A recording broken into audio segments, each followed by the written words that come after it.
The meeting will now come to order. Hello, I am Ken Kyler, President of the Board of Education. I would like to welcome you to the May 11th, 2022 board meeting. In keeping with the board's commitment to open communication with the community, this meeting is being streamed live on the CCPS website at www.carolk12.org and broadcast live on Channel 21. We are also recording this meeting so that it can be accessed on demand on our website and broadcast throughout the month on Channel 21. Citizen participation is scheduled on the agenda after some special recognition tonight. It'll be slightly later. And then it's again later on the agenda. Speakers will be directed into the boardroom from the building lobby. Speakers are allotted 3 minutes to address the board. As a reminder, please silence all cell phones and other devices. Also, board members, please turn off your microphones when you are not speaking. Please stand for the Pledge of Allegiance, followed by a moment of silence. I pledge allegiance to the flag of the United States of America and to the republic for which it stands, one nation, under God, indivisible, with liberty and justice for all.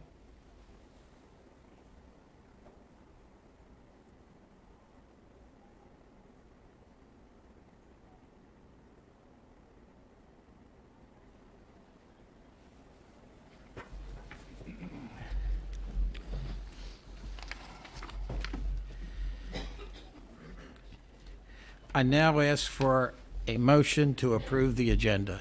So moved. Second? I'll second. Any discussion?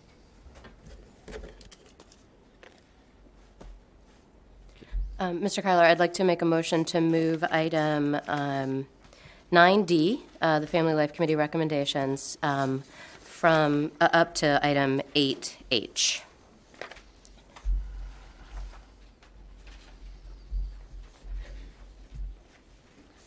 Any other discussion on that? And just as, I need a second. I'll second. yes, Thank you. sorry. Any discussion? Yes. So was this brought up for discussion in the past, or are we directly moving it as an action item? This is moving as an action item because we were expecting to take a vote tonight based on the committee recommendations. So I think it was incorrectly placed on the discussion section and should be in the vote, And, in the action. and for the record, I don't know if anybody feels differently on whether or not it was properly replaced. As an action item, that doesn't mean that there can't be discussion. It could be tabled till the next meeting, depending on the discussion. It doesn't make it mandatory that we vote on it tonight, but it does give us the option, correct? Right. All right, just wanted to clarify. All those in favor? Oh, hold on. I guess it's, okay. I have to say, I saw this for the first time today. I prefer to keep it as a discussion item, but that's me, and I'm not a voting member, but I think it should be kept a discussion item because it's the first time I've seen it. I don't know when you all saw it for the first time, but I just saw it for the first time today. Okay, thank you. Any other discussion? All those in favor of the modified agenda? Aye. Opposed? Okay.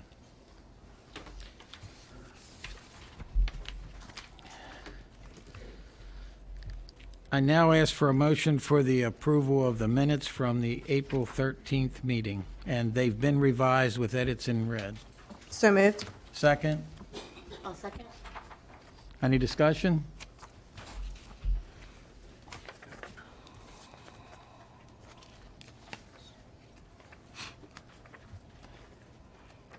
Sorry, just, I'm waiting. there weren't too many. I'm waiting. changes, right? A lot of pages.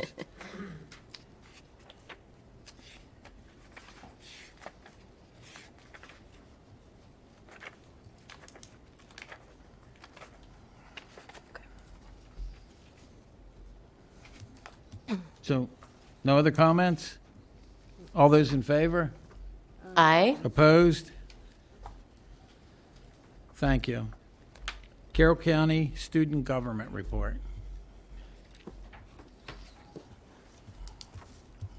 So, good evening, board members. CCSGA held its final assembly on May 4th, where we hosted the elections of the executive board.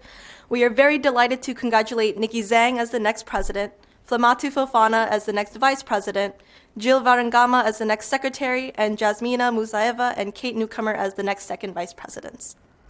If student leaders are interested in applying for a CCSGA staff position, we have those open and they should have been sent to each school SGA advisor. It is an easy way to get involved with CCSGA, and our new president, Nikki Zhang, will be appointing those positions at the end of this month. Applications are due May 27th, and there are no grade restrictions, so we hope to see a lot of student leaders apply. On a separate note, I, as the president of the Carroll County Student Government Association, make the public statement that CCSGA, while politically neutral, prioritizes its students first. It stands for the acceptance and inclusivity of all CCPS students, regardless of race, ethnicity, gender identity, or sexual orientation. The new motion regarding the ban on the pride flag in classrooms enraged many students, and the student voice made that very known to me. Even the consideration of this idea is blatantly homophobic and just hides under the guise that it will introduce other political items into the classroom. The pride flag is not political. It is not tied to any policy. If anything, it is tied to the human right to love and be accepted, and simply represents the acceptance of the LGBTQ+ community. It is not comparable to the Confederate flag, which stood for the state's governmental rights to continue slavery, a political issue. It is not comparable to the Blue Lives Matter flag, which is tied to funding the police and the presence of police in the community, a political issue. The pride flag does not stand for a political issue, and the insistence from the board that it does implies that the LGBTQ+ struggles are a taboo that exists outside of school. The pride flag is about being truthful to children when you tell them that they can be themselves. It is about meaning it when you tell them that you shouldn't be ashamed for who they are. How will students know the safe spaces in our schools if they cannot find them? Because unfortunately, not every corner of the school is inclusive, let alone supportive. It is disgraceful that our school system can preach about standing up for what's right when it does not respect the students and teachers who do exactly that. I became the president and involved in student government because I was passionate about change and improving our schools. My second vice president term was spent revising the CCPS dress code to be less sexist, and I thought our progress would move forward. However, ever since the onset of the pandemic and the debacle with the masks, the board has made it increasingly clear that the students are not being prioritized. Individual political agendas are. We have moved backwards as a county, and it is clear that we have moved backwards when the voices of concerned parents are being weighed over the actual students. When even after panels are convened to address the issues of discrimination in our county, there is still no change in the disciplinary action that is taken against offenders. When nearly every senior I have talked to from each high school in the county is excited, not to go to college, but to just leave and go anywhere else, because they believe change is possible anywhere else but here. I've encountered countless experiences where other students and I bond over the shared discrimination that we have faced, and how the school system has invalidated our voices and failed to provide repercussions to the racists, the homophobes, and the bigots.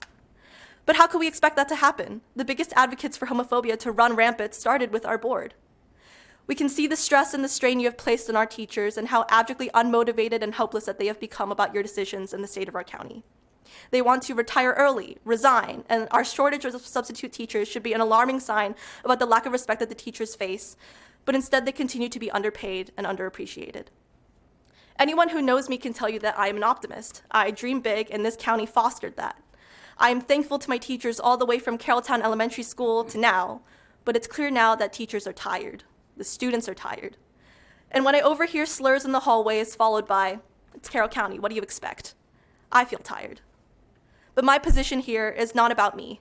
It never was. It was about Nikki Zhang, who will be speaking here next year. It was about Emily Tedeschi, who will serve as the representative for the students next year. It was about everyone else who will fight for true equity in our schools, because it will be an uphill battle. This position was about giving those future advocates a starting line. In case you don't know me, my name is Jamie Hahn, and I use they, them pronouns. I am queer, I am Christian, and I sincerely pray to God that Carroll County can turn away from its sins and start to get better. Have a good rest of your evening. Thank you. Recognition of the outgoing student rep to the board. And board members, please go down in front of the dais. Does that include me? Does that include me? Not a board member.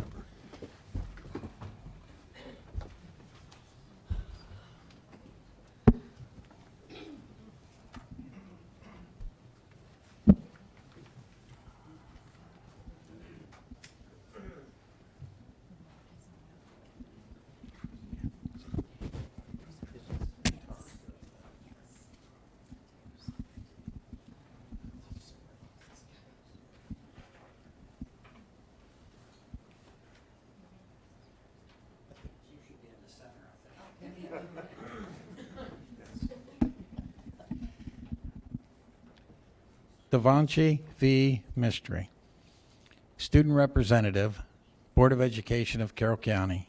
On June the 10th, 2020, she was elected under the procedures developed by the Carroll County Student Government Association, was officially seated as a 46th student rep to the Board of Education in Carroll County. And she has regularly and effectively fulfilled the responsibilities of this position as prescribed in the bylaws of the Student Government Association and has rendered outstanding service to the students of Carroll County. And while serving as the student representative to the board, she has continued to maintain high ideals in the classroom and before the public, and has been an outstanding student and school citizen. That the Board of Education of Carroll County gives recognition for the contributions on behalf of all students in Carroll County Public Schools and wishes for her the very best in all future endeavors. And that this proclamation honoring her be inscribed upon the minutes of the Board of Education of Carroll County, Maryland on this 11th day of May 2022.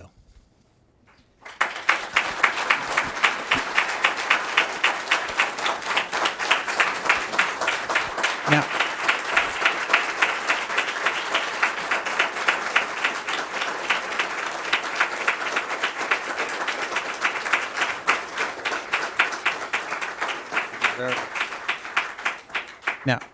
if you don't mind, I'll hang on to this for a minute because I think you'd like to say a few things. Oh, okay. So, I don't think any of my teachers are in the audience, but my teachers know me that I write a lot. So this might be a bit long and a bit cliche, and I'm sorry for that.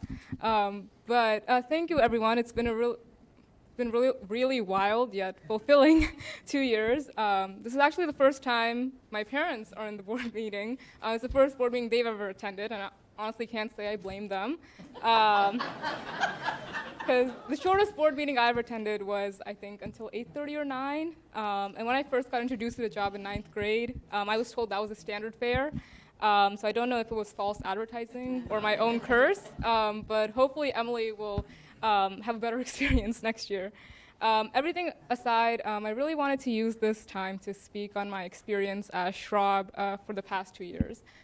So I was seated on the board in June of 2020. And at the time, we all thought that the pandemic would likely be over by the end of summer. And a year of COVID was unthinkable. 2 years, completely unimaginable. But here we are almost 2 years later, and COVID still hasn't gone away, but slowly but surely, we're going back to normal. But I think we can all recognize that this is a new normal that we're sort of operating in right now. At the beginning of my term, I would often tell people that of all the years to be Schwab, I had to pick this one. And it was true. My term was rife with challenges, problems, issues that I doubt any Schwab had to face in the past or any Schwab will in the upcoming future. But when I ran for Schwab in 9th grade and then again in 10th grade for my second term, my main goals were about increasing communication to students, having more student input in curriculum, etc. But fast forward to my term, and now I'm having to opine on the best practices for virtual and hybrid learning and public health metrics. So people often ask me why I ran for this position. And normally I give the generic response that I was inspired by the works of past Schwabs, such as Evan Warren, Matt Johnson, Matt Saxton, Stephen Priester, and that I wanted to aid and impact students in the same way that they did. And while that still holds true, on a more personal note, I think my biggest inspiration to pursue this position was my grandparents. My grandfather was born in a small, poor, rural village in India to a family of carpenters and literally dragged himself out of that situation through educational excellence, hard work, and persistence. My grandmother only went to school until 7th grade, she's seated here, but never let that be a barrier in raising her kids and grandkids to be good, respectful citizens of the world. Education was the driving force behind my grandfather's success, and without him pursuing the educational opportunities that were accorded to him to the fullest extent, I really wouldn't be standing here in front of you guys in the United States right now. My grandfather used to tell me that every moment in life is a learning moment. And that is certainly true of my experience on this board for the past 2 years. I've definitely learned a lot, be it different acronyms such as LEA, IEP, COMAR, et cetera, or how to properly ask questions. You need to be persistent for those questions. But as board meetings became more tense, grace was the biggest thing I guess I had to master, especially when tensions run high. It's better to be cool with it. However, there was one thing that I had to unlearn, and that was complacency.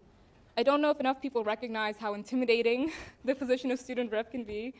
You're sitting in a room full of adults, and you're the only non-adult, and these people are your captive audience. Most students reps, myself included, have never been in that position before, and advocating for one's own self is something most students still struggle with, let alone pushing beyond that to advocate for others. The role reversal is a bit of a shock. Usually it's adults questioning you, but now you're questioning adults.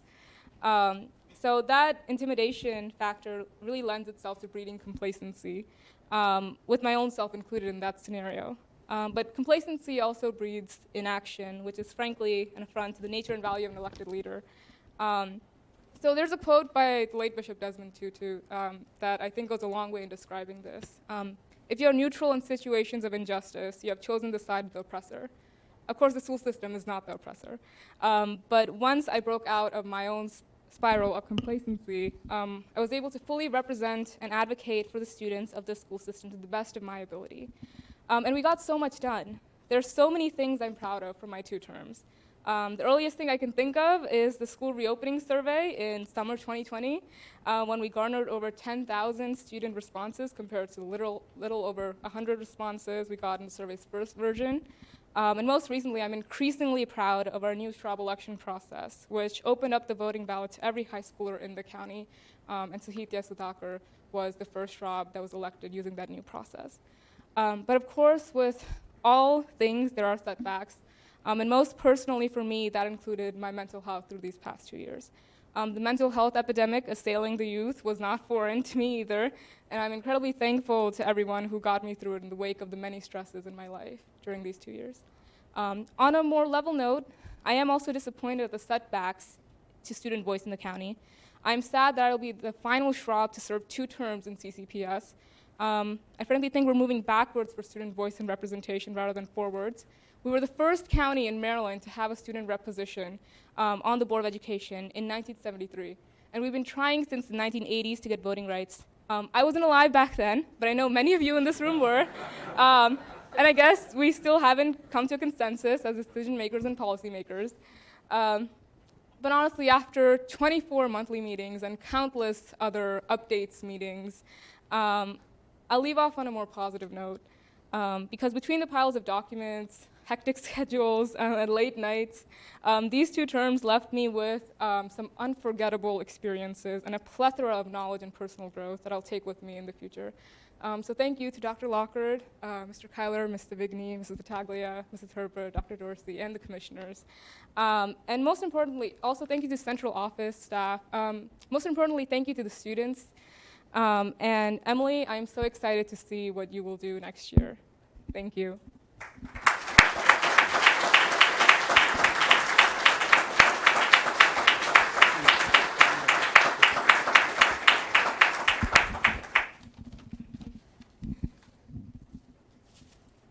I want to thank you guys for giving us some of your time.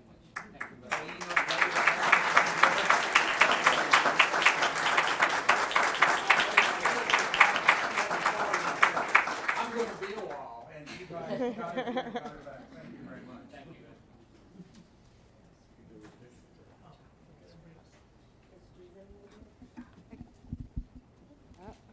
Sure?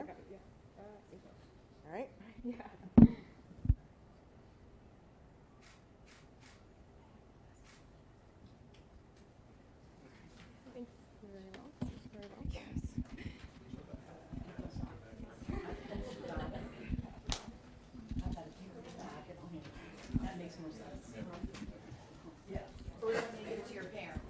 I think he's gonna have to come back.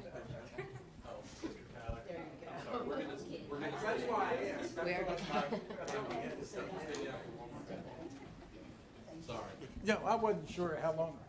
Maybe you're going to talk so long,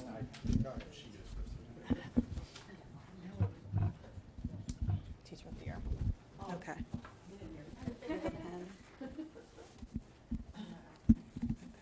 I'll be fine.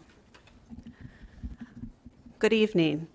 This evening, it is my pleasure to announce the recipients of the 13th Annual Rita Board Dowd Awards, recognizing exceptional educational leadership in serving Carroll County Public Schools and our students.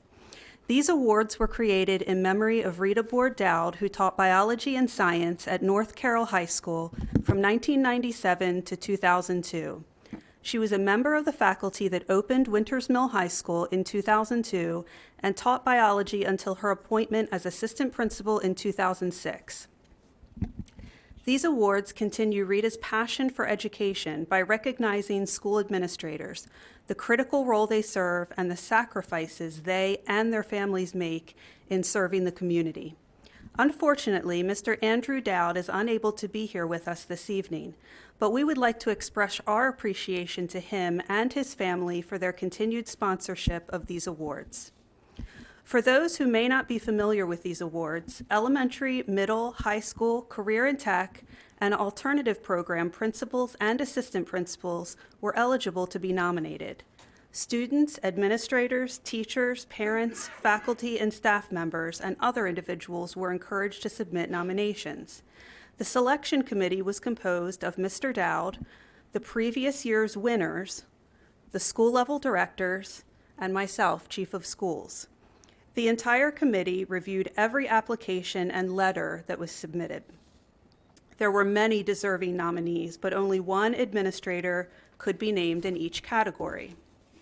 And now, I would like to introduce the nominees for the award for assistant principals. As your name is called, please come forward to receive your award and then remain standing. First, Addison Beck, Hampstead Elementary School.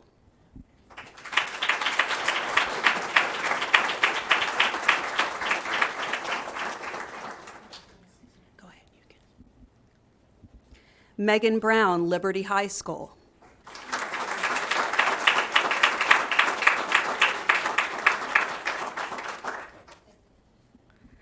Thomas Klaus, Westminster High School.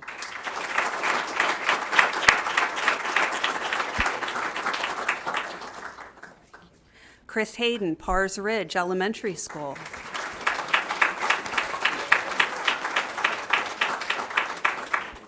Dave Herman, South Carroll High School.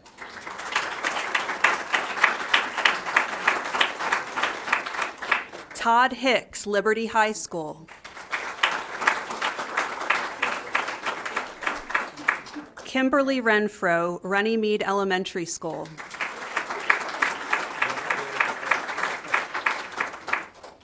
Tom Riddle, South Carroll High School.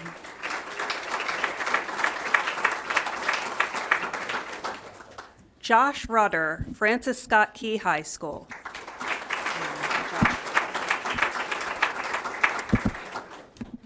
Noah Scholl, West Middle School.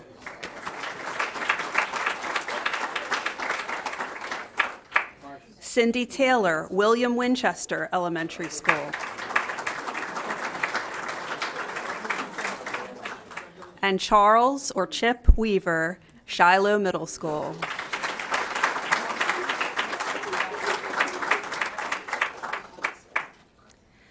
The recipient of this year's award leads to better culture, is very positive, and works tirelessly. He has a strong command of all the duties required to do his job, and his staff development skills are stellar. He has taken the lead on peer observations, professional staff learning, and training. He often holds meetings with student leaders and hears their opinions and ideas. He creates an atmosphere where students can express their suggestions and feedback openly and works to establish teamwork and collaboration between the administration and the students. He actively participates in student-led events and reaches out personally to students in need and works to help them be successful. He makes every student feel like they matter. And those were quotes from the nominees' letters that came in. This year's recipient of the Rita Board Dowd Award for Assistant Principal is Tom Riddle from South Carroll High School.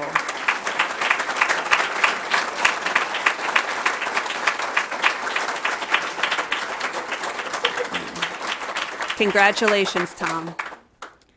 And do we want some photos? Could we have the finalists stand in front of the board members? And we'll get a group of all the finalists and then just the winner, please.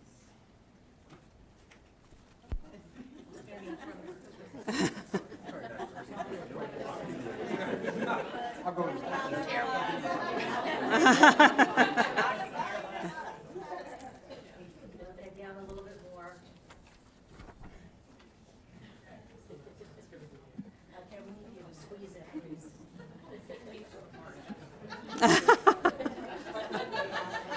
It's fine. There you go.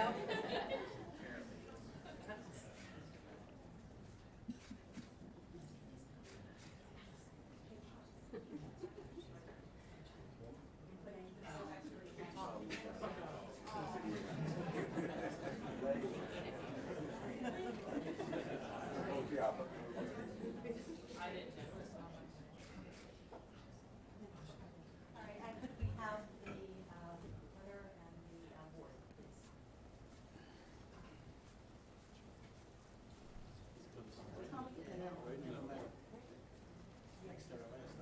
Yes, yes, that's right.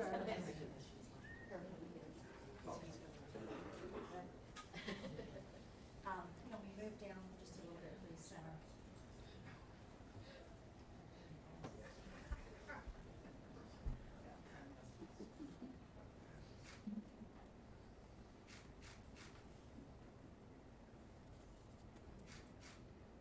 Thank you. And a North Carroll graduate.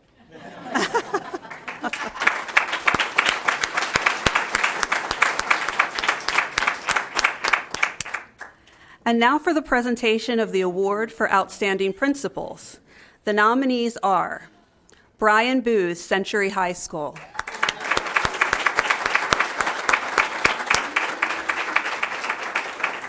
Betsy Hamilton, Friendship Valley Elementary School.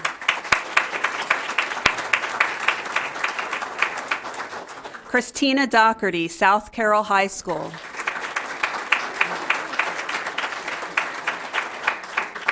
Rebecca Dupree, Carrolltown Elementary School. Gina Felter, CCPS Outdoor School.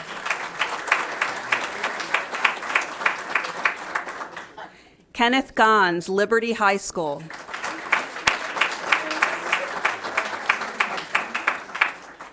Joseph Guerra, Manchester Valley High School. Wendy Leischer, Spring Garden Elementary School. Daryl Robbins, Robert Moten Elementary School. And Jessica Smith, Freedom Elementary School.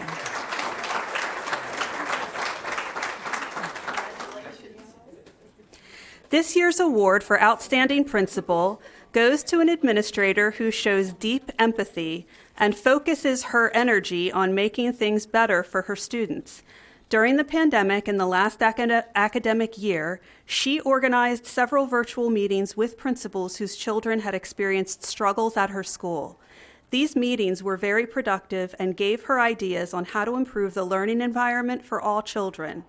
She creates a culture where teachers are encouraged to grow, not only in their pedagogy, but also in their human relations. She goes out of her way to create an environment with parents that is inclusive and collaborative with educators. She is a team player and establishes a school environment where parents feel as though they are active stakeholders. This year's recipient of the Rita Board Dowd Award for Principals is Betsy Hamilton from Friendship Valley Elementary School. Congratulations, Betsy.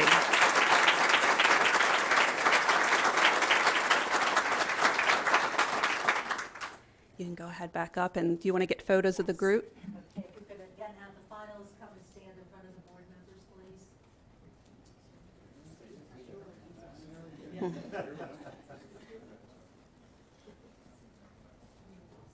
keep moving until she tells us to stop.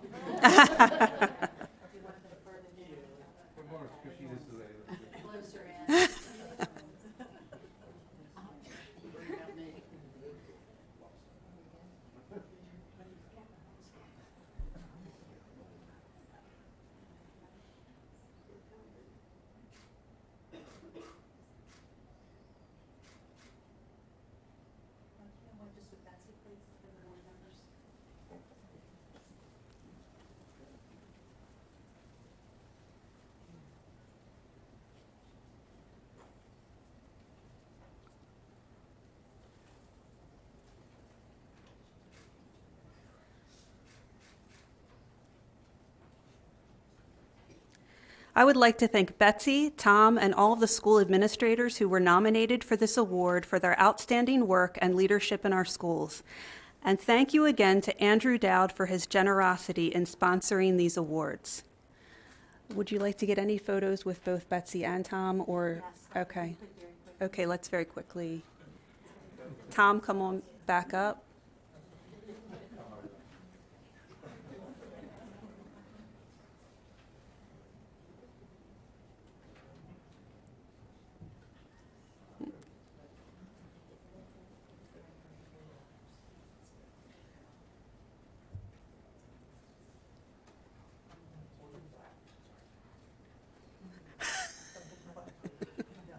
Hold the blood.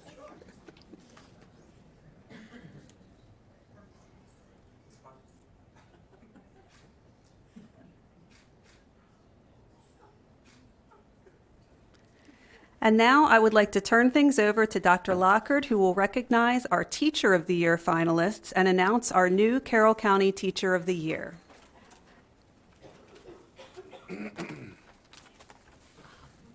This is reflected that she will not be here when we found out she's not going to be here either. Okay, Okay? all right. Thank you. This was new. All right. Thank you, Cindy. Congratulations to the Rita Board Dowd winners and all of the nominees. It's an honor for me to recognize this evening our 8 Teacher of the Year finalists and to announce our 2022 Carroll County Teacher of the Year. Before I begin, however, I'd like to recognize Dawn Dill from Century High School, our 2021 Carroll County Teacher of the Year.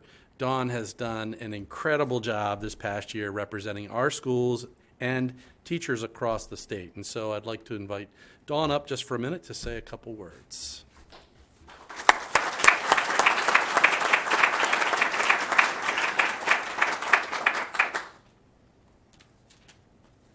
Longer walk from last year. It's very different. Last year it was me and just us. Okay, sorry. Thank you, Dr. Lockard, and congrats to all of the nominees. We know teaching is something that takes a part of us, and to give it over willingly is such an amazing thing. I've been a part of CCPS since 2010. We moved here and the community was simply amazing. My son Peyton was in kindergarten. His teacher made sure he made friends and was up to speed with the really hard curriculum here, which was great. And then a couple years later, I started teaching at Century. The staff was welcoming. Everyone shared everything. It was amazing. It's so collaborative. I've just felt like it's such a home for me there. Unfortunately, though, I feel like over the past 12 years, the unity that I felt when I started has broken down. Parents have lost trust in our judgment as teachers, and they've started to blame us more and communicate with us less. The relationship between parents and teachers is often adversarial now instead of unified, and students are not respecting our authority as much because parents are not respecting our authority as much.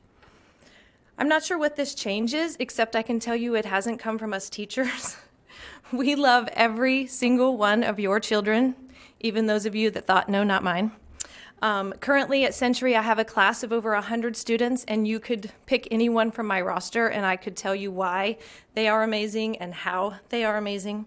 We get into this job to help students and to make a positive influence on their lives.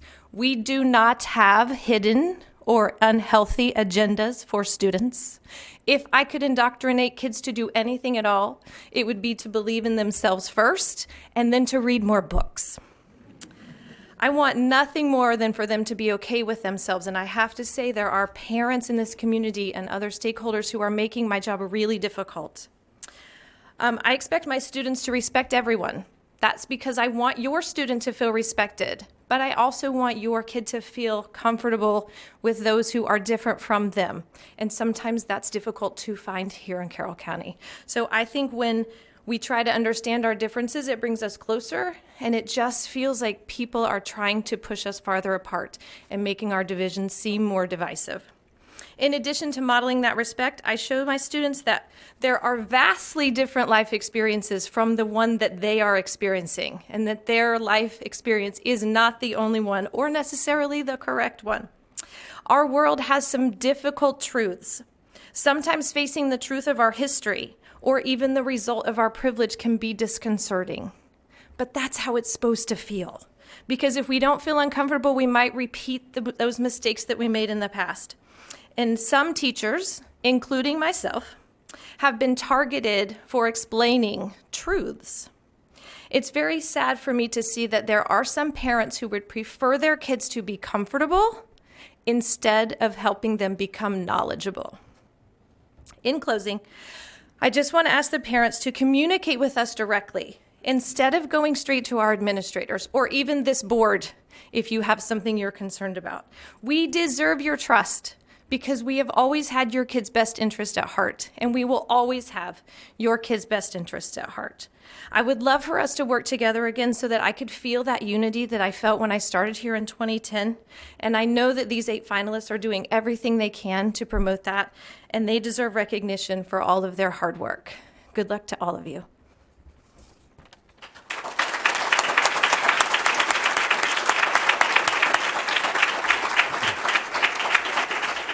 Thank you, Dawn. I also want to make sure we thank our Carroll County Chamber of Commerce. We're very proud of the partnership we've maintained with the Chamber to select our Teacher of the Year. So on behalf of all Carroll County educators, I extend our most sincere gratitude and appreciation to the Chamber and its president, Mike McMullen, for their continued support of our teachers and programming here in Carroll County Public Schools. So at this point, I want to introduce the Chamber's 8 Outstanding Teacher Award winners and our finalists for Teacher of the Year. So as I call your name, please come forward and remain standing. And I'd also like to invite each finalist's principal and supervisor to stand when their teacher's name is announced. So Ms. Gaddis, I'm assuming they're going to come to you and then do just like we did before, go through the line and wait here. Okay, first up, Jennifer Borsick, 8th grade social studies teacher at Northwest Middle School.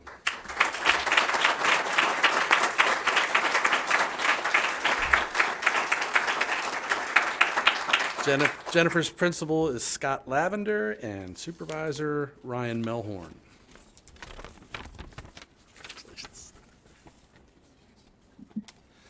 Next up, Tamba Giles, music teacher, Sandy Mount Elementary School.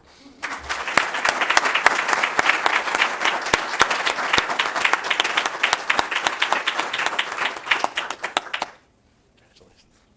Tamba's principal, Shakira Murphy, and supervisor Carl Stewart is with us this evening. Thank you. Next up, Amy Glasscock, 5th grade teacher, Winfield Elementary School.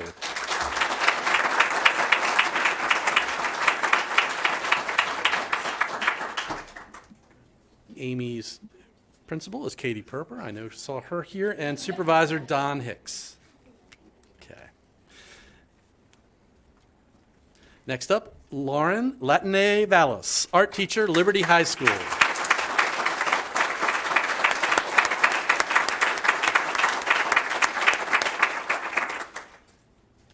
Lauren's principal is Ken Gantz, and supervisor Chris Gruss. Congratulations.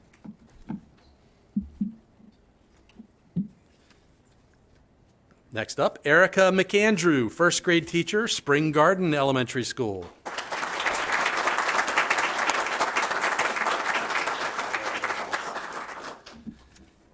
Erica's principal is Wendy Leisure, and supervisor Mike Eisenclamp is also here.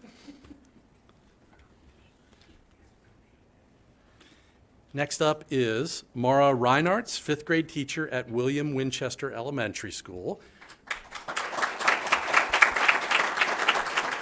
Mara could not be with us this evening, so we'll make sure we get that to her. Her principal, Aaron Sikorsky, and supervisor, Pam Myers. Okay. Next up, Ashley Sevick, social studies teacher, Shiloh Middle School.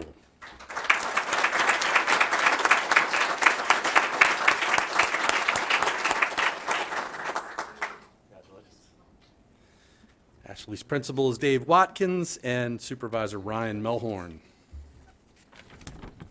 And finally, Michael Stencil Sr., media specialist, East Middle School.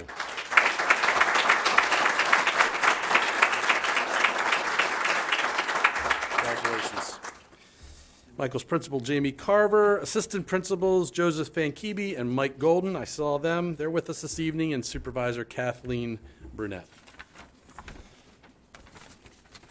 Okay. Yeah, okay. So before I announce the Teacher of the Year, I want to take this opportunity to commend all of our 8 finalists for the exceptional dedication and care they bring to our students each and every day. We congratulate you and wish the best for all of you. And I think we want to do some group photos before we announce our Teacher of the Year. You have to wait just a little longer. We could have the finalists come around, the board members move down just a little bit, and the finalists get in front of the board members. We're good, Dr. I know.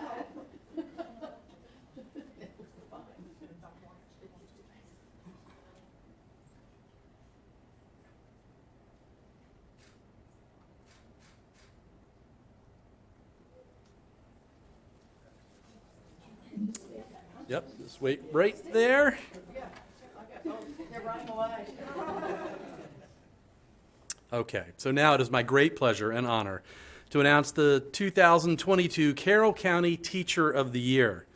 This individual will represent Carroll County's teachers in the Maryland Teacher of the Year program and possibly even in the national program. Carroll County's 2022 Teacher of the Year is Erica McAndrew, first grade teacher, Spring Garden Elementary.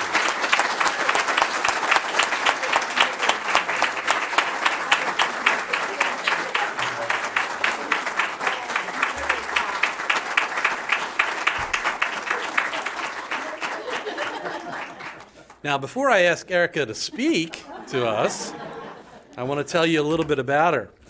Erica has a total of 27 years of teaching experience, all in Carroll County Public Schools. In fact, she spent her entire teaching career at Spring Garden Elementary School, where she's experienced all grade levels and served as a school-based math resource teacher. Erica strives to instill a love of learning in her students that will carry them not just through their schooling, but through their entire lives. Erica's community experiences have been invaluable to staff, students, and families. She's familiar with many families who have had multiple generations coming through the school, as well as the community resources available to support families. She believes that her greatest contribution is her love for her students and their families and the relationships that she cultivates. Over the years, Erica has served the students at Spring Garden in many capacities in addition to her role as a classroom teacher.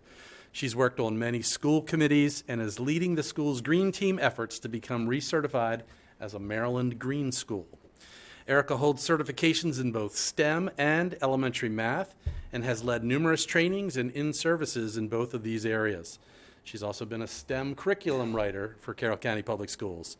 She's a leader in Carroll County 4-H and is the president of the nonprofit organization Peace, Love, Dolls, which collects and refurbishes dolls to be donated to children in need. Erica, we congratulate you, and now we'd like you to share a few words with us. Aren't you excited about that? Come on over here so they can hear you. You want me to hold those for you?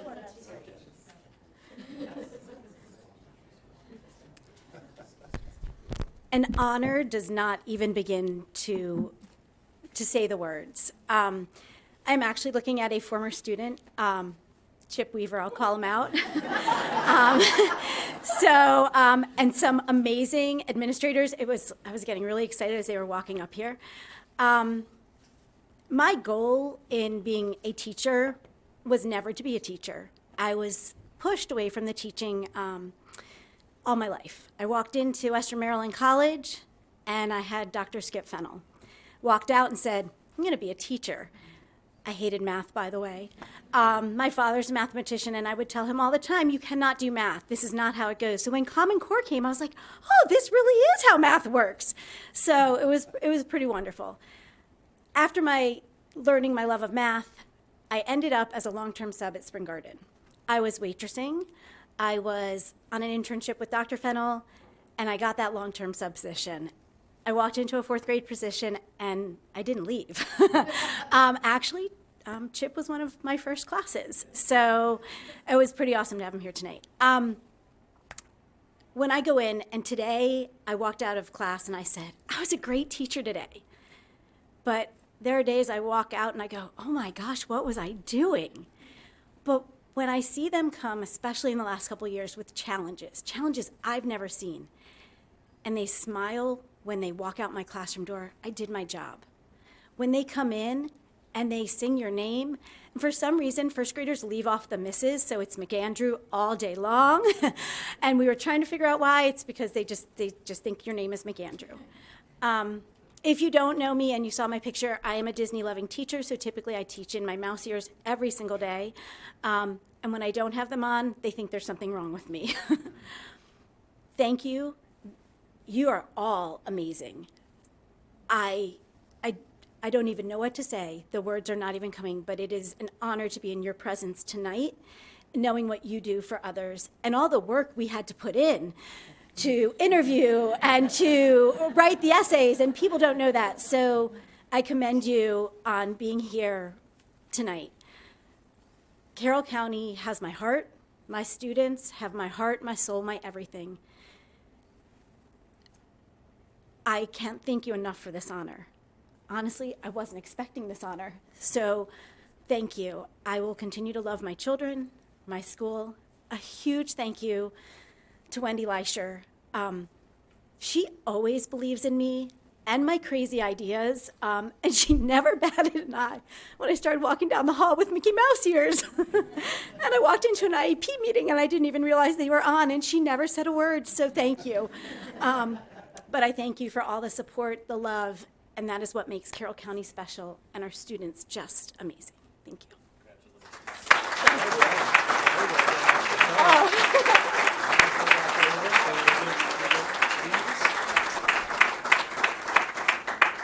Not too bad off the cuff, huh? Thank you, Erica, and again, congratulations. So what we want to do is introduce Andrea Rapp from First Financial Credit Union, who would like to make a special presentation to our new Teacher of the Year. Here she comes, and we're going to get some photos as well.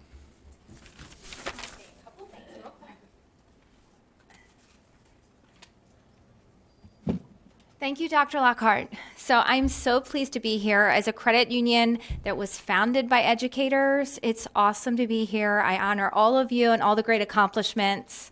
We're the official credit union for the school system and financial partners, so I'm so excited that I'm able to be here this evening and celebrate all the great accomplishments of all these educators and you, Erica. So this gift basket is on behalf of First Financial, and congratulations.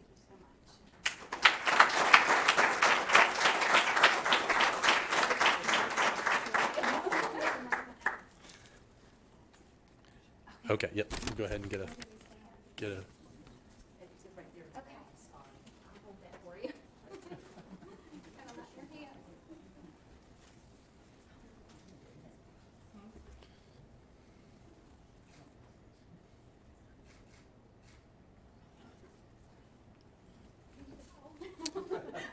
Okay. We're not done quite yet, okay? Thank you. All right, so at this point, board members, I'm going to ask, Carrie's going to bring the banner up. We want to unroll the banner, which will be displayed on the outside of our building for next year. And Wendy, would you come up? We also have a banner for you that can be displayed at Spring Garden, but we'd love Principal Wendy Lodger to get in the picture here with us, so we will unveil that and get some photos. This way? Yes. Okay. So we're gonna, you guys want to come down here on the end. Grab that, and then we're just gonna try to get that down the line. Here we go. All right, got it.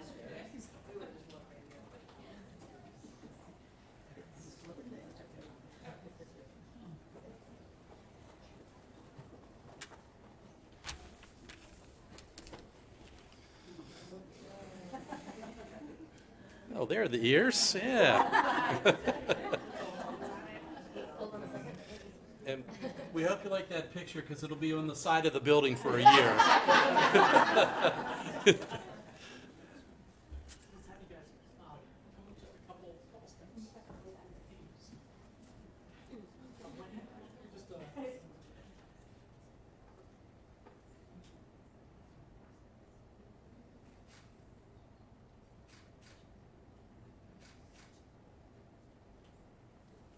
Okay.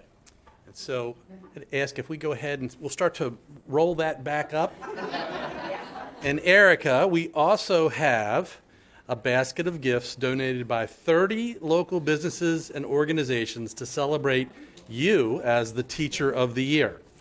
So that is there. We're not going to make you hold all this stuff.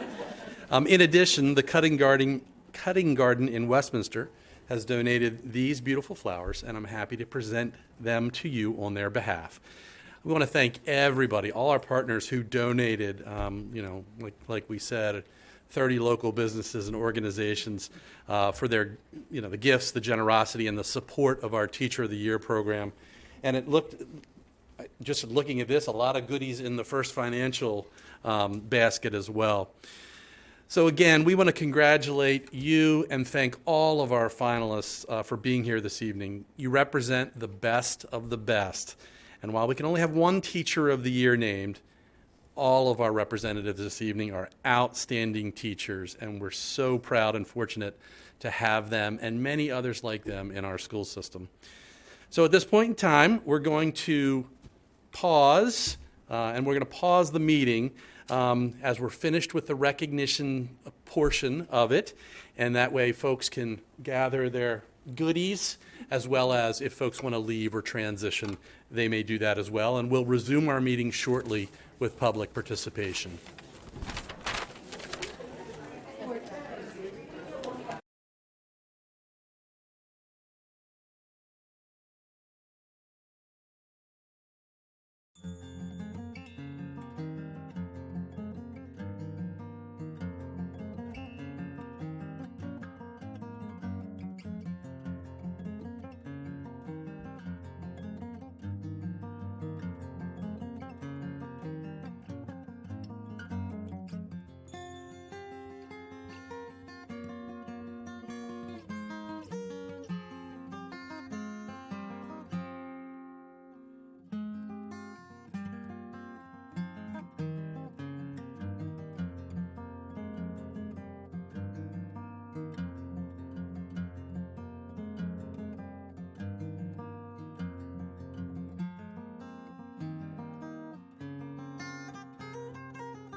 Welcome back, and we will continue our meeting with public comments. Ms. Battaglia. Thank you. To have an orderly presentation by comments by the public, the following guidelines apply. Speakers will be allowed to address the board for the allotted 3-minute time. Only those speakers that have completed the blue card in its entirety will be chosen to address the board. Citizens not appearing in person for public comment can write to the board through email or U.S. mail. Citizen participation is not intended to be a question-answer session. However, if citizens have specific questions, the superintendent will assign a staff member to make contact during the board meeting to arrange a time to respond to questions. The superintendent and board reserve the right to correct misinformation presented as factual after the conclusion of the citizen participation period. Statements to the board should relate to a recent agenda item as agenda items that is expected to appear in the future, or a matter of general policy over which the board has authority. Personnel matters, pending appeals, the actions or statements of individual staff, or items related to an employee negotiation are not appropriate topics and may not be discussed. It is the intent of the board to allow citizens an opportunity to speak. Therefore, the board has scheduled time on the agenda for citizen participation today, and it was after 6 p.m. There is an opportunity for an additional citizen participation later in the meeting as we get on the agenda. The board reserves the right to limit the number of speakers on a particular topic so that all topics can be addressed. If 30 minutes have passed and there are citizens who have not addressed the board, additional time may be allotted later in the meeting. Comments are limited to 3 minutes or less. All comments should be directed to the board members at the dais. Citizens may only address the board with their individual comments. Citizens may not stand in for another person or group and read their comments. When the allotted time expires, the speaker is permitted to complete a sentence. Citizens may leave any handouts for board members on the table in the back for the board members. Please do not approach the dais. Additionally, the public may not display signs or posters during the board meeting. In lieu of signs, or if you are unable to complete your comments in the allotted time, individuals are encouraged to submit remarks to the board in writing. Those seated in the audience are asked to be respectful of the speaker and refrain from commenting to the speaker or to the board members. We are doing 15 right now, and we're going to try to make sure that we hit each topic that was listed. So we want to make sure we have we give everyone the opportunity. The first speaker is going to be Diana Flores. And please, if I do mispronounce your name, please correct me. If CCPS was actually trauma-informed, none of the statements that we all heard at the April 13th meeting would have ever been stated. Ever. The students and young adults in this room, we heard what was said, and we refused to stay silent. We refuse to let this continue, because while you are talking about flags, we're talking about saving lives. Just like not all of the people in this room right now are supportive of LGBTQ+ rights, neither are all of the teachers. And we have seen that time and time again. Denying the problem does not mean that it's not a reality for the rest of us in this room.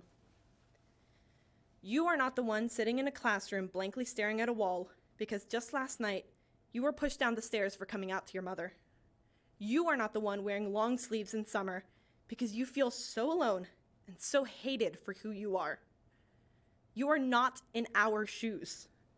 You do not get to tell me that you believe that a piece of cloth is inappropriate. You do not get to sit there and tell us that you support all students and then turn around and say that our identities are political. You will not erase our stories, and you will not erase our identities. Hear us, listen to our stories, listen to our voices, and support your students.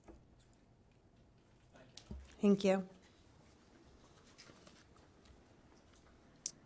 Next speaker is Sarah Greenbaum. I wasn't planning on speaking here today, but after seeing the turnout and seeing the passion from all these people, I wanted to share my point of view. So ever since I moved here in Carroll County, I've always been passionate about student advocacy and student representation. That's why I'm a part of so many clubs at my school and a part of CCSGA. So I'm passionate about student voice and having a representation. I think it is so important for you to listen to the students. More than half of these people are students, and we're trying to get your attention and telling you that what you're saying about just identity and flags are unacceptable. I mean, things have been said specifically saying that the LGBTQIA+ flags and symbols violates and our political neutrality policy. This just perpetuates the idea that our identity is political, and it's not. It's just who we are. And making it so that it would be something wrong is just, I can't even, I don't understand why it's being debated upon. I don't understand why we're talking about this today. I think it is absurd. I don't understand why we say that this is political. I mean, you guys have compared the LGBTQ flags to the Confederate flag. I mean, it's just, it's out of this world what I'm hearing in these board meetings. So I am stuttering a lot. I wasn't prepared, but I thought I'd come up here and share my point of view after years of being put into a box, or people saying slurs to me, or people saying offensive things about my school lunch, or about my race, about my identity. You guys talking about this policy just completely invalidates my experiences. So yeah, thank you. Thank you. Next speaker is Sydney Miller.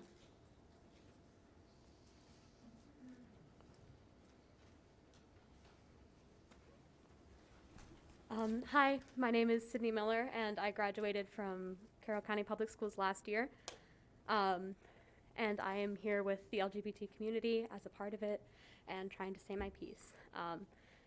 Pride flags are not a matter of comfort or a political statement.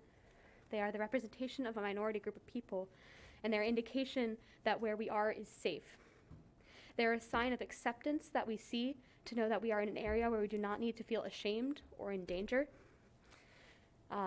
When I was in high school, I did not see this representation in every classroom. I have seen people wearing pride flags getting attacked and beaten up in the cafeteria. I had friends who were kicked out of their house for being gay. This is an experience that we do not have safe spaces commonly in this school system or in our lives. And these flags are what gives us these safe spaces. They are what indicates that we have safety. And all of these extreme conditions and hatred can push LGBT youth into further extreme conditions. Suicide is the second leading cause of death among people ages 10 to 24, and LGBT youth are 4 times as likely. Where there is physical harm, discrimination, housing instability, and pressure to conform, the odds of suicide increase to 12 times more likely. 42% of LGBT youth have seriously considered suicide in the past year, which is estimated to be 1.8 million kids.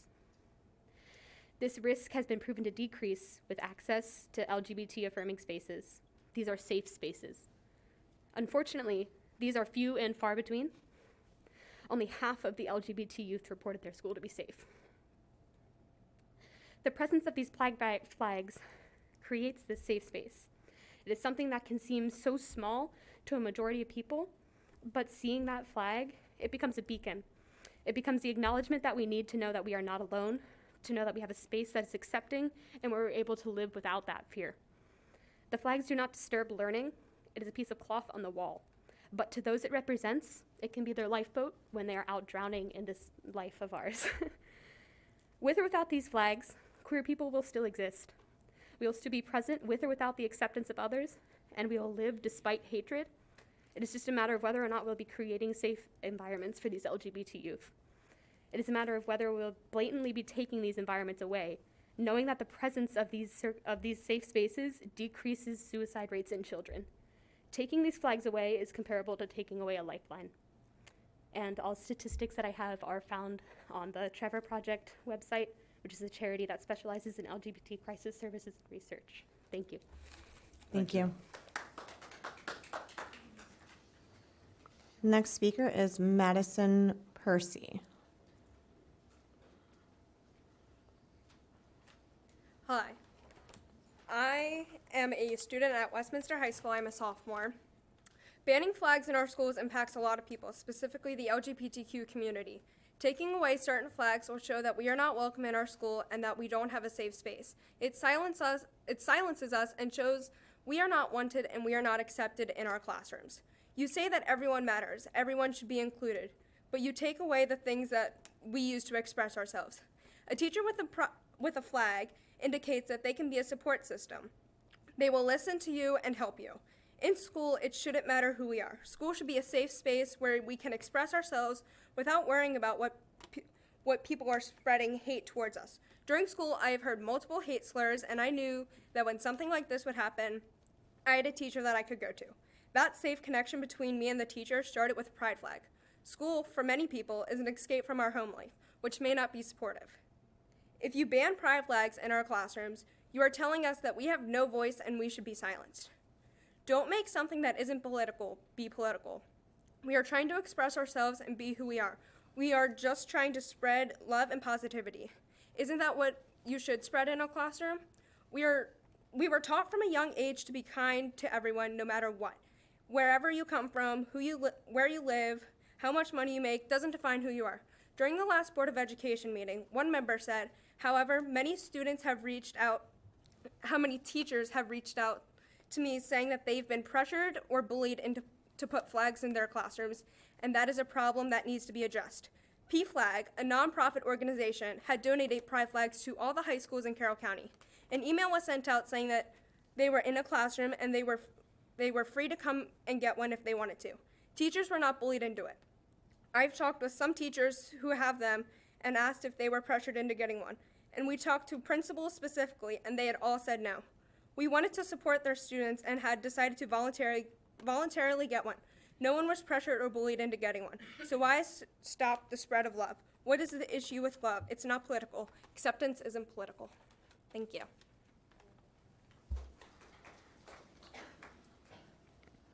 The next speaker, Gabriella, I'm sorry. Gabrielle Poisson. Yes. Thank you.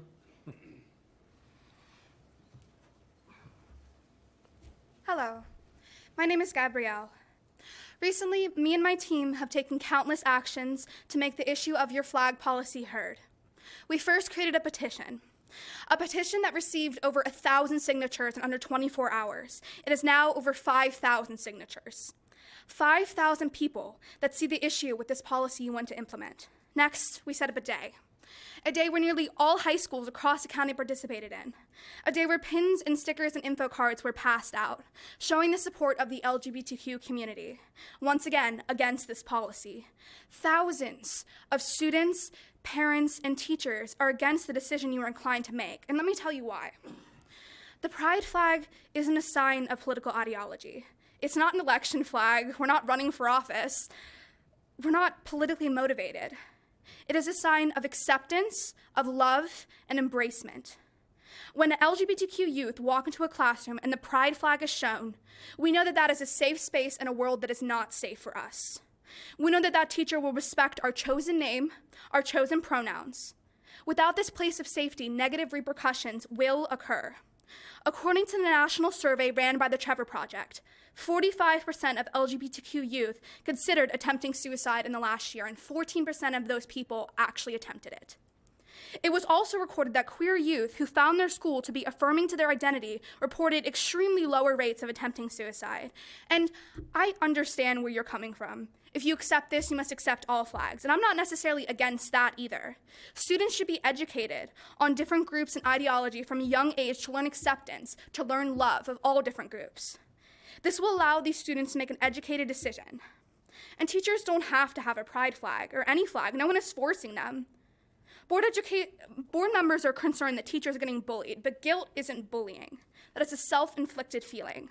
When I go to the grocery store and I check out items, the cashier usually asks, do you want to donate to some sort of cancer research fund? And I say no, sometimes, and I feel guilty. Should I say that the cashier is bullying me? No, because that was my choice. Let teachers choose. Let's create diversity in the classroom. Let the LGBTQ community have a safe space because acceptance is key, and acceptance is not political. Thank you. Next speaker is Steve Wessler.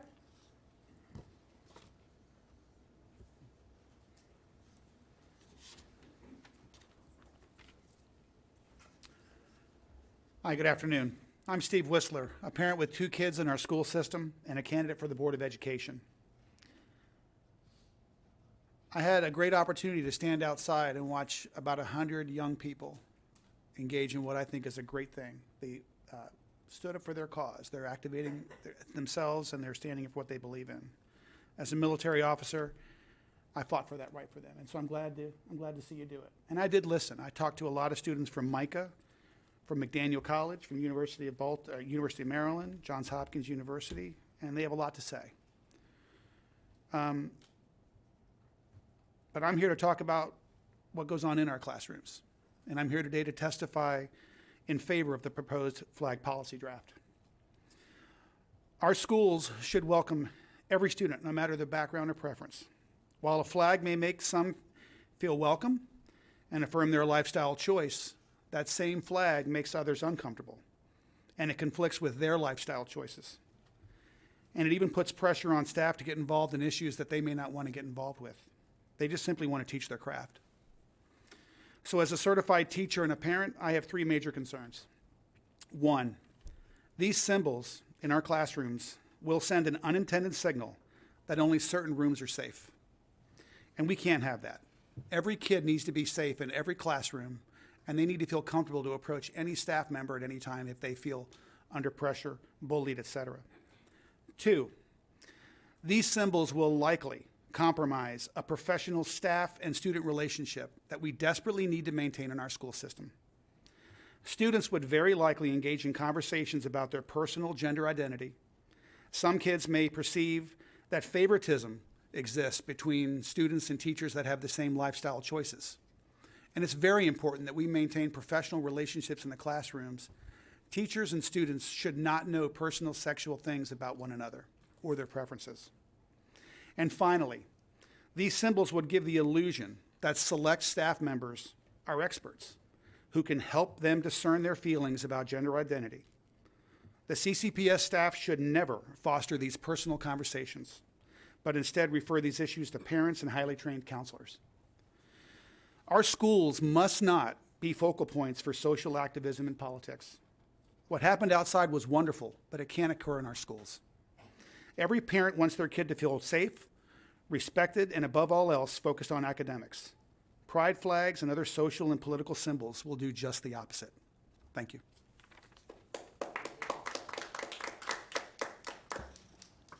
Thank you. The next speaker is Samaya Rahman. Please correct me. Yeah. Okay. That's fine. Hi, my name is Samaya Rahman, and I'm a junior at Westminster High School. The Confederate flag is racist. It was banned in CCPS in 2019 due to discriminatory reasons. Regardless of what anyone wants to believe here, this is a fact. It has been set in stone and determined throughout history. No one, regardless of their position of authority, should have the audacity to compare a flag which has been banned for racism to a symbol representing unity and love. Many, many students here have felt ignored, gaslighted, and hurt by your comments time and time again. We are saying enough is enough.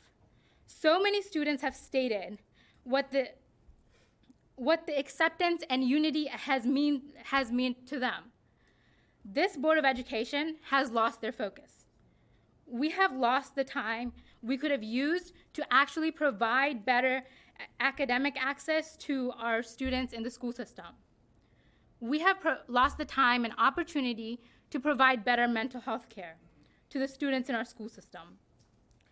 We have lost the time and opportunity to support our LGBTQ students who struggle with depression, anxiety, and so many more issues. Simply throwing words such as trauma-informed and sources of strength does not work. You will only create division and hate if you go through with this policy.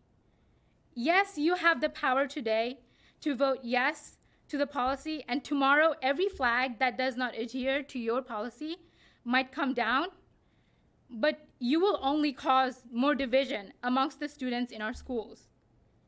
And we, as the students, will continue to protest, organize, and support unity in the halls of our schools. We will not back down. Thank you. The next speaker is Ray Fava. Fava.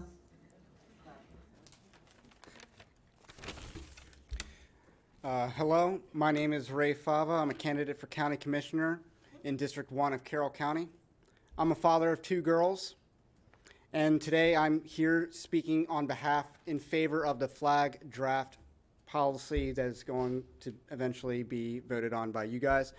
The recent partnership with CCPS and PFLAG and political activist Stephanie Brown represents a blatant violation of the neutrality policy passed by this very Board of Elections. The pride flag was created by Gilbert Baker in 1978 at the behest of Harvey Milk, a politician and a man who liked to have sex with underage boys. There's a word for people like Harvey Milk, and that's sex offender. The pride flag is and has always been a flag created by political activists for political activism. This alone represents a blatant violation of neutrality policy, but let me continue. When someone raises the pride flag, they are taking a political stance. They are taking a stand for homosexual marriage. They are taking a stance for men in women's public spaces. They are taking a stance for men in women's sports. They are taking a stance on transgendering children. These are all contemporary political issues that the pride flag represents. Let me remind you that the 2012 Democrat Party platform had supporting transgender youth and what that means is affirming transgenderism in their party platform. It is a political public policy issue. Additionally, the pride flag represents blatant anti-Christian bias, as the pride flag represents an affront to the Christian religion. The distribution of pride flags in schools creates a hostile environment to Christian students. So, lastly, I want to talk about the issue of grooming children. A Gallup poll from 2020 showed that 15.9% of Gen Z identified as either a homosexual or a transvestite, continuing a dramatic increase from millennials. This is not a natural phenomenon. I would agree with my political opponents here that these things have always existed, but they've not existed at this percentage in our society. This is clearly not a natural phenomenon. This is grooming. And lastly, I want to talk about the fact that the distribution of pride flags in schools was a violation of the neutrality policy. Someone working for CCPS blatantly undermined the policy you passed and enacted. They should be held accountable for that. They violated a chain of command and set off a firestorm that was completely unnecessary. So I urge the school board to hold those people accountable. Thank you. Thank you. I have a question. The school system isn't in partnership with PFLAG, right? Correct. No. Okay.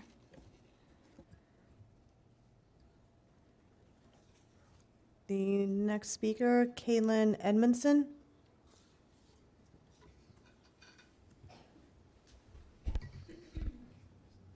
Hello and good evening. Let me begin by saying that our opposition to the new health curriculum is the combination of sexuality being taught to children too young to understand and the infusion of gender identity and transgenderism.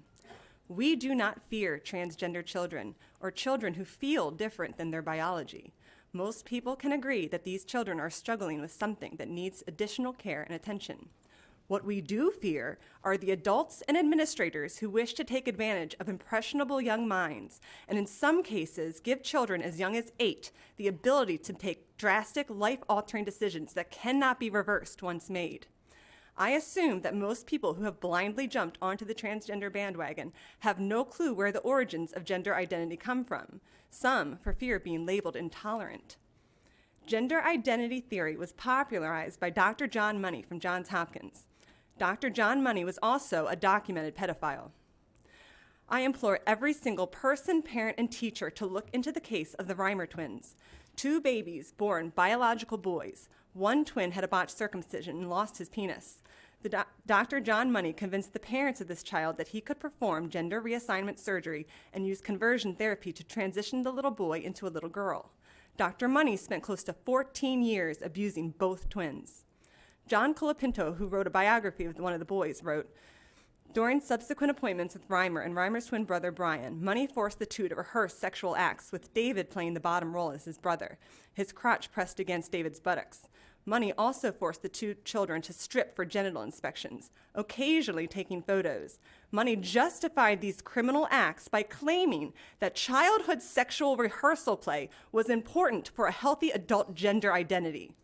Both of these boys died in their 30s, one from a drug overdose of antidepressants and the other committed suicide. So tell me again that the state and the public school system are not trying to groom my children when they are literally adopting the teachings of a pedophile, a documented pedophile, and incorporating it into the curriculum. Let children, with the aid of their parents, make these types of decisions when they are old enough to understand the consequences of what they would be giving up for the rest of their lives. Schools should not be involved at all and are not designed to deal with the long-term consequences of what they may convince impressionable children to do. I understand the dilemma. You have parents on one side who all they want to do is protect the feelings of their children. They wish nothing more than to keep their children in a safe little bubble. On the other side, we care so incredibly much that we are willing to hurt their feelings now to protect their future selves. God makes no mistakes, and it is no mistake that the trials in my life have led me here, to this moment, to this mission, and let me tell you, I am determined. I am determined to protect my children and all the children in this community. Thank you, and God bless. Thank you. Thank you. Next speaker is Eliza Lane. Let me.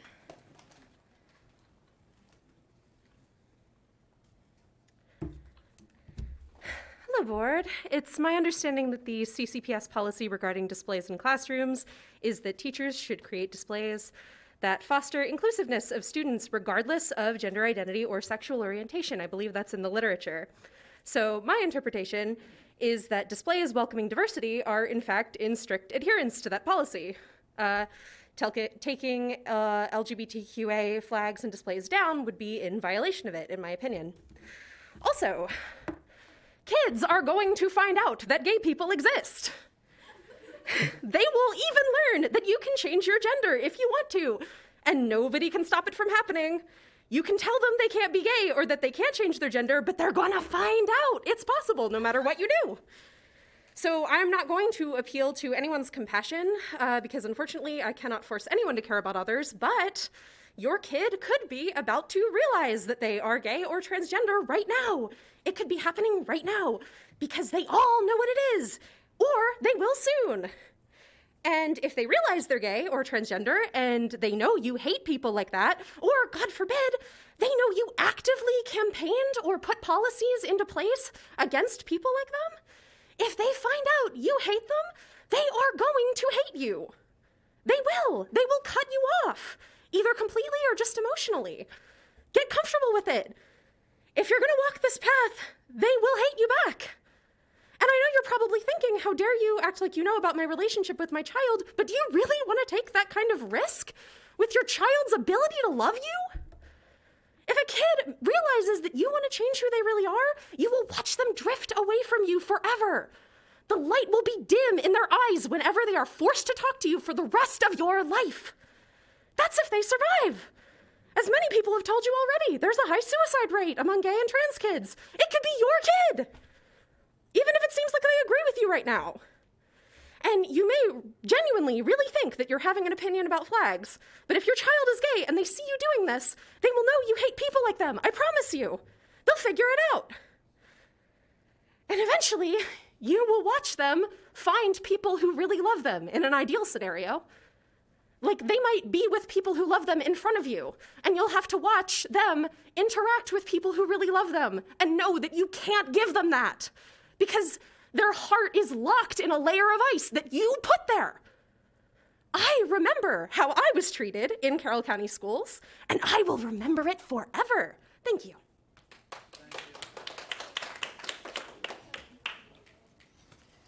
Next speaker is Joe Seska.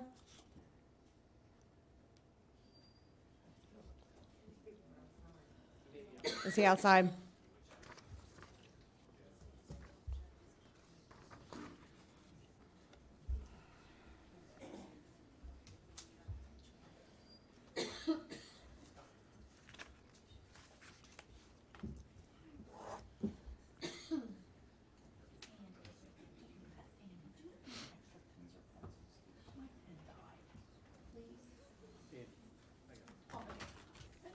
Good evening.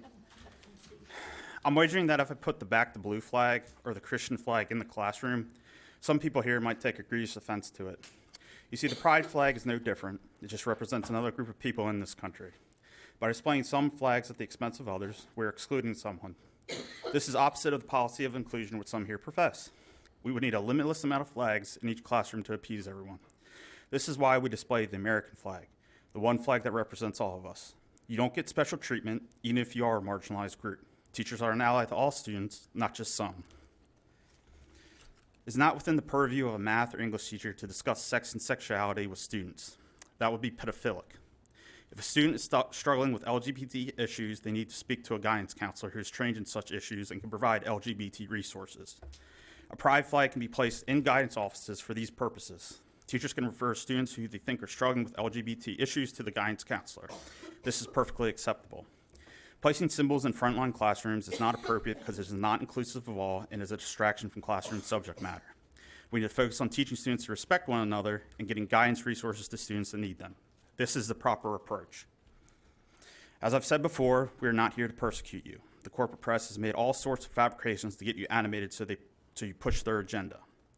Their agenda is the sexualization of children. Sexually inappropriate and perverse material, including pedophilic content, is being shared in the classroom. This is being pushed under the guise of the LGBT banner and this new gender theory, which is not clinical gender dysphoria. I would think that the LGBT community would be outraged by this like we are. If the LGBT community does not wake up and realize what is being done in their name, they will be confirming the already widespread belief that they are indeed sexual deviants and child groomers. I don't think they want this. I hope they don't want this, but this is what is taking place. And the placing of pride flags in elementary and pre-K classrooms is evidence of this. Instead, the LGBT members here are so blinded by hatred that they have failed to see what is being done in their name. We don't have to accept you. No one has to accept anybody. Why would we accept you when you call us bigots for wanting an inclusive flag policy? Continued support of this new gender theory under the guise of the LGBT banner will undoubtedly result in the regression of the LGBT community, and it will be their own fault. You're not special, you're different. And I'll add that under this new gender ideology, emphasis on ideology, not a clinical condition, students all over the country are being told that their gender and sexuality is a choice. This is in direct contradiction to what the LGBT community has said for decades now. Thank you. Thank you. The next speaker is Tobias House.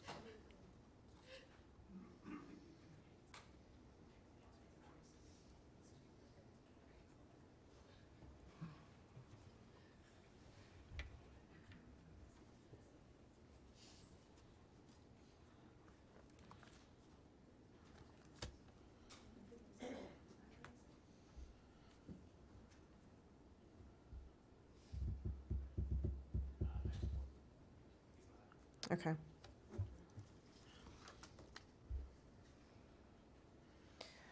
Belinda Lawson.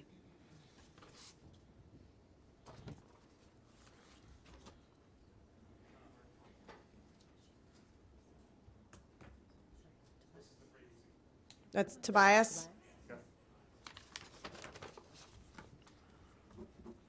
Dear community, dear Board of Education, who are we? Who are we? People in this land were grappling with that question almost 250 years ago, and together they proclaimed that all are equal, and that this equality should be formally recognized with certain inalienable rights. These political ideas were so astounding that they were, in fact, revolutionary. Equality and inalienable rights are part of our political heritage as founding ideals of this country. We are a nation of immigrants, a melting pot. To secure the inalienable equality of people, we have a republic, a representative democracy, where we, the people, vote. But how should citizens prepare to vote, understand how their government works, become helpful and productive members of civilization? Early on, advocates realized that the answer to all those questions was public education. Public education. It took about a century for the public education to be adopted in localities nationwide. This wasn't some natural thing, but a political movement which lasted generations. So when I stand here today and say, I support public education, I am not making a politically neutral statement, yet I fiercely hope that our children, their future, and public education are top priorities of every Board of Education member. Public education is another political foundation which enables our country to thrive and undergirds our inalienable rights to equality.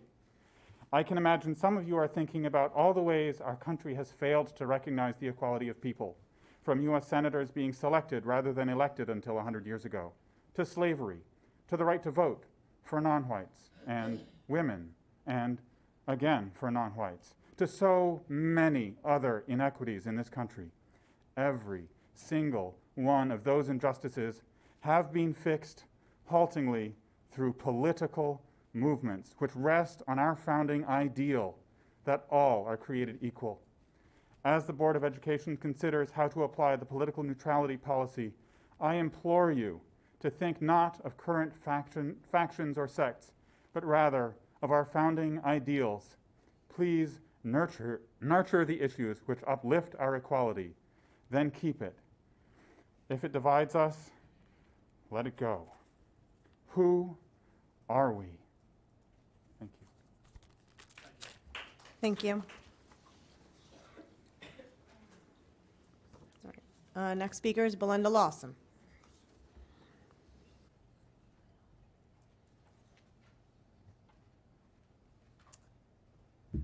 Good evening, Dr. Lockhart and board members.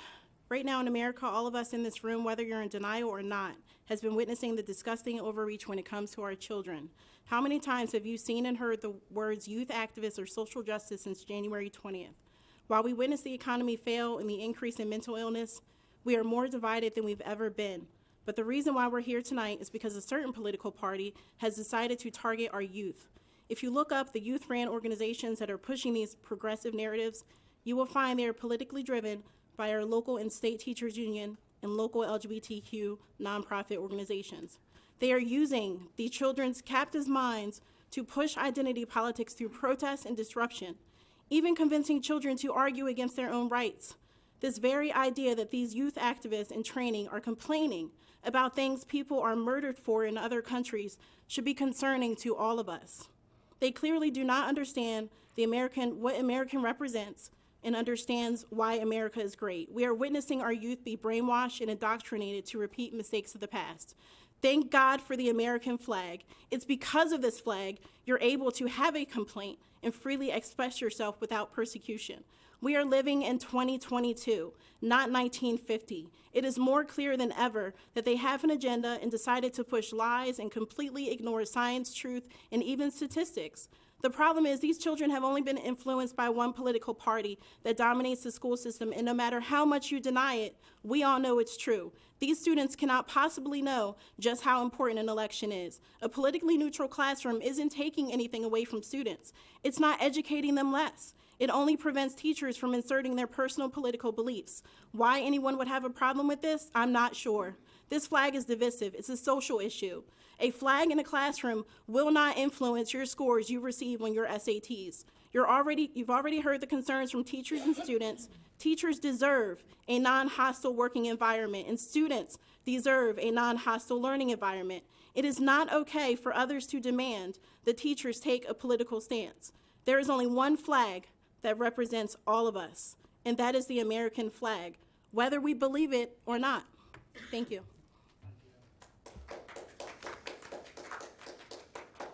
Next speaker is Kit Hart.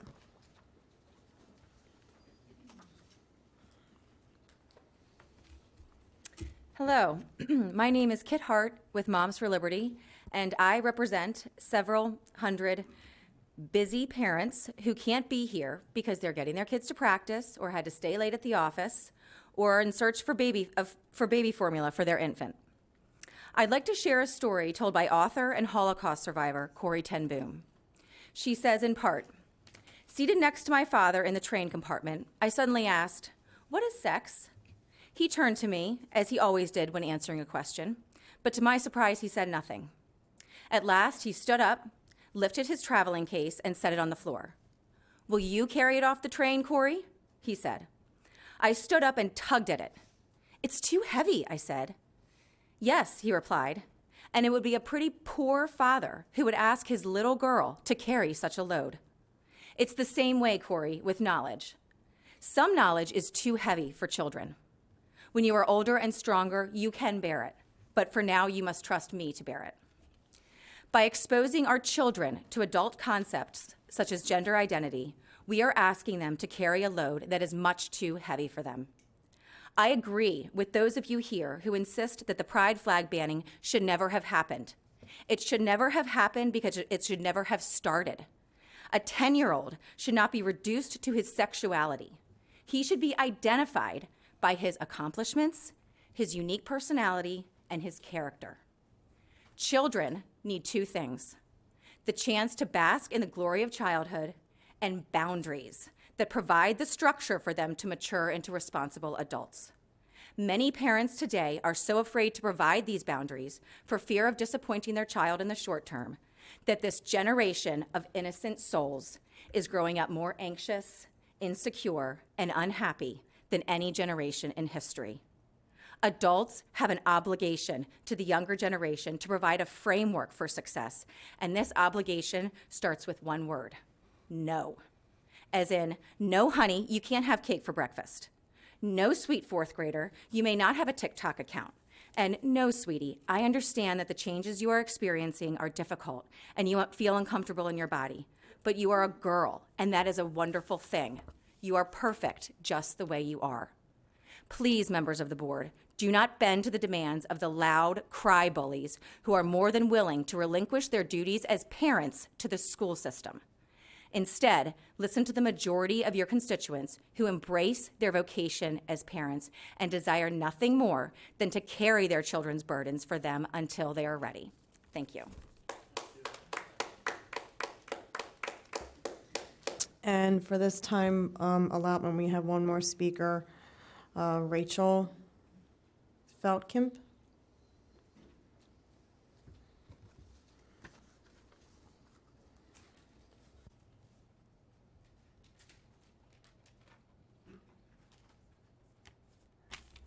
Good evening, board members. First, I'd like to make a clarifying point. That is, I can acknowledge your value as a person made in the image of God without accepting and celebrating your personal life choices. I'd also tonight like to address the health curriculum recommended by MSD as well as some of the comments made last month. I find it quite troubling that the board was accused of being responsible for the suicide rates in the LGBT community if they did not allow the pride flag to be hung in the classrooms. The idea that a person's personal value system and personal life choices must be not only validated by having their own flag, but also accepted and taught as truth within a health curriculum is wrong and goes against the political neutrality policy in place. The idea that all those who disagree with this gender ideology being portrayed as objective truth and hanging an obvious political flag in a public classroom now makes those individuals responsible for the suicide rate is absurd. Parents get to instill the values they desire into their own children at home, not in the public school. Yet this curriculum attempts to teach an ideological value system in the public school. It's just a value system of gender theory and identity, pretending that it is not a political ideology that represents certain people's personal values and life choices is dishonest. This has no business being in the public school. The public school should be a place where the aim is to teach factual information to achieve academic excellence. Not only does this not belong in a public school setting, but also this idea that our children need indoctrination in gender ideology to treat people correctly is ridiculous. Additionally, they don't need to know about another child's parent's sexuality in order to treat them correctly. Parents should teach their children at home to treat people with kindness. We don't need a school curriculum to teach a person's personal values and life decisions in an attempt to try and alleviate some kids' bad behavior. Now, of course, we do not want any child to be made fun of or bullied. No one here is advocating for that. But mere disagreement and dissent is not bullying or harassment in any way, and yet this is how it is portrayed. In the public square, we need to make an important distinction. Are we being asked to accept others' beliefs as equally true or to live with them in peace despite disagreement? This curriculum put forth by MSD does the former, not the latter. A public school, at the very least, should be concerned about teaching factual information and what is true. Truth has to correspond with reality. Yet this new health curriculum is not subject to biological or factual reality. The public school should not be implementing curriculum that does not correspond with reality. If we implement a boiled-down version of gender theory curriculum into our county, then you might as well throw out all standards. If we can't even agree about the most basic biological reality about us, then how can we teach that 2 + 2 is 4? A single person declaring to have plural pronouns already brings grammar standards into question. Grades themselves will become irrelevant. Academic excellence and college preparedness all goes out the window. We have a right to, in the public square, to have standards. Please do not be swayed by those who will call you bigots for not implementing this curriculum finish your thought. or refusing to hang a flag. Thank you. Thank you. Well, at least, I'd say the second public comment is at least an hour away. It'll be when we get to 7A on the agenda. You're welcome to stay. We won't do as many as we just did, but we'll try to do more. If you are going to be leaving, now would be the time to do that, so we can transition to other board business. And thank you, everybody, for your public comment. We do value it. And employee groups, we'll get to you as soon as the room settles.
Lockhart, members of the Board of Education, and Commissioner Frazier. I am Teresa Basler McCullough, President of the Carroll County Education Association, who represents teachers, counselors, RNs, speech language pathologists, behavior specialists, OTs, PTs, who together prepare students for all other professions. Devanchi, we hold the highest respect for you. Needless to say, you experienced a rough and wild ride the last 2 years. But you handled situations with grace and eloquence. The cliche, out of the mouth of babes, holds so true. There's no doubt you will be successful in any future endeavors. Nothing but the best in this journey of life and your next chapter. Thank you for serving.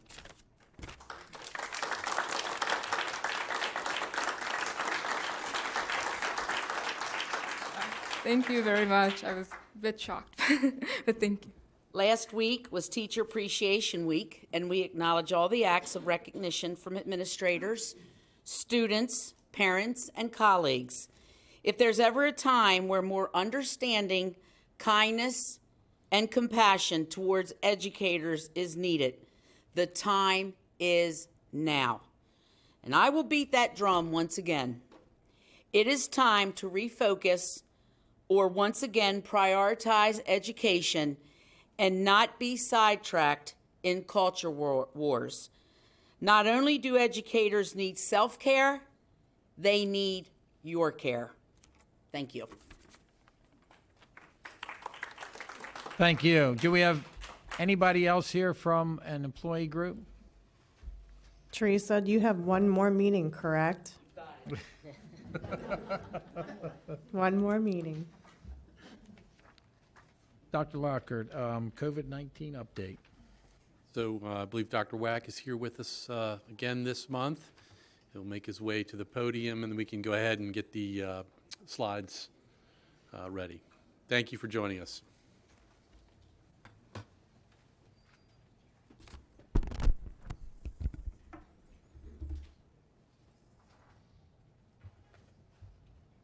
Good evening. Before I get started, I just want to congratulate Ms. Mystery. I've seen a little bit of your work, and I've been very impressed. So congratulations, and good luck with whatever your next phase is. What are you going to do? Do you have plans? I plan on attending UMBC with a double major in math and biochemistry. Outstanding. All right. Thank you. Excellent. All right. So I wish I had good news for you tonight, but I don't. Next slide. We have, who's running the show here? Okay, thank you. So as you probably have heard, cases are up all over the country. They're up in Maryland, and they're up here in Carroll County. Hospitalizations in Maryland doubled just last week. And unlike in the past, we probably are working with pretty incomplete data because of the widespread use of home testing.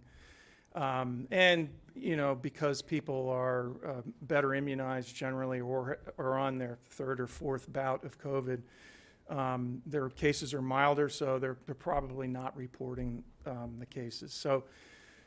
So we're in a surge. The good news on that is that hospitalizations, even with those recent increases, are still well within manageable levels. So, you know, and all our metrics have now shifted more toward focusing on hospitalizations as opposed to case numbers. So yes, cases are up, but that's not necessarily as bad as it was in the past because hospitalizations are still at a manageable level. Next slide, please. So here's our Carroll County data. I don't know what that, oh, okay. This is different than before. But anyway, these are our numbers. We're up 400 cases. You can see our positivity rate's up. And our running total for deaths, we're closing in on 400 deaths since the pandemic started. Next slide. Just case numbers here in Carroll County. Next. And then hospitalizations, you can see still relatively low for COVID hospitalizations. Next. And then deaths usually track with hospitalizations and usually lag, you know, up to 2 to 4 weeks. So nothing surprising here. Next. Vaccinations were sort of topped out. We're still pushing, but, you know, not moving these numbers quite as much as we used to. Great news with our elderly population, highly vaccinated. We're now focusing on making sure as many people as possible get boosted. And, you know, if it's been more than 4 months since your first booster, then you're definitely eligible for a second booster. So we're encouraging folks to go out and get boosted as soon as they can. Next slide. So masking on airplanes is no longer mandatory, but CDC is still recommending that when you're on public transportation, that you continue to wear a mask. Obviously, that's been met with mixed reception. Boosters are available, as I mentioned, and Johnson & Johnson has fallen out of favor. FDA's kind of starting to pull that back. So, the only situation where it might be warranted is if you can't receive one of the other vaccines, which so far there really hasn't been any major indications of that. Next slide. So in CCPS facilities, as you probably are aware, we have some outbreaks, and the guidance, the MSDE, MDH guidance is still that kids who are positive stay home for at least 5 days, may return to school when they're asymptomatic, and they have to wear a mask for an additional 5 days. After that, if they can't, then they should just stay home for 10 days. We here at the Carroll County Health Department, we would also recommend that at the schools that are in a school-wide outbreak, that you all reinstate mandatory masking in the entire school. Seems like it might, we're almost to the end of the school year. Why bother? The concern is that the secondary and tertiary spread in the community. That we know for a fact that people in our community have died from school exposures. And so the more we can limit the spread within the schools, the more of those kinds of deaths we can prevent and avoid. So that would be the reason to do that. And the fact that it's the end of the school year, that could cut both ways. It's only a couple weeks, but that's our guidance. Next slide. Pediatric specific data, lots of good news here that statewide, generally kids do very well with this.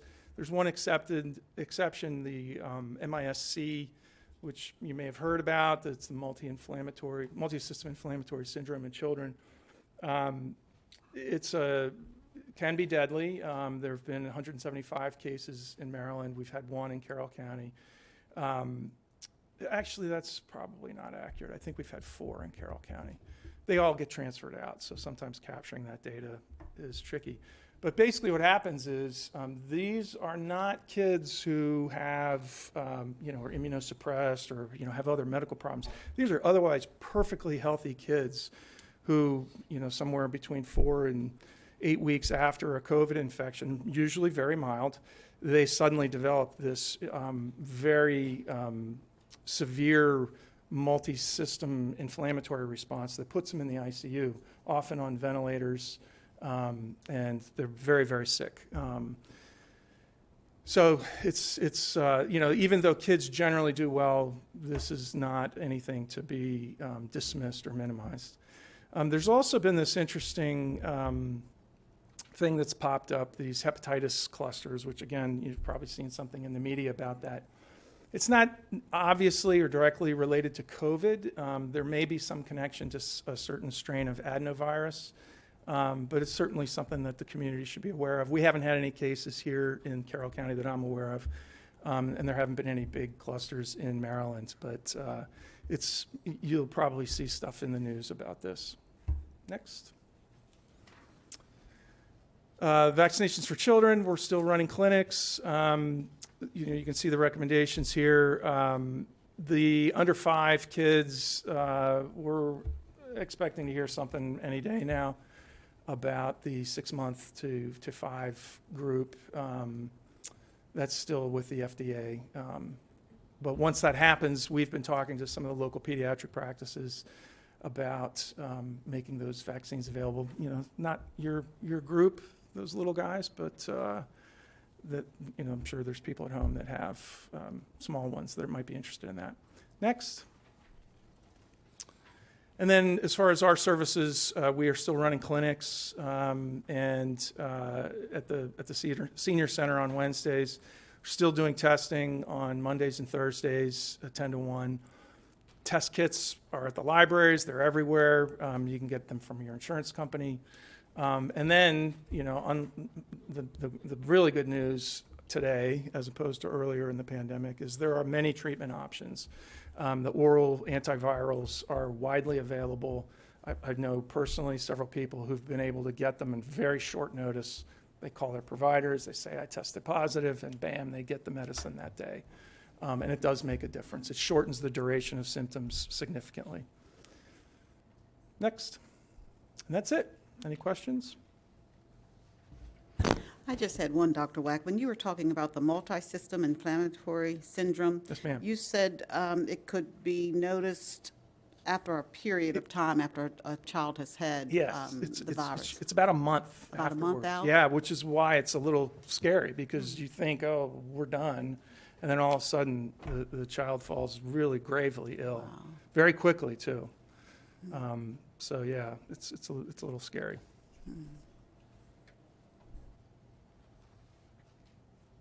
Having been in the classrooms in schools, I know that many students are out right now with COVID or other related illnesses as it's spread in the community. So have there been any issues operation-wise with all those absences and all? Operation in terms of? Just the date. Substitutes or class coverages? Is that where? She was speaking I of think students, so. correct? Yeah. Right. So far, I haven't heard any operational issues. Yes, we have seen an increase in the number of cases on our data dashboard, which is still being updated. I was just updated today, in fact. And have there been any health concerns regarding long COVID in students? That is a great question. So for pediatric so your population are still pediatric. I'm a pediatrician, so it's of interest to me. But the data on pediatric long COVID is still very early. Generally, there does seem to be something emerging around long COVID. But because it's the long part of it that's challenging, you need time to see how this is all going to play out. But people who had infections early on in the pandemic, now they're coming on 2 years out. There is a group of people that do seem to be having some long-term health complications from otherwise sometimes unremarkable COVID infections, but that's still being sorted out. A lot of data still needs to be collected. But at the health department, we are starting to put together a long COVID program specifically for this reason, because I have a feeling that it's gonna be a problem. But great question. So has the school system needed to make any health accommodations for students suffering from long COVID yet, or is it not much of an issue right now? I don't believe that's an issue right now. I can't see Carl. You say no, right? Not that we're aware of. And that would be through home and hospital. I'm not aware of any of those specific cases. All right, thank you. Thank you. All right. Have a good evening. Thank you very much. Before we do board activities and correspondence, at least 2 board members have a paragraph to read. Yeah.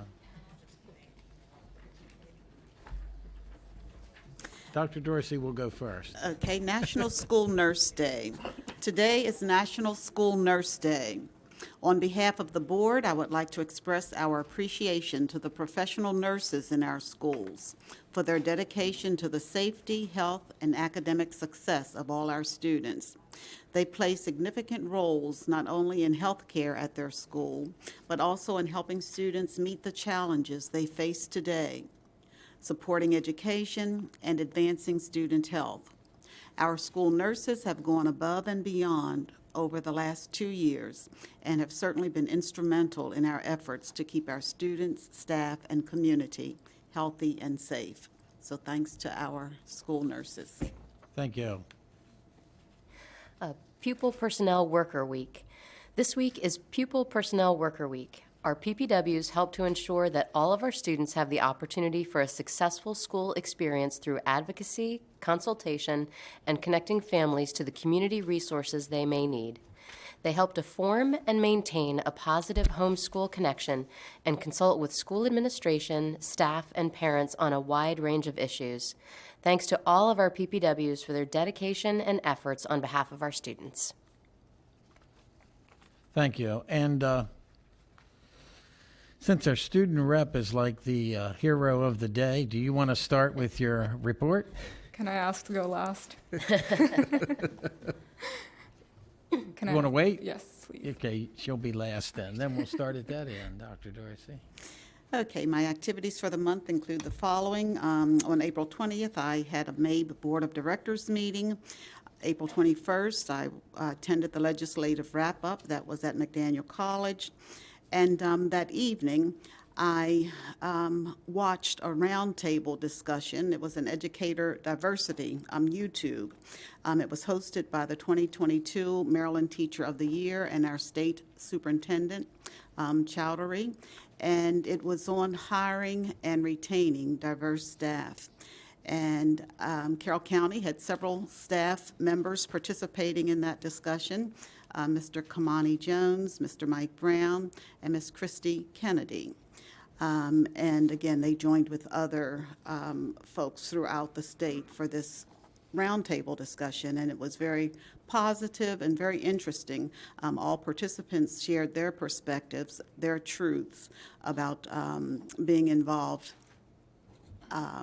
in their schools and in their counties as members of a diverse community. So again, it was very, very interesting, and I think we can get some helpful tidbits as far as our moving forward with hiring and retaining diverse staff members. On the 22nd of April, I attended our Education That is Multicultural meeting. And that was, again, facilitated by Mrs. Jones, and that's always very informative. On the 27th of April, I had the opportunity to be at the beginning of our Special Olympics that were held at Westminster High School, and my congratulations and thanks to all of those student athletes who participated in those events. It's always a very heartwarming experience, and again, just to watch the students as they paraded around the track at Westminster High School and then took their positions on the field and reciting their oath. I mean, it was just all very heartwarming, and again, the athletes deserve a lot of thanks and a lot of credit for participating that day. On May 3rd, I attended the MABE Board Academy on the Blueprint and Universal Pre-K. And again, I found that session very informative. It was facilitated by John Willems from MABE. And again, I know that we're unpacking the blueprint at our monthly board meetings, but if you can attend any of the sessions, any of the board academies on any of the elements of the blueprint, I think you would find them very informative, because just even yesterday, as we were involved at our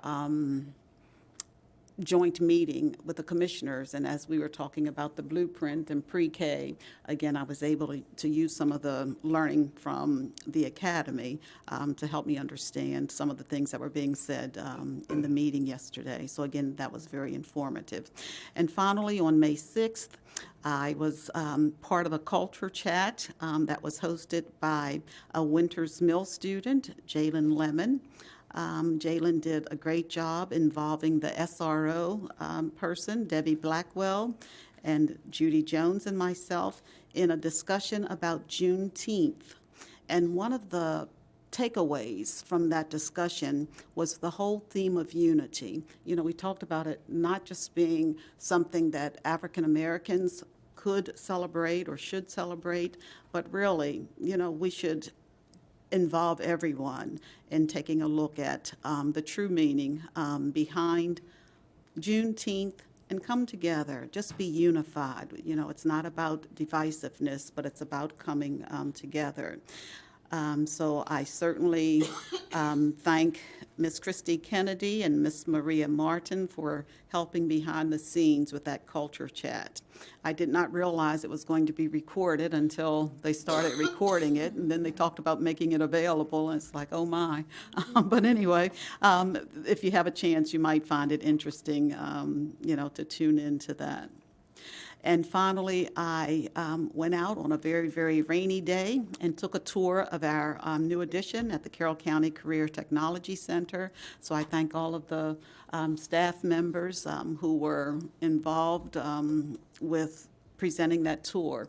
It's like I sort of compare it to the pastor at a church. If only one or two people show up, the pastor goes through the whole sermon regardless. Yeah, So based- I was only the one board member there. Based along on with Mrs. everybody's McCabe. schedule, you were the center of attention. Well, it's a beautiful addition, and I know it's one that we're all going to be very, very proud of. So I appreciated the opportunity to do that. So several members from facilities were available, as well as the person from Gilbin. So again, it was just very informative, and I appreciated the opportunity. I also did several things that Dr. Dorsey attended. I went to the McDaniel presentation at Legislative Luncheon. We went to that together, you and I. Yeah, we all sat together. I did not go to the Career and Tech. I was being a good grandmother that day, picking up children in the rain. And I did go to the Olympics, and we met each other there. She was leaving, I was coming, and let me tell you, you needed a winter coat and gloves, and it was windy that day. But they did not mind running around and participating that day, because that's a really big day for them. So that was really good. But I really want to do something else this evening, and I do want to honor a special person today, Paul Rill. Mr. Rill passed away this past Monday, and he was a very big part of Carroll County public education in the school bus world. He graduated from Westminster High School in 1951.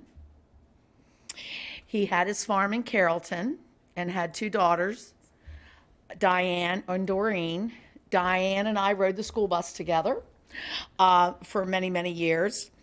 He began driving a school bus while he was farming. And if some of you can go back that far, that's what farmers did. They all had buses, and they would feed their cows, do their bus runs, go back and farm, pick the kids up, drop them off, and go back to farm some more. And he was just a perfect example of that. In 1968, he was awarded his first school bus contract through the Carroll County Public School System, and he established Rill's bus service. He continued to increase his fleet throughout the years, adding motor coaches in 1984. In 2017, he was awarded the Top Gun Award by Carroll County Public Schools for 51 years of accident-free driving. That is a really big accomplishment. He and his wife were honored to serve the transportation needs of Carroll County and far beyond for over 54 years.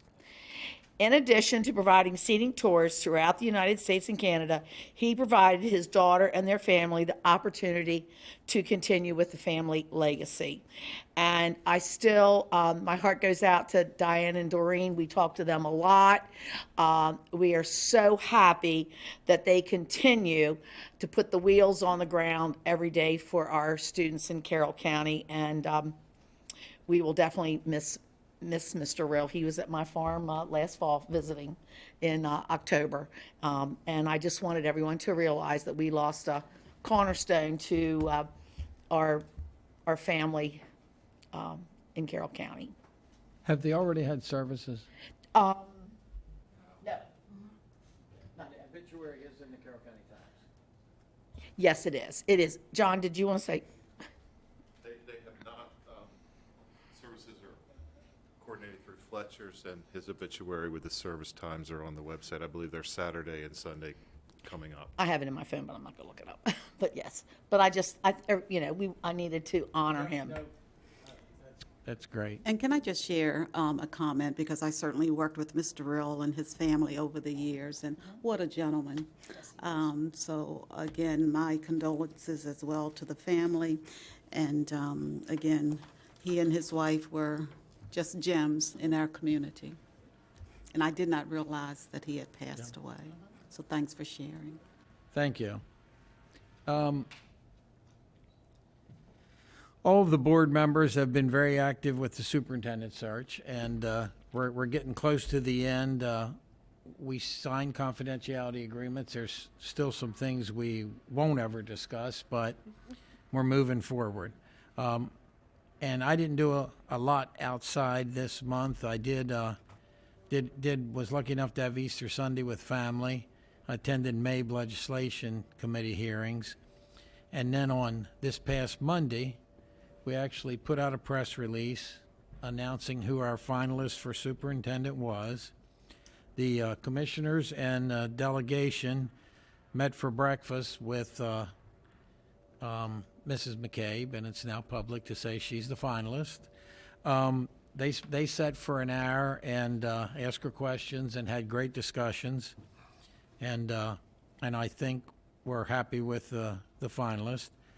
Then at 10 o'clock, central office and principals interviewed her for an hour. And then at noon, the SGA and our rep interviewed her for an hour. And then at 2 o'clock, the bargaining groups interviewed her for an hour. And then at 4, the parents interviewed her for an hour. And I think one of the things that is public knowledge, seems like a year ago, but after Dr. Lockhart told us his plans, we selected the MABE group as our consultant to handle our search. And that was a great choice. They've been great all the way up through. They were here Monday and tabulated everybody's public comments. And this all leads to, hopefully on Thursday, May 19th at 2 p.m., there will be a public meeting here, which will be partly budget, but then hopefully a vote on who our superintendent will be and a contract signing, and it should be a relatively short meeting, and hopefully we'll have some snacks and whatever, water and iced tea or something if everybody wants to stand around and talk a little bit. Thank you. Let me say one more thing.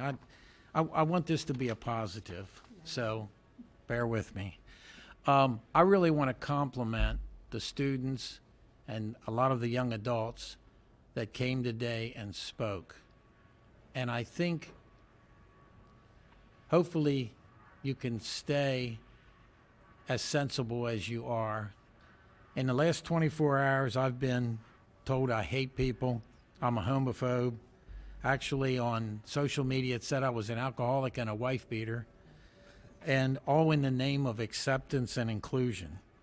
And I just don't understand how people can try to convey a message on why we need to accept others and then call me a hater.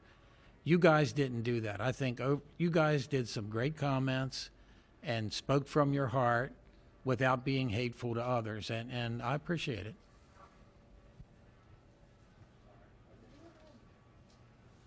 No, because I got something to say too, so you're good.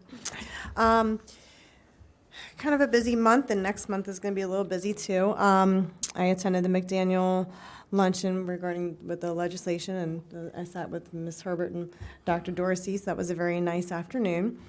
I attended quite a few of our drama productions that were throughout the county. So I attended the Man Valley production of Cinderella twice, and I attended the FSK production of Shrek. Both were phenomenal. I'm very proud of our students here in this county. Every student that is in any activity, they put their heart and soul into it, and you definitely see that when you see those play productions. The hours, the work, everything they put into it. So I was able to run over on last Friday, I believe, to the drama fest that was over at the community college. And I went in, and the support that all those students had for each other, they all stood in applause and were just, it was just in awe. Like, they're in their T-shirts and they're all just supporting each other, and it was fantastic. And I love seeing the different performances. Chicago, by the way, from seeing the little tidbits of Chicago, I saw, wow, I wish I would have seen that one in full because it was incredible, just what I saw. 4-H trainings are underway. I attended the 4-H poultry training. So if anybody is doing poultry, keep your eye out for emails from the Maryland Department of Ag regarding the poultry influenza that's apparently happening. So we might not have birds at the 4-H fair. I'm a little upset about that. So our 4-H fair here in the county is going to be the end of July and early August. I hope everyone that celebrated Mother's Day had a wonderful one. I was able to watch Doctor Strange, MOM is what I call it. And I'm very excited and looking forward to Maverick coming out this summer. So any mom that was ever part of the whole Top Gun and Tom Cruise, yeah, we're a little happy for that Maverick movie coming out finally. June, we have a lot coming up, and next week actually is Law Enforcement Week. So I do want to thank all of our law enforcement and our SROs for everything that they do here for us in the county and as a nation as a whole. June is it's going to be an emotional time in June. We have, there's playoffs occurring right now, plus we're going to have all the different activities and graduations. And I'm looking forward to all the graduations that I'm going to be able to attend because it's not necessarily a goodbye. It's what are you going to do now? How are you going to go on through life? And so I'm really excited for this. I'm just happy that we're having a little bit of normalcy regarding that. Knock on wood, that's going to still continue. As Mr. Collier was saying, we have some amazing students in our schools and amazing staff. And along with June is also Pride Month. I have attended numerous times, and I think Carroll County's had 4 Pride festivals, if I'm correct. I've attended at least 3 of them, and I had a fantastic time at every single one. And I attend genuinely because I do care about our LGBTQ community and the students and the staff. So when we hear public comment about, we may, if we hate them, I've never said I hated them. I was saying there, I was comparing the flag to the Confederate flag, and no, I was not comparing. I was having a discussion with Devanshi, and I was rudely interrupted. So if someone took it as I was comparing it, I was just trying to have an explanation of we had to do one thing because it upset people. We may have to do something else because it upset people. And that's an unfortunate time in our lives in society. The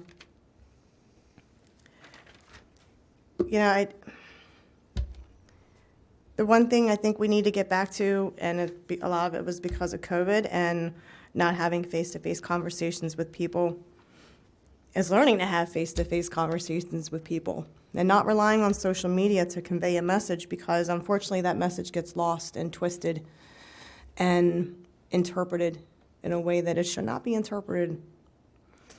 So I just want everyone to know that, we want to do what is best for all of our students, and we do support all of our students. And I am very well aware of the things that are and the struggles that LGBTQ students go through. I'm very well aware of it. I've been very well aware of it for quite some time prior to COVID. But I do think the ones that had spoke and the community has come out, just know that we do want to have a solution that is best for everyone as a whole. And so to our seniors, You will be missed, and we are excited to see what journeys you lie ahead.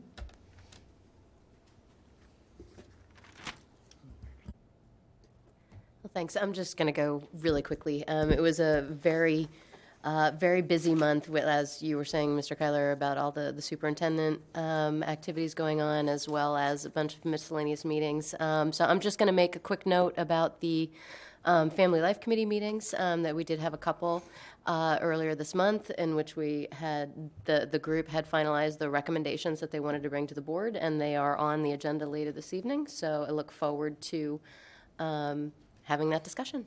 And with that, I'll pass it on down to Devanshi. All right, thank you. Since last month's meeting, a majority of my time has been spent reviewing for AP tests and finals, alike to many high schoolers and seniors during this time. This is the last AP testing week, so best of luck to all the test takers. Remember to try your best and that your score does not define you. As well as good luck to all the seniors taking finals of the upcoming week.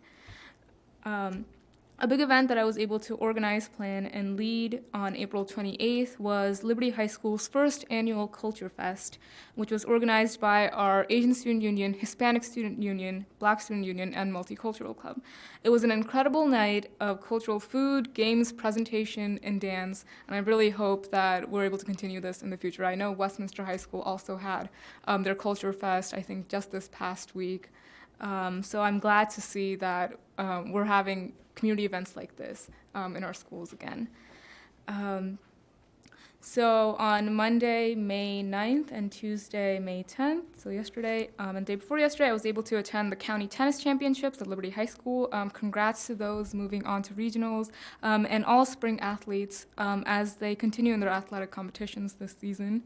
On Monday, I also attended the superintendent focus group with our Shrub-elect, Emily Chesky, and high school and middle school SGA presidents in the county. Along with that, happy graduation season to the class of 2022. We've made it. Between COVID and a million other things, we've persevered.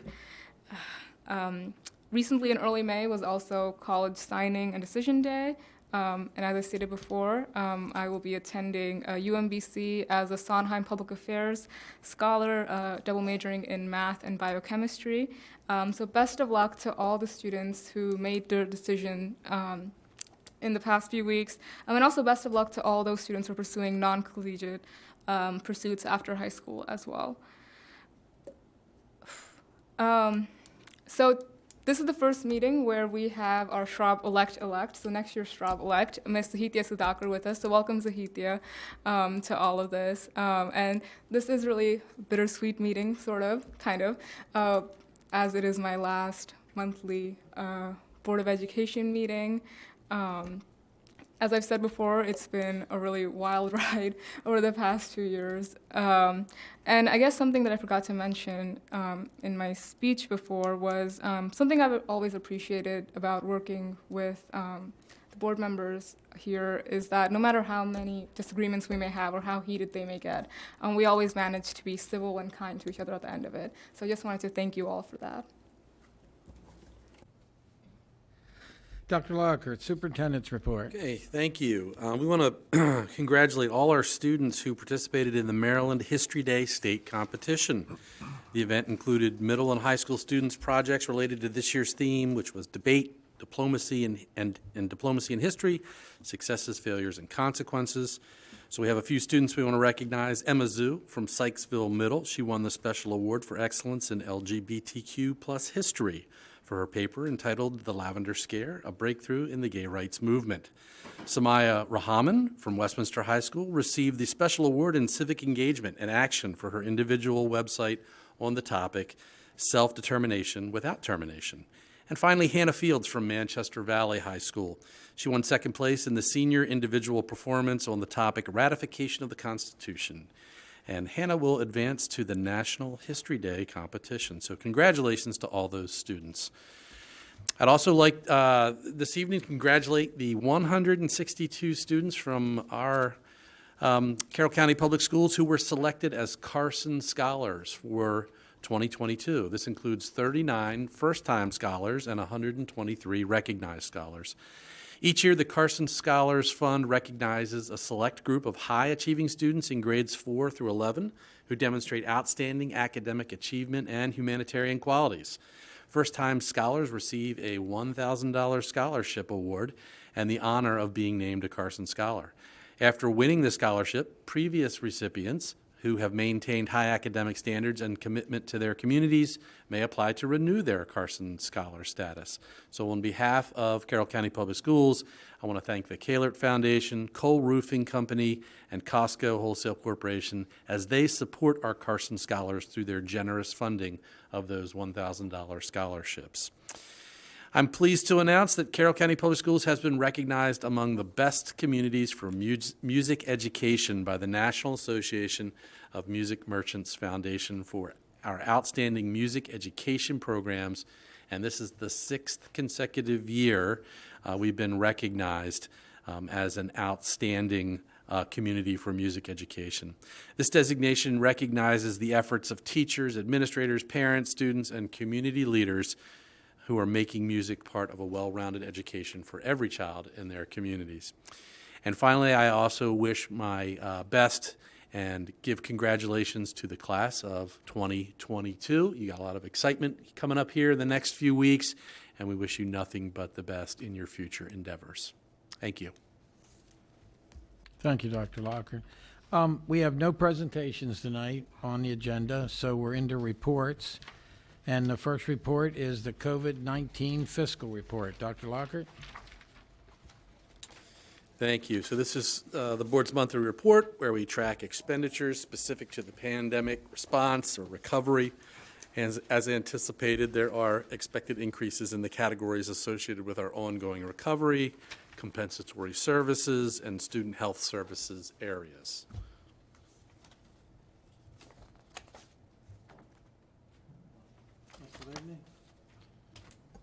Thanks, Mr. Kyler. I just had a question about the other instructional support line, because that's where the biggest increase was since last month. But I guess it's kind of more general. Like, 'cause we never filled all of the quarantine success coach positions, did we?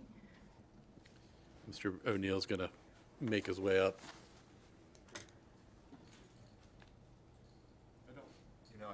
I'm not sure that we ever filled everyone in every school, but some of them we might have filled more than once as attrition occurred, and then we would bring on a new person. And that would be true of a lot of some of the staff associated with this report. Okay. So what are those folks doing now? I mean, I know that we've had a bit of an increase in the dashboard, right, for both staff and students over the last couple of weeks as BA2 surges. But so are the quarantine coaches still actively working in that role, or have we kind of repurposed them? So their primary purpose is still helping those students who are in quarantine, since we do still have students experiencing quarantine. But in the hours that they're not working with students that are in quarantine, they're helping to provide interventions, reviews, support to other students within the building who are struggling academically. Okay. All right. Thank you. Board members, any other questions? The school construction report. Dr. Locker? Okay, thank you. The report includes updates on our 2 large projects. Also includes paving and relocatable work. We'll complete this summer. And lastly, there are 2 projects that now have local and state funding commitments that we just spoke about at the joint meeting the other day, which move to planning and design.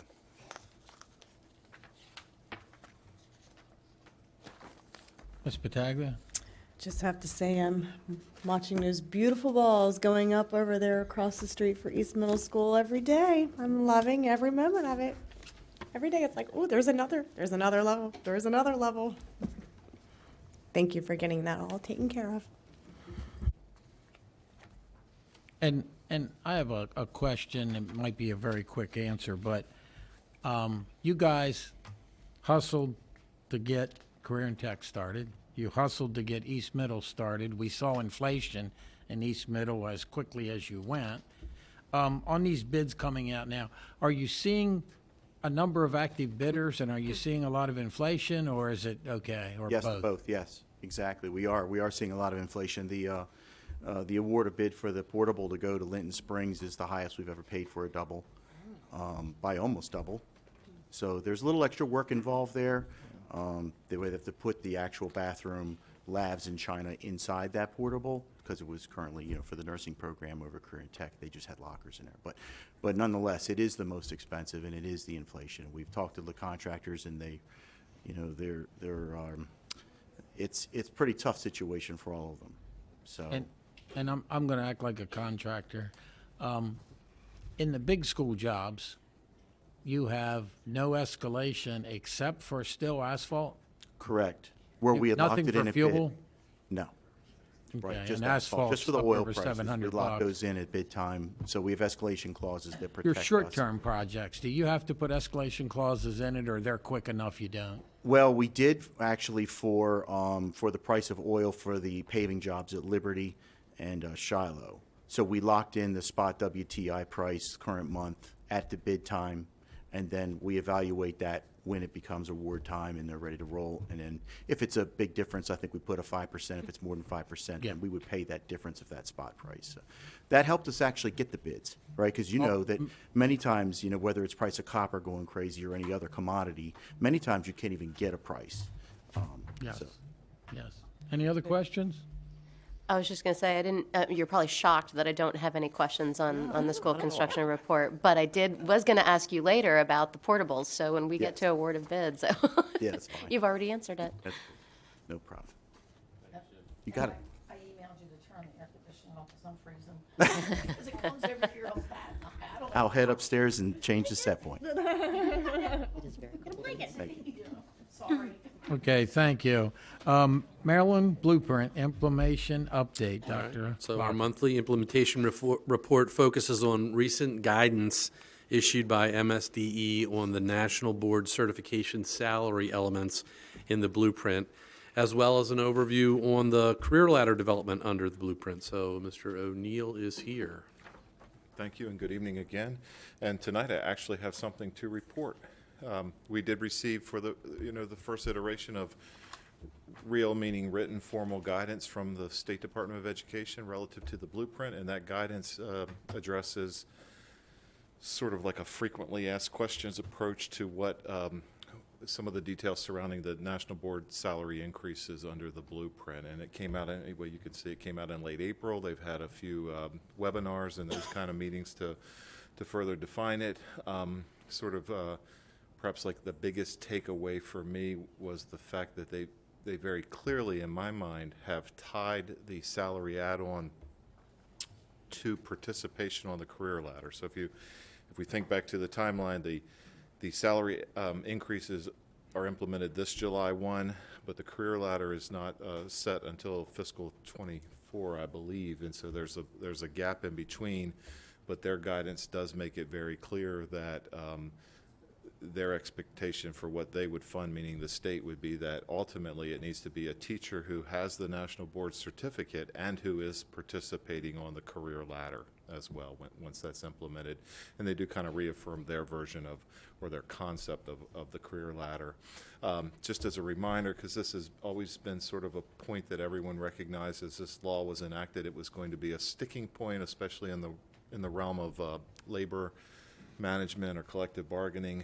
Here's the definition for teacher as contained in the law, and I'd note that little provision under number 2 where it says unless otherwise provided, because in the guidance it does seem that MSDE did work a little bit with the otherwise provided, and has essentially in very loose terms said if anyone is providing direct instruction sort of as a teacher of record, whether or not they neatly fall in that prior definition from the law, they would be eligible for the add-on, meaning MSDE would fund its portion.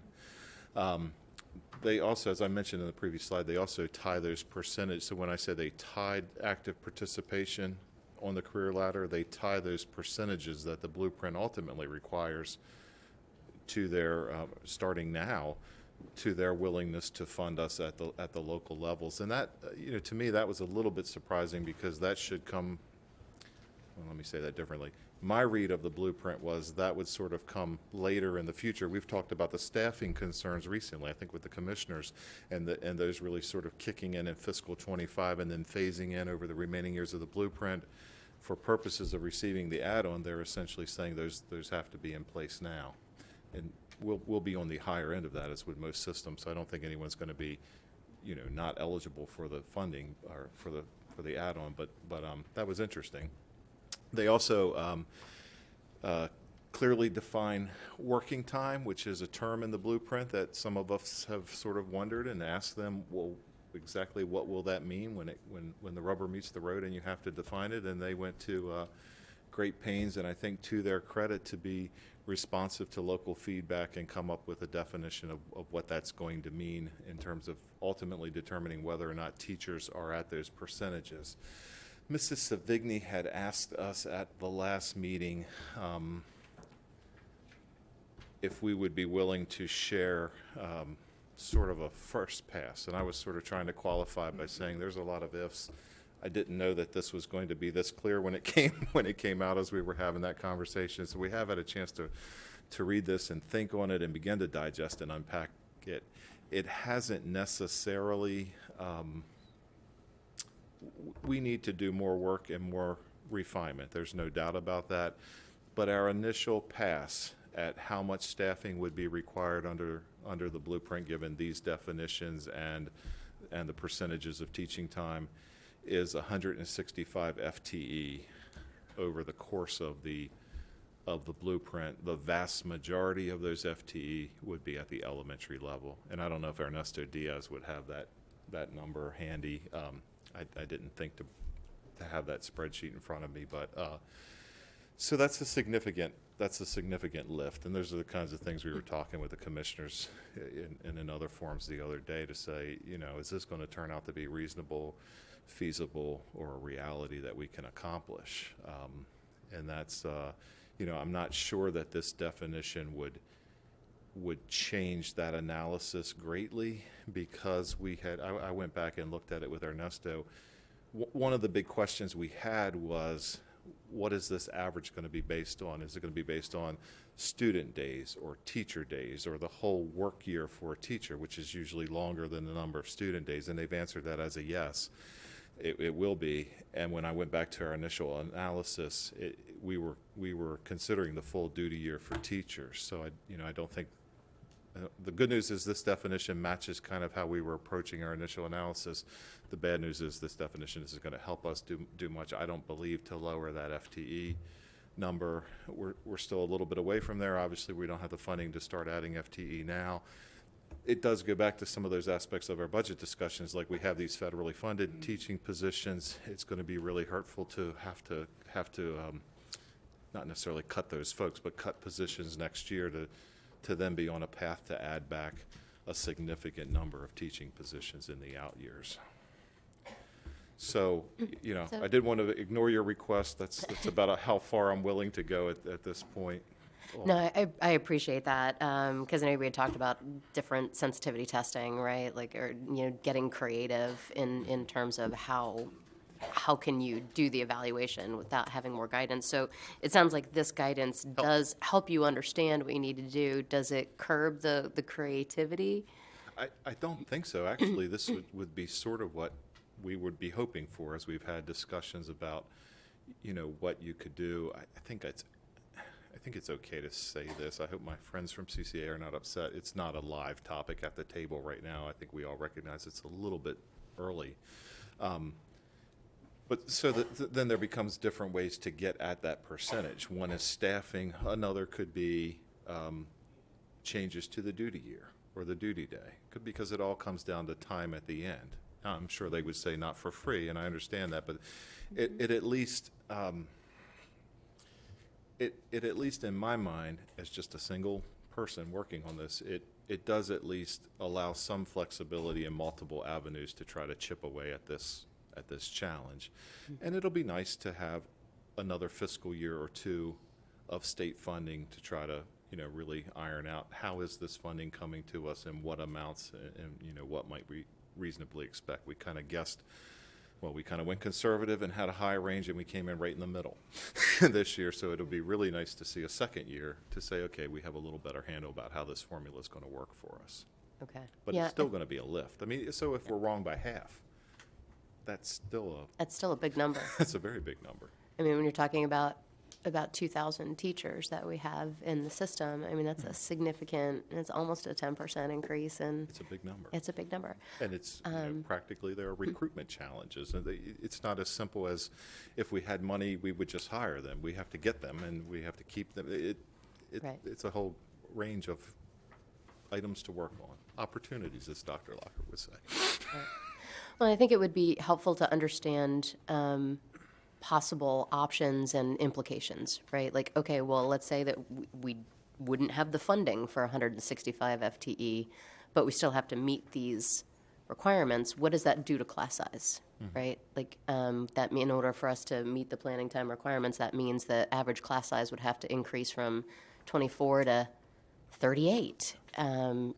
Just to try to understand the implications. I mean, we need to understand that in order to be able to explain it and tell the story.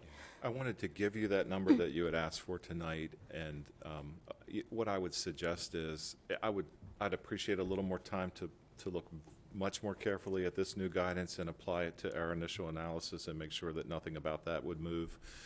And then we could sort of begin to, from there, once we're comfortable, work on kind of other scenarios or worst case scenarios or other ways to get at it. It would also be interesting to see if other school systems begin to develop some models themselves that maybe we could peek at and see if that would change our thinking or inform our thinking a different way. So maybe by the time we start the new year, we could start to have those kind of conversations with the caveat that some of that will be appropriate for collective bargaining.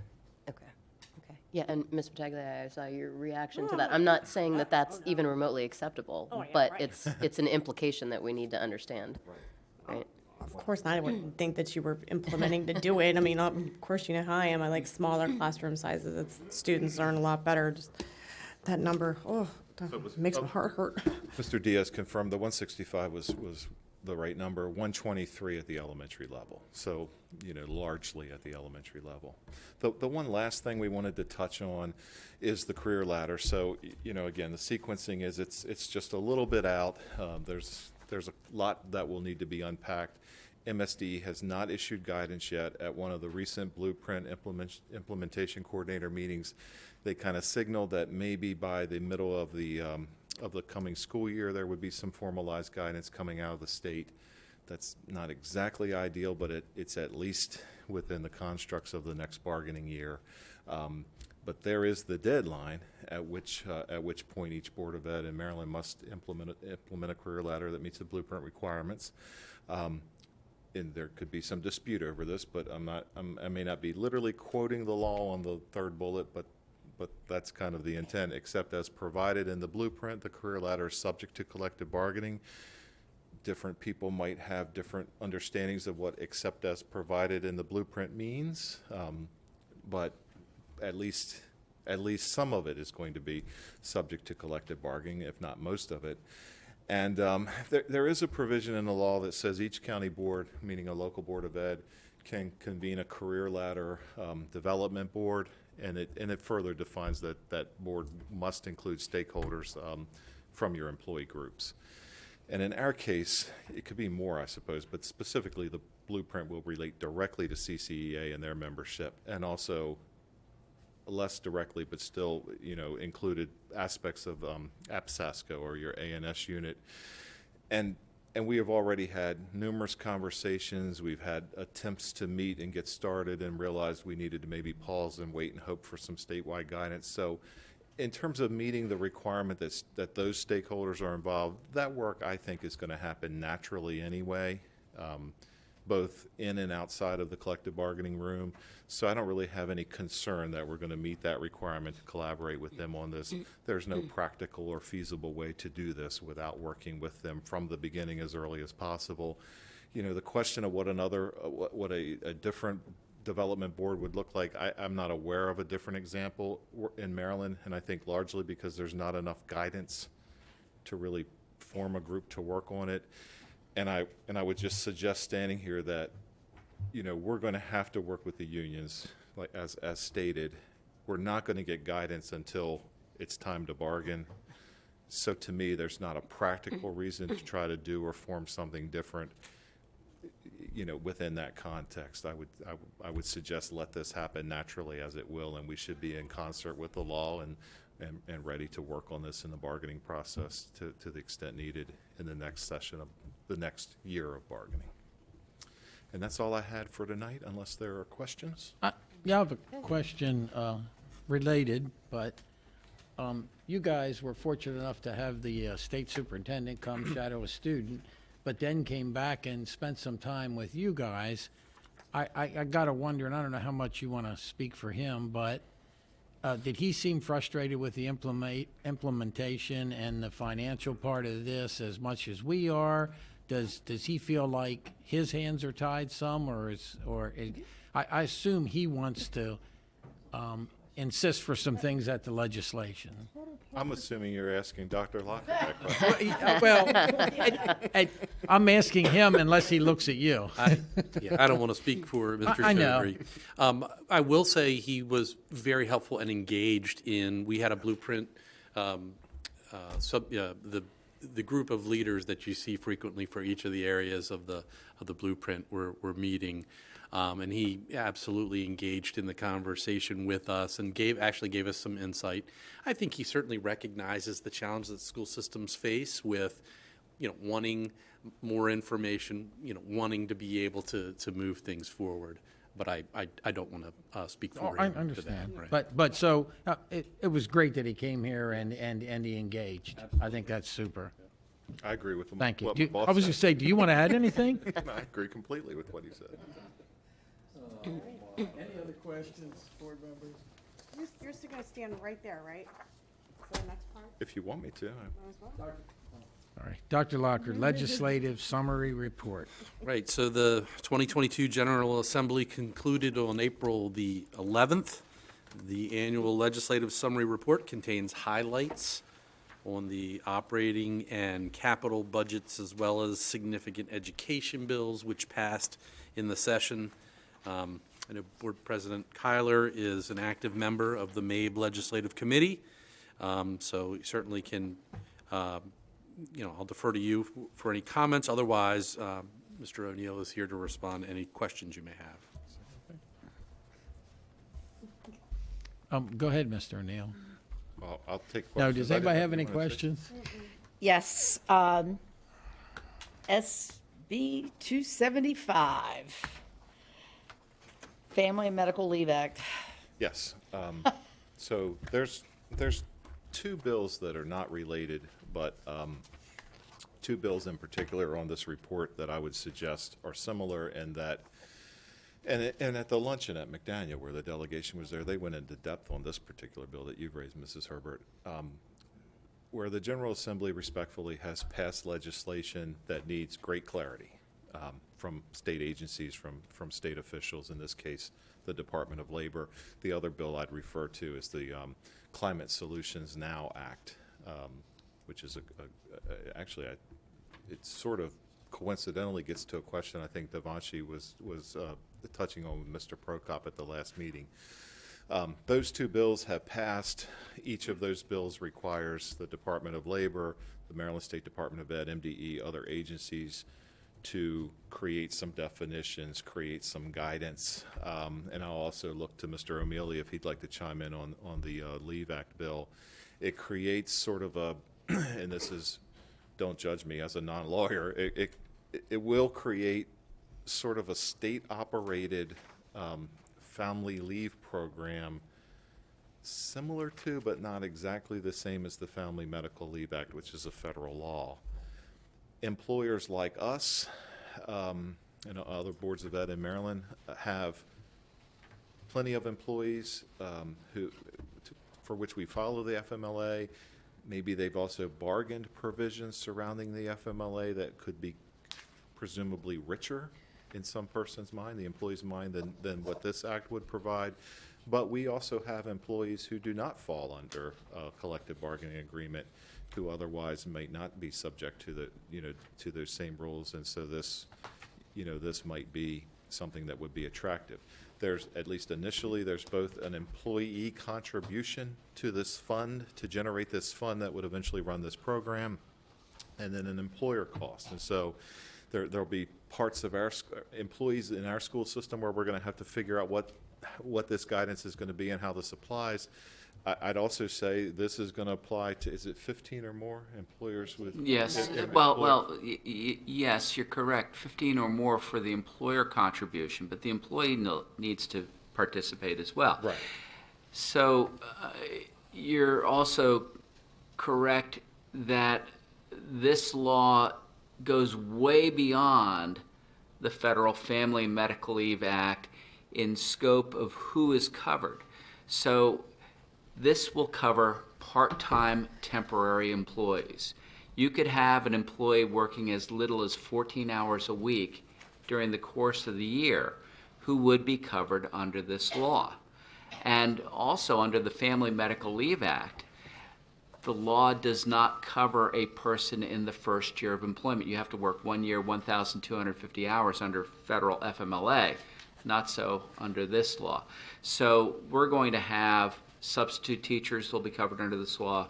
We're going to have part-time temporary emergency coaches covered under this law. At the community college, you'll have adjunct faculty who will be covered under this law. There are a lot of questions, and especially with part-time employees who will, in most cases, have multiple employers, all of whom may have to contribute for the same employee. And that will need to be ironed out in the regulations by whoever is the State Secretary of Labor after the election. And I'd add that with the 15 or more employee requirement, that it affects not just us as an employer, but many, many contract service providers we work with. Right. The whole gamut, you name them, athletic trainers, special ed service providers, bus contractors. Plus, there's the coordination of our existing negotiated leave policies and the requirements of the law. So an employee would have to exhaust our existing leave policies, and so huge differences between a veteran employee who has an accumulated leave bank and a relatively recent hire who may only have accumulated 10 or 12 days of leave. And that's going to need to be ironed out in the regulatory process, which we should have, some comments through the school systems, and of course, Mr. Willems, on behalf of MABE, should be commenting I on just that. wanted the public to be aware of this and what a large impact this is going to be on the school system, our bus drivers and our other contractors.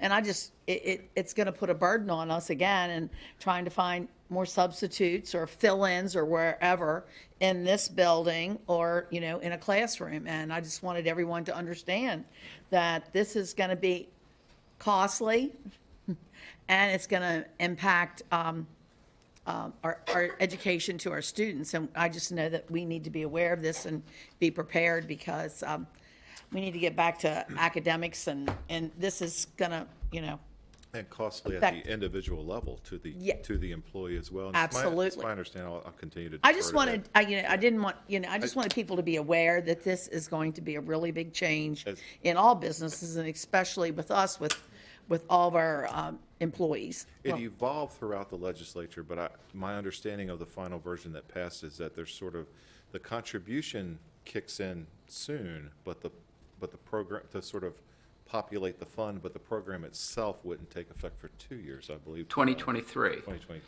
And we don't know how much the contribution will be. That will be a product of regulation.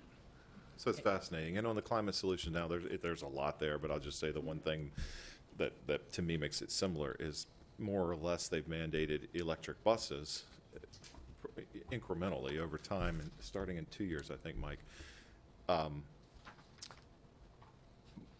But with the possibility of exemptions or exceptions or waivers that don't yet exist. So they'll have to, the state will have to develop that, and that's something that's going to be, costly if not impractical in many cases. So we'll have to wait to see what those exemptions look like. But I did ride one the other day, and Yeah. it was a bus. Yeah. And I'm curious for small businesses because 15 is not very many. And when it includes part-time, because a lot of small businesses can have a lot of part-time employees and not too many full-time, but this is going to hurt them. Well, let me add on this. The business impact on employers may be impacted additionally because the employer is usually an employee as well. And so if you own a subchapter S corporation, the owner of that business is also an employee of that business and would count towards the 15. So, and that may impact some of our smaller vendors. Yes, yes. And the prices we get from them. Yeah, that's right. Thank you. So, Mr. Carla, can I? Oh. Go ahead, Beth. Okay, I just wanted some more information on House Bill 146, the one that requires the attorney of a student with a disability. It says if the student has an attorney, be present in disciplinary conferences. Bringing in the reinforcements, Dr. Dorson. Okay.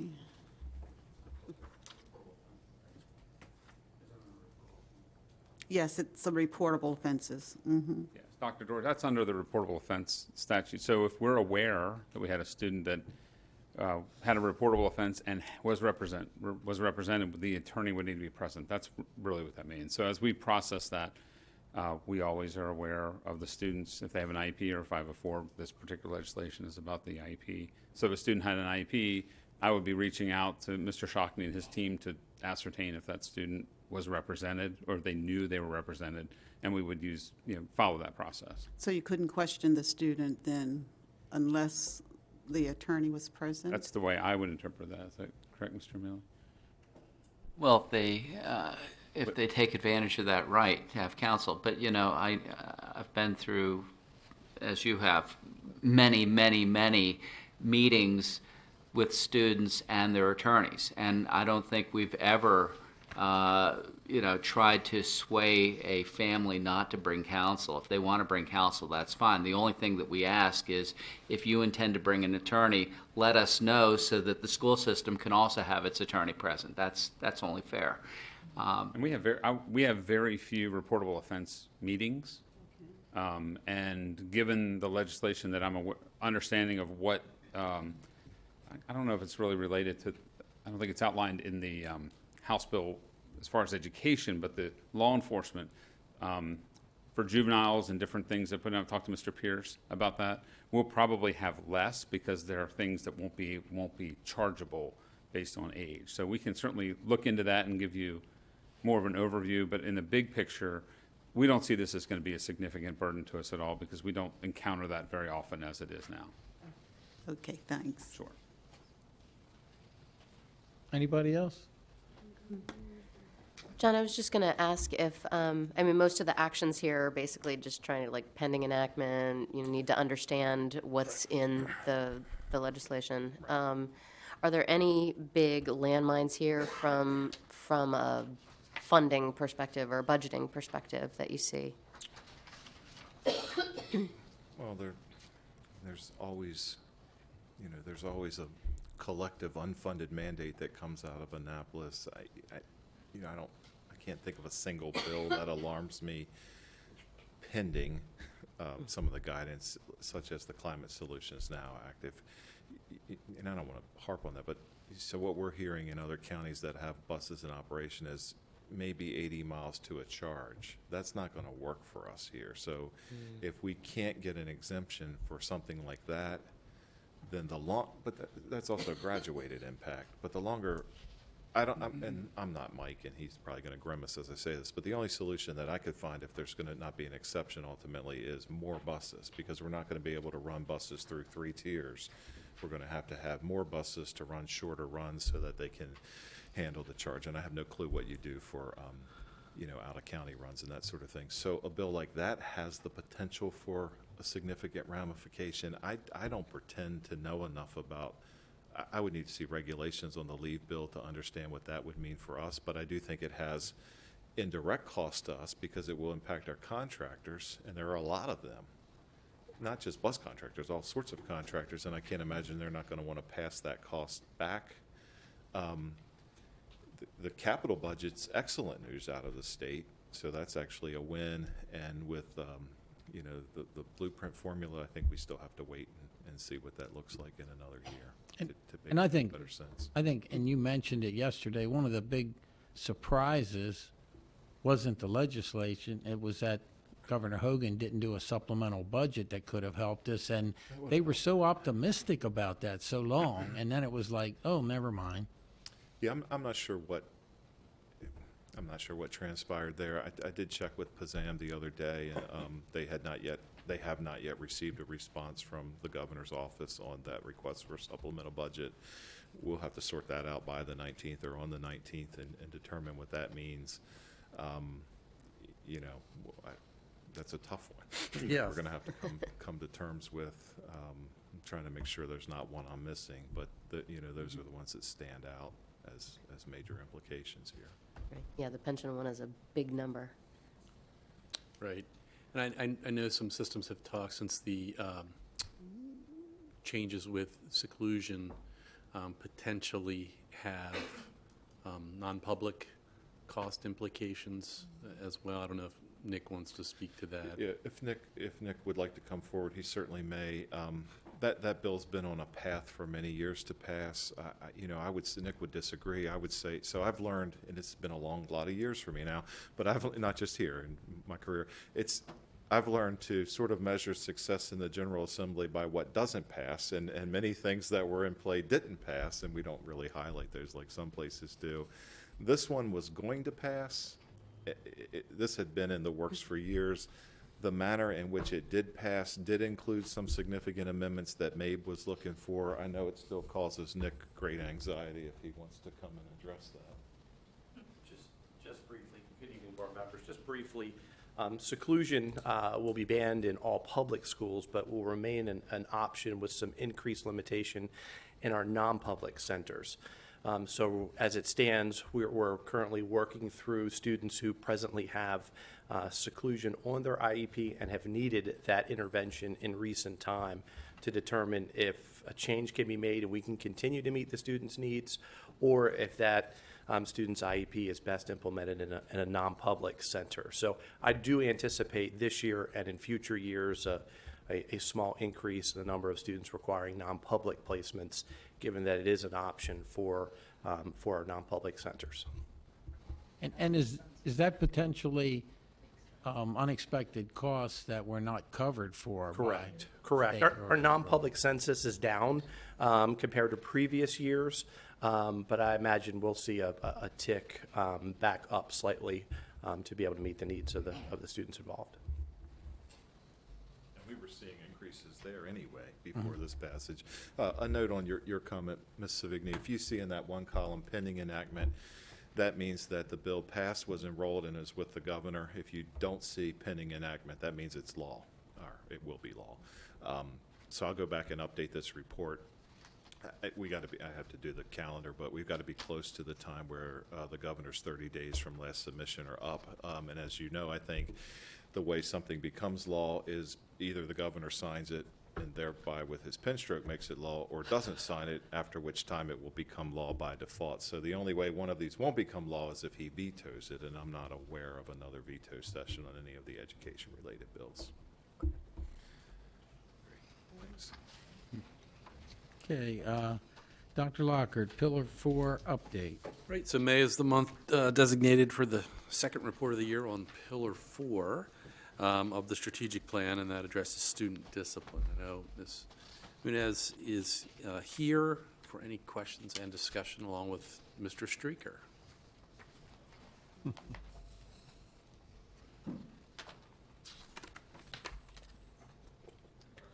Dr. Dorsey, is your card up or just from before? It is, but I'll put it. Okay, I didn't think you put it back up. I wasn't sure. Any questions?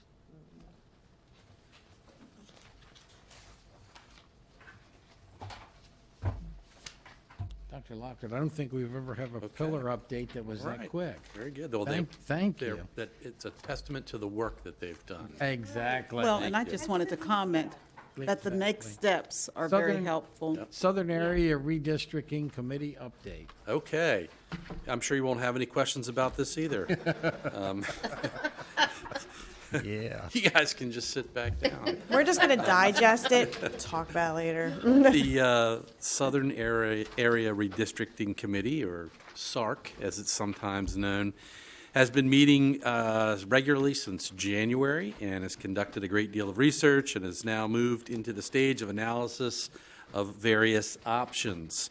So we thought it was timely to bring the board a status report and offer the opportunity for board discussion on the process. Co-chairs, Mr. Prokop and Mr. Hardesty, will present an overview. We'll get a reminder of the timeline and share the work of the committee to date and some of the directions that the analysis has taken. So we're sure there'll be questions and discussion. So, Mr. Prokop. Thank you. Good evening, and Mike and I are going to try to coordinate this and look like we're a well-oiled machine. We'll see how that goes. I'm going to start off with not knowing which button to click here. There we go. Okay, so just some background. Try to be relatively quick. The original Freedom Elementary Redistricting Committee, or FERC, was established to address overcrowding and freedom in the surrounding elementary schools. Like the rest of the world, when COVID hit, the FERC was shut down. But not before understanding that it was going to impact, that those elementary schools weren't the only schools going to be impacted by the redistricting, that it was going to move into middle schools. Therefore, when the Southern Area Redistricting Committee, or SARC, was reestablished or established in December, it was just charged with addressing the overcrowding in the entire region. So SARC is similarly constituted as FERC, as was FERC. But it has more members. It's a much larger committee than FERC. But in particular, the parent representatives make up more than half of the committee members, or they're actually, they're the single largest group represented in the committee.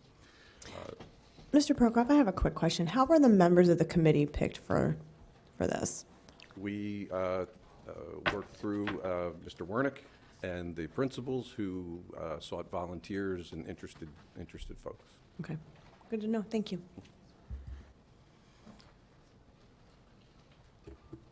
So SARC has met 8 times since January. A subcommittee was formed of CCPS staff that's also met probably 6 times. Quite a bit of the subcommittee is charged with performing a more in-depth analysis from the decisions that the committee makes. The timeline that you see is established through policy JCAA. We should have no problem meeting the September timeframe for the board in all likelihood, unless things change somewhat. Something dramatic happens. We ought to be probably earlier than September. So we should have no problem meeting this with the current schedule we have. Good evening. We wanted to give you a picture of what our current boundaries look like for the schools that the committee considers part of the Southern Area Redistricting Committee's scope. So what you see are our current school boundaries.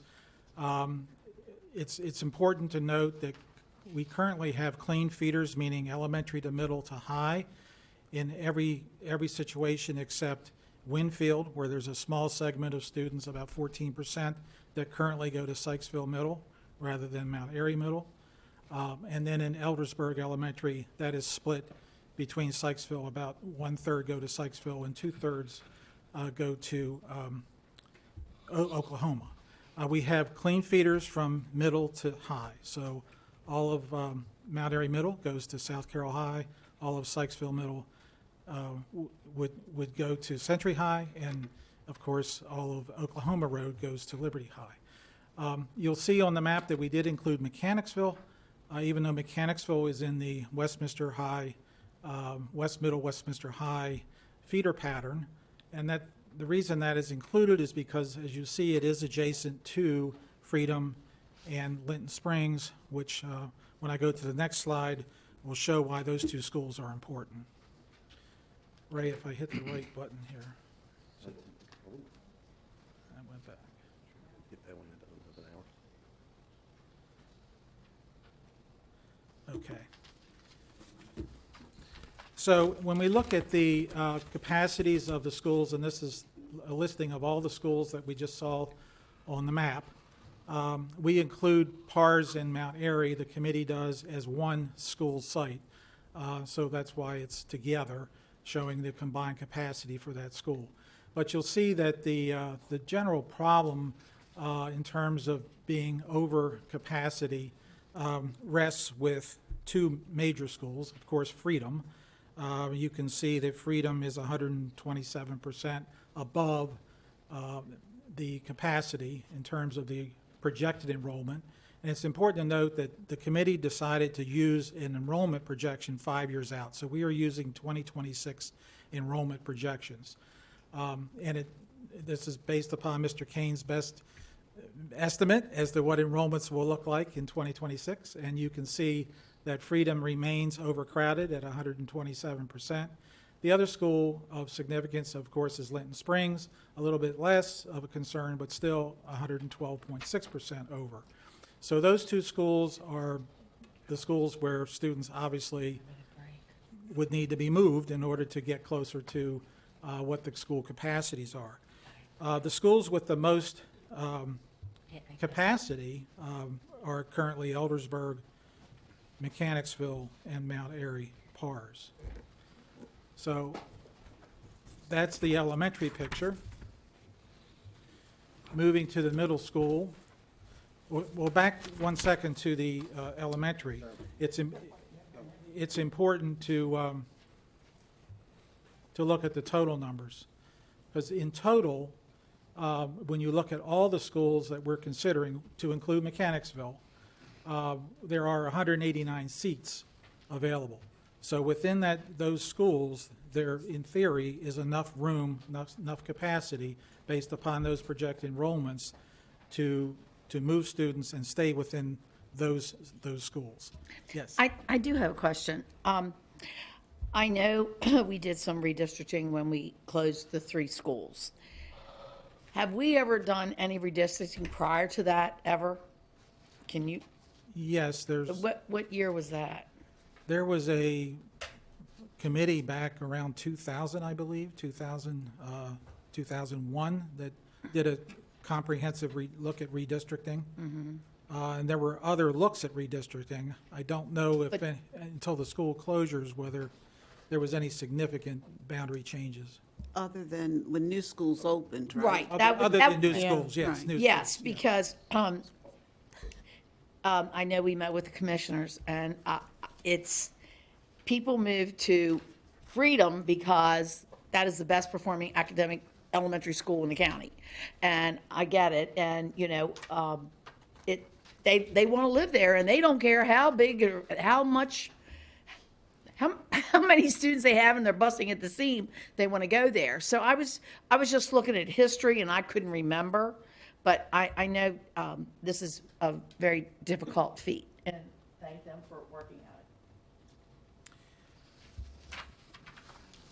So when we look at the middle school picture, here again, you can see there's a problem at Sykesville and a little bit at Oklahoma Road in terms of projected enrollments in 2026 versus the school capacities. In total, there's approximately 90 students, and that's based on our current. It's important to note that we use, for the committee's purposes, and it's the only way we can do this, are geocoded students based upon current residences, current enrollment. Obviously, that number 90 will probably not be the same number in 2026 because those current students are going to be 5 years later along, wherever they are in school or beyond school. But that's the best way and the only way, really, we can make any judgments about any kind of boundary adjustments. And of course, when we get to high school, there's plenty of room based upon the capacities and projected enrollments. You go next, sir. Okay, so the committee members have been given a crash course in much of the same information we bring to you about enrollment projections, the educational facilities master plan, the capital process, also the county planning and development review processes. There's an awful lot to absorb for that group, and there was a certain advantage to having some FERC veterans on the committee, which helped that process along. As Mike mentioned, we did gain consensus to utilize the 2026 timeframe as our target year. 5 years out is still within that highly accurate range for the enrollment projections.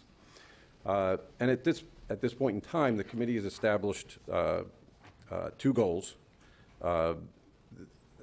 that are associated with policy FB, which has to do with school utilization adequacy. So there's a number of ways we could have established goals, but we figured this was the one that was right there in front of us, and we go ahead and use those parameters established by the policy.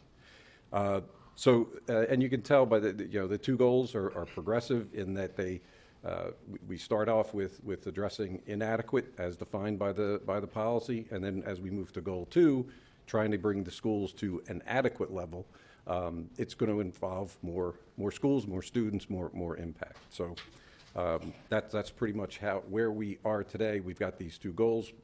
Mike and I will go through those, where we stand with those. So with goal 1, as Ray said, we would be moving fewer students using the 105% utilization for elementaries and the 110% utilization for middle and high school. Our committee identified 8 schools that could potentially be impacted, involving approximately 386 students with those recommendations of the committee. Again, those 386 are current geocoded students. It would necessarily be the same number in 2026. This particular goal would eliminate dominoing, and by dominoing we mean moving students from one school boundary to another school boundary and then making that school boundary overcrowding and then force students into a third school. And it could even be sequentially more schools, but that's what's meant by dominoing. So we move students into another school, and now we're over capacity at that school. And now we've got to move students from the second school into a third school and so forth. This particular goal would improve our elementary feeder pattern. As I described before, it would not necessarily improve one of the two schools, but it could improve the other school where I mentioned there is a split feeder. It addresses the county's adequate public facilities ordinance, which is 120% for elementary and middle and high. And of course, there's limited room for future growth by not moving as many students to go to 105 and 110%. This would have the least impact on transportation. Obviously, the fewer students that are moved and the fewer schools that are involved with that move means less work for us in terms of developing new bus routes.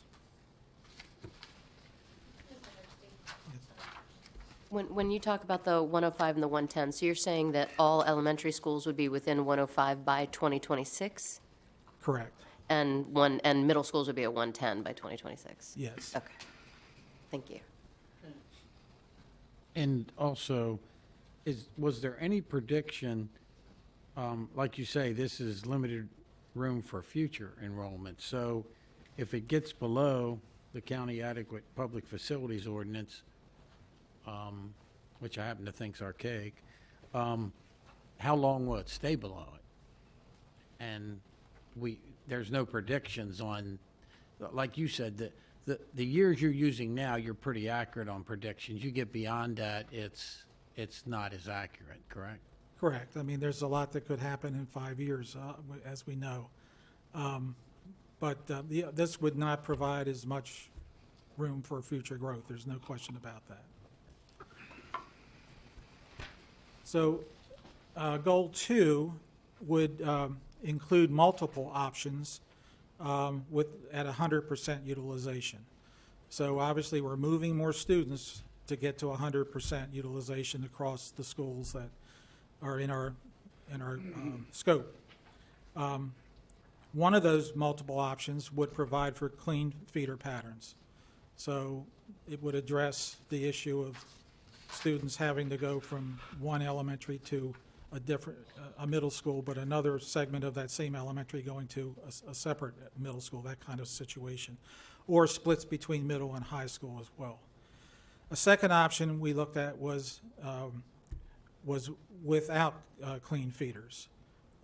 So the theory there is we would have to move fewer students than we would with the clean feeder system or clean feeder option. And then a third option under the 100% was to possibly look at a capital improvement project or multiple additions or in addition to existing facilities to allow for more capacity. So obviously this option involves a greater number of students in schools. It could impact the Westminster area schools if we're looking at moving students into schools north of what you would typically call southern area schools. There's more room for enrollment growth, however, going to 100%. And as I mentioned, there is the possibility of a capital project that could improve our capacity by adding to existing schools or possibly even building another school, even though the committee hasn't discussed that as yet.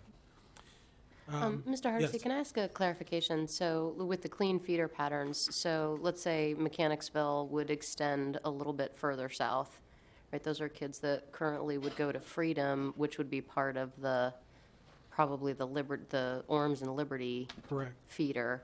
Does that mean if they got pulled into Mechanicsville that they then would become part of the West Middle and Westminster High School feeder pattern? To keep that clean feeder, To keep that yes. clean feeder pattern, okay. Yes.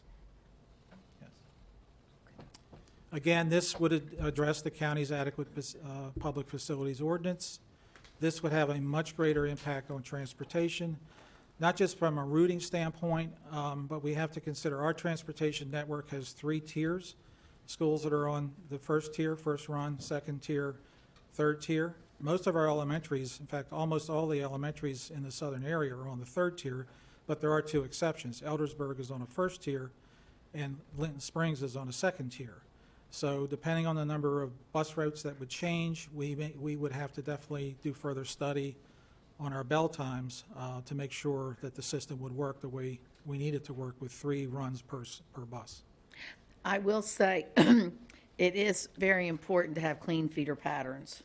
And people do not understand that. And I know with me teaching over at North Carroll and splitting up the schools and all that, it makes a mess.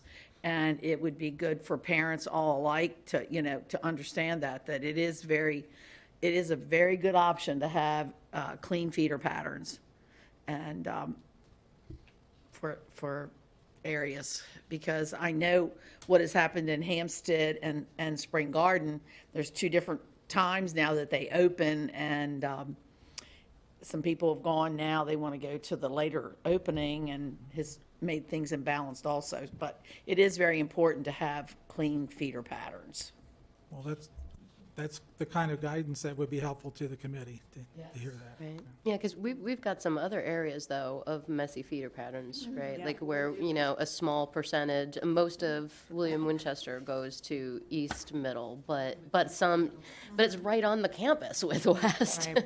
And yet only a very small percentage go there. And so, but this is separate from all of that, right? But we don't want to exacerbate feeder pattern issues, I guess, is what we're saying.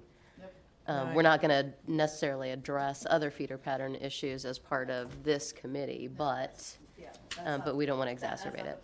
No. Okay. No. So does that mean with the clean feeder pattern option that then all of the kids that currently are in Winfield, that they would all have to go to Mount Airy Middle? That's what we're looking at, yes. We would Okay. potentially clean up that 14% that was going to Sykesville and potentially all of Winfield then would go to Mount Airy Middle. Okay, but the rest of the feeder patterns are all fairly clean as of today? That's under one of the options, yeah. Okay. Right, which actually is a good segue to Goal 2, Option 1, as Mike had mentioned, that the Goal 2 has multiple options. So we're looking at the bringing it below or equal to 100% utilization, but also maintaining the clean feeder patterns. Now, it's not surprisingly, it's not surprisingly, we're looking at a larger move. We're looking at dominoing. We're impacting schools outside the southern region, which is a kind of a question now we have is where does the southern region begin and end as far as the board is concerned, and where should we be focusing on? But you can see the impact. It's it's much different from Goal 1. It's much different. It's a bit of a shock for most to see those kinds of numbers. But if one of the parameters is a clean feeder system, this is the kind of thing that we're going to be dealing with.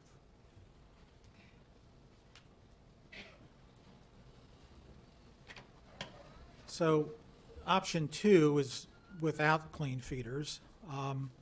So this again would make the elementary to middle feeder pattern a little bit worse in some situations. It would involve potentially 16 schools, 8 elementary, 4 middle, 4 high. The middle being West Middle and the high being Westminster High. Again, based upon current geocoded students, would involve 943 students, so it's slightly better than option 1, which involved 1,095 students, but not significantly better. Is a smaller domino effect involving multiple schools, and it potentially would not impact schools outside of the southern region.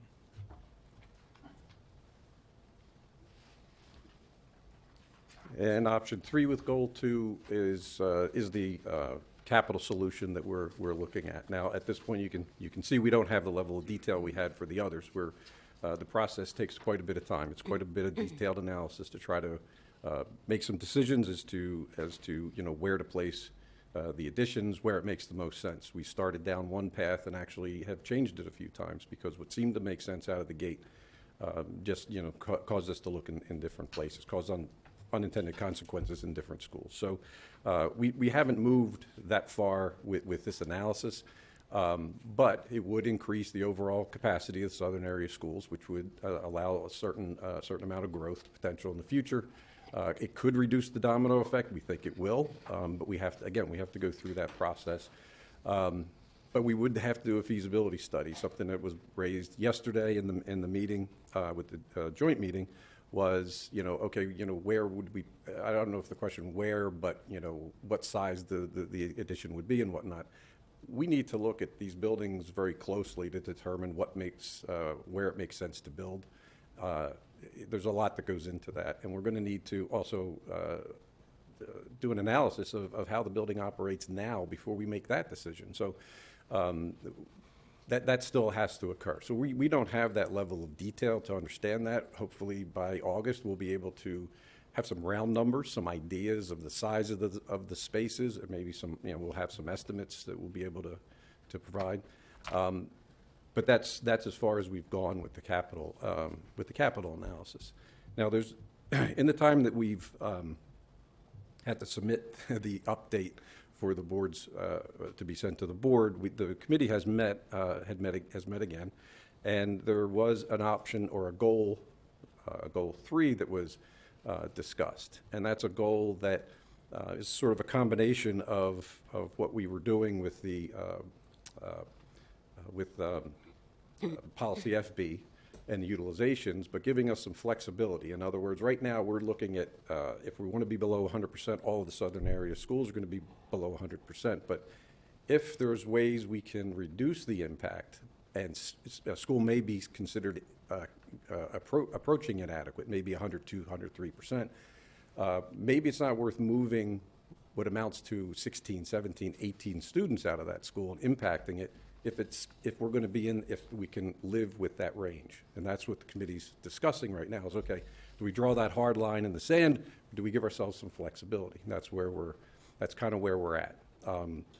And we're working, when you have a goal like that, though, it leaves a lot of room for interpretation, a lot of room for,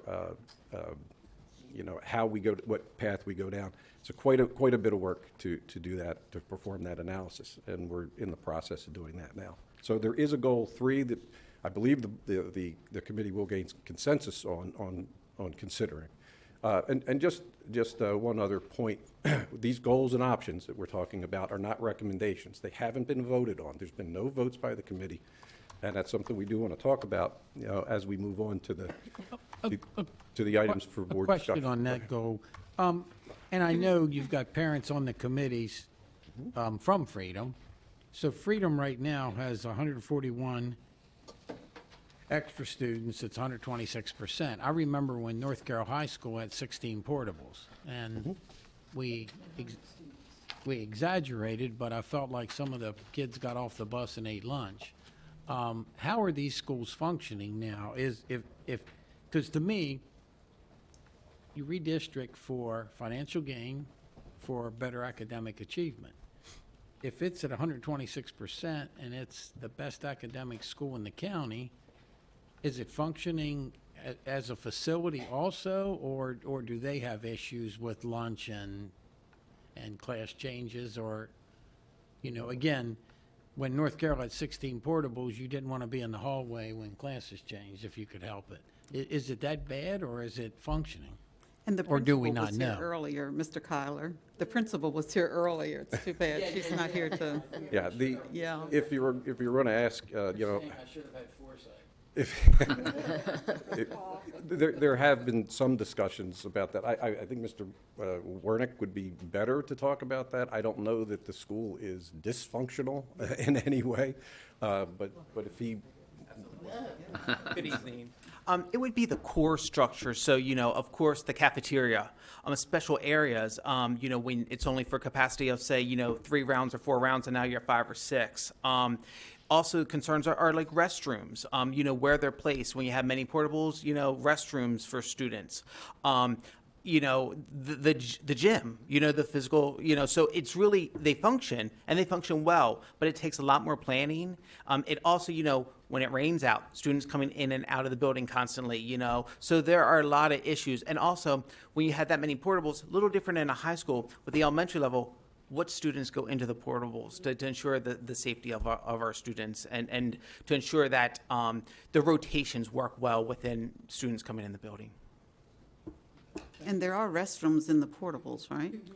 Absolutely, but when they're in their core subjects, like in the building, it becomes an issue with not having as many restrooms actually in the physical building. And that was actually brought up by a parent on the committee asking us what's the ratio of students to the restrooms.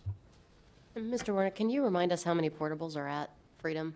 There are, it's like a quad, 4 of them. A quad, But it okay. doesn't look like, it's like 2 and 2.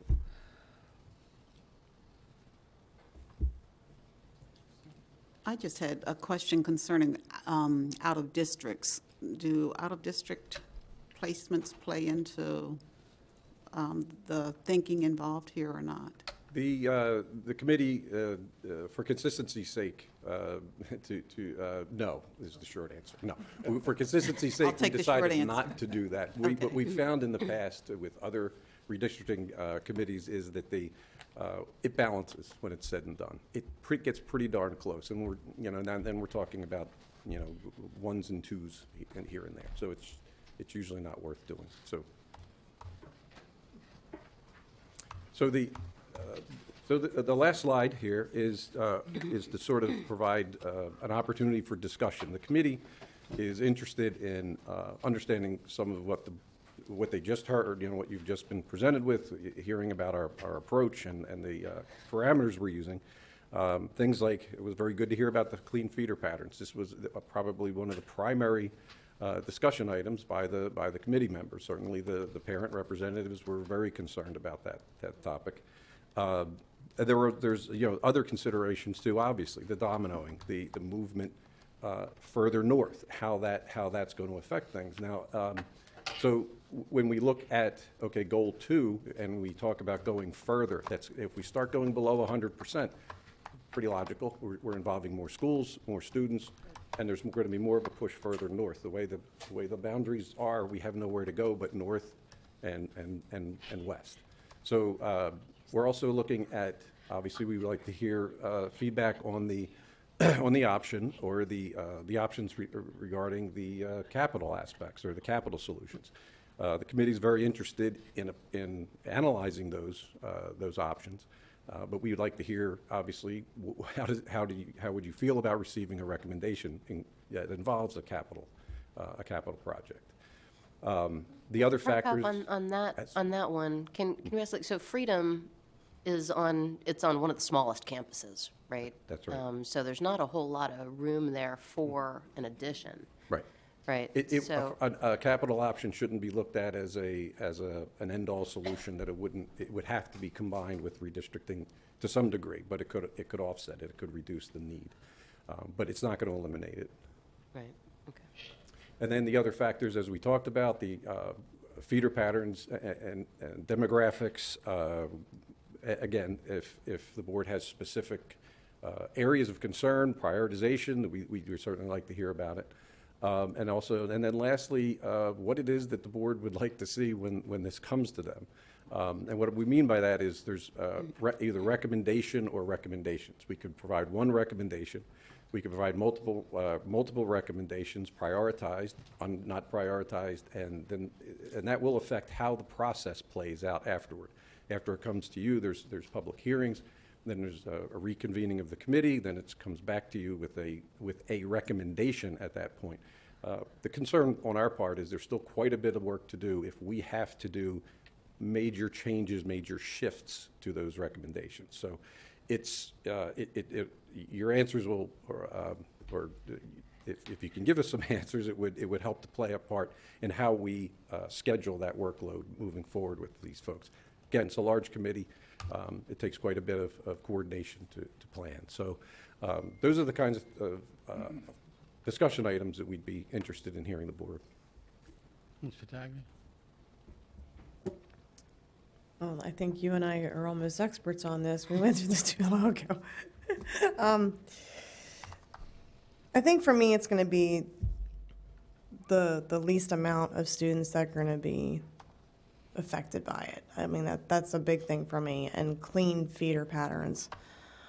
I mean, I know that's something that it's like a nice, wonderful pipe dream to have, that all schools would be that way. But we know that it's right now not possible. But maybe this could be the start of something like that we can try to start getting clean feeder patterns in place in the county.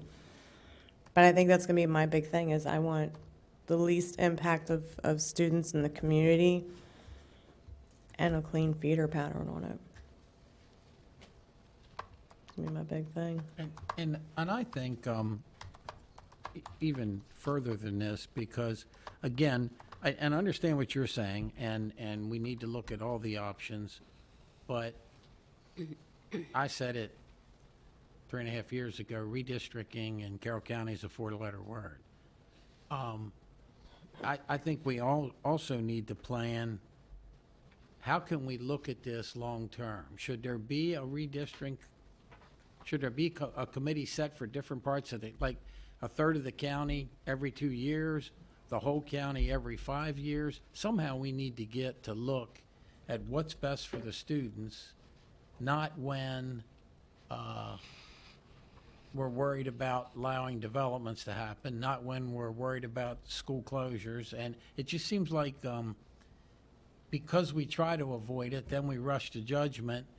And, I'll still say some serious mistakes were made on the school closures. I don't know that there was a good plan or could be a good plan. And the same thing with this. If we say, okay, we want to move as less as possible, clean up feeder patterns, but that what we know in 3 years, we're going to be developing another committee because we're going to be back where we were, So I don't know how we look at the short-term plan as well as the long-term. Maybe, later on we develop a policy, that every so many years something gets. Yeah, policy, board policy JCAA does include that a 5-year look at I believe it's, the way it's worded is a committee will be formed every 5 years to look at this. And, annually, the facilities master plan does, look at the areas of concern. And actually, Freedom came from that review, came from the facilities master plan. So there is an annual look at these things. And then, as I say, there is a 5-year committee once every 5 years that's supposed to be formed. I believe that was only put in a couple of years ago. After the risk, right.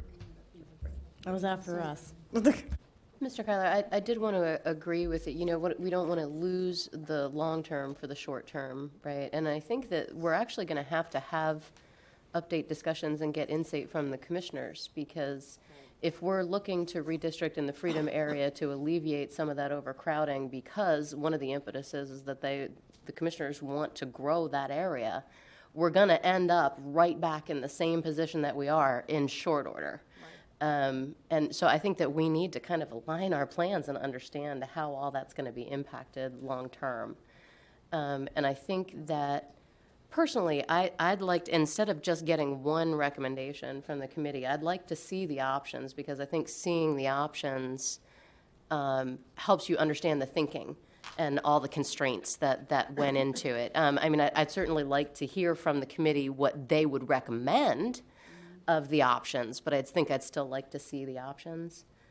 And just from a clean feeder pattern perspective, I think clean feeder patterns are certainly an ideal thing, right? But I would say, my kids are part of a messy feeder pattern. Where Sandy Mount Elementary goes in its entirety to Shiloh with Spring Garden and Hampstead, but then Spring Garden and Hampstead both go to Man Valley, but Shiloh gets pulled back out and over to Westminster High School with everyone from West. So it's this small community kind of over here that gets pulled out. And so it's kind of messy, and I thought it was going to be problematic, but it's not really an issue for them at all. But I know that for some kids it could be an issue, right? Like having to shift communities like that.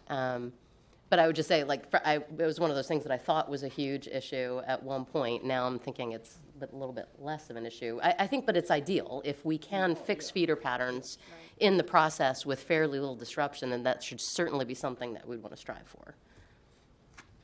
So just wanted to kind of give that perspective. I also thought, and I can remember us talking about this several years ago, that you were going to try to look at this right at the year after the census, because that was supposed to be a good figure. Remember that? Mm-hmm. And then 5 years after that. It was supposed to be on a regular basis, tied in the year after the census. But this year, our census wasn't very accurate.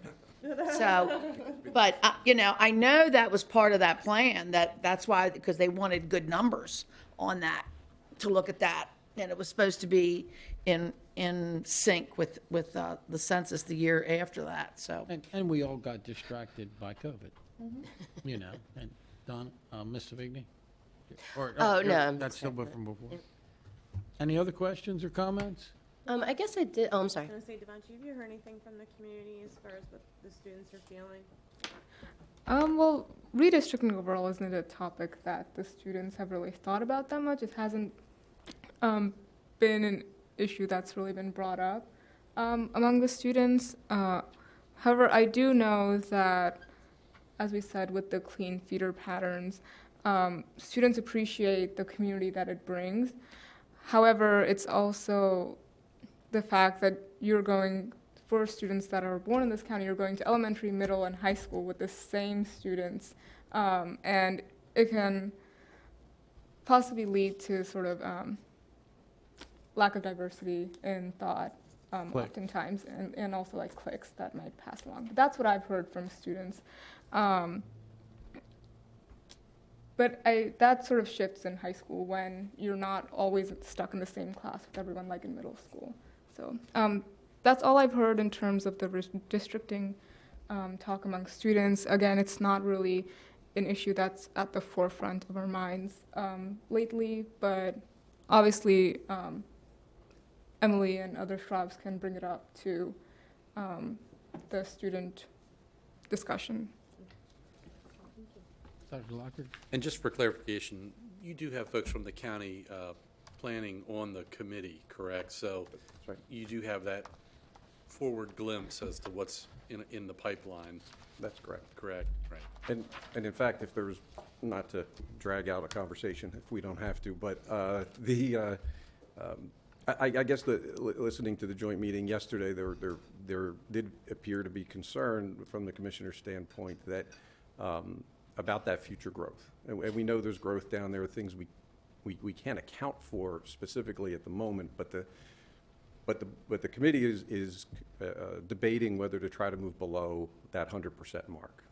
Should we be shooting for something lower than that to create room? Now, it is, there's no doubt it's quite disruptive, but if that's a goal that we should be looking at, if that's something that would be that's something that the elected officials are looking for, is that something we should go down that path? Again, it is disruptive, and it's quite a bit of work to do. I don't want to do it if it's not something that would be considered, but it would go much further than what you saw with Goal 2, 17 schools and 1,100 or so students. So it's something we're debating in the committee, and if there was some guidance in terms of just how much room we want to make. It is the growth area of the county. I mean, it's designated as such. So that's where the growth is targeted in the county. So if we're looking that far ahead, is this the time to do that and to account for that amount of to account for that growth with what will be a fairly disruptive process? I think from what you guys have been saying, we need that option considered, right? Yeah, I think we want to see the options, and yeah, that's a lot of work, but I think we got to make sure we're not just slapping a Band-Aid on something and then back here in a couple of years saying, oops, So I think we need that option. You guys agree? Yeah, I think the long term, I mean, anything we can get in the long-term plan, I think would certainly be beneficial. And, I was listening to Devontae's comments because, again, I was thinking too about the clean feeder systems. And I think they're most helpful, I guess, like with the bus or with the transportation, I guess that plays into it. But, I just think of, mainly the transitional times when kids are leaving the one level going to the next level. That's when I think the clean feeder pattern really comes in helpful because you're dealing with one middle school and, orienting your fifth graders to that one middle school that they'll be going to the next year. But then, I started thinking about, well, there were times before, I guess, Friendship had a clean feeder system. I think at one point, some of our kids went to West and maybe some to other places or to another place. But, just having a group of kids get together, like, could be helpful. So I don't know. Yep. So I can see the pros and cons of both. Mr. Frazier? Yeah, I guess it's on. Okay. The commissioners, when we talked about this after our joint meeting, seem to be more interested in a comprehensive rezoning of the entire county. Redistricting, sorry, not rezoning, redistricting of the entire county, because if you just look southern, and it impacts the Westminster area, which then impacts northern, and that's just the way it is. And I think that it's easier, I think, to look at just the one section and it affects the less students and less buildings and so forth, but in reality, look at the entire county. And you're right, the growth areas are going to be the growth areas because they have the water and sewer. So the Freedom area around, and the area around the municipalities will be growth areas. There's just no other way around it. So you have to look at that, but total comprehensive redistricting plan is what we talked about that, we're interested in seeing. So I hope that's one of the options. And I think that's a good point because I worry about the South Carrolls and the Francis Scott Keys that are under. Does that have impact on academic achievement and our cost?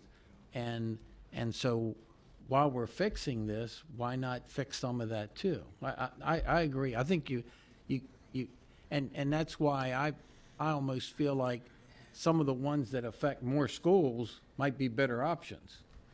And it's still not the whole county, but it's half. I think, So if we want to talk about feeder patterns, I think that having a clean feeder pattern between elementary and middle school would be most beneficial, to focus on that specifically, because I've been told by many students that rather than middle to high school, elementary to middle school is the hardest transition that they've had to do between levels. So just having that sort of extra support of your friend group as you transition from 5th to 6th grade, elementary to middle, would be beneficial. And I know for a fact that when North Carroll and Man Valley split, and you're talking about smaller numbers, you had less classes that you could choose from. We actually had buses that would go up to Man Valley, and we had buses that would come from Man Valley back to North Carroll. And just like at Francis Scott Key with your languages, you know, there's one Spanish teacher or one French teacher, and when you get the smaller high schools, then you are really lacking classes available in that individual high school. I would just point out that going below 100%, say we went to 95% as a goal, we are talking about a significantly greater number of students and schools that would well go further north than the schools that we're looking at now. And keeping in mind, we don't currently have representation for those schools on our committee. There probably wouldn't be time to add them now, but there might have to be some communication going out that some additional schools could be impacted if we look at an option that goes below 100%, say 95%. But I will say, we have those growth areas set, and then you got ag preservation set, and you're not going to put a school in an ag preservation area, so you have to consider all that, and you're going to have to probably look at the whole county to get this balanced the way it looks. and I wonder too, are we giving you enough feedback tonight, or should this be a discussion item or something again next meeting? Do we need to talk about this more? Do we need to look at it and give them better feedback, or do you think we're giving enough tonight? I think we're giving pretty good feedback for the southern part, right? But if we start expanding it, like, I mean, we might need to, at some point I don't know, like, you just keep pushing it off until it never happens again.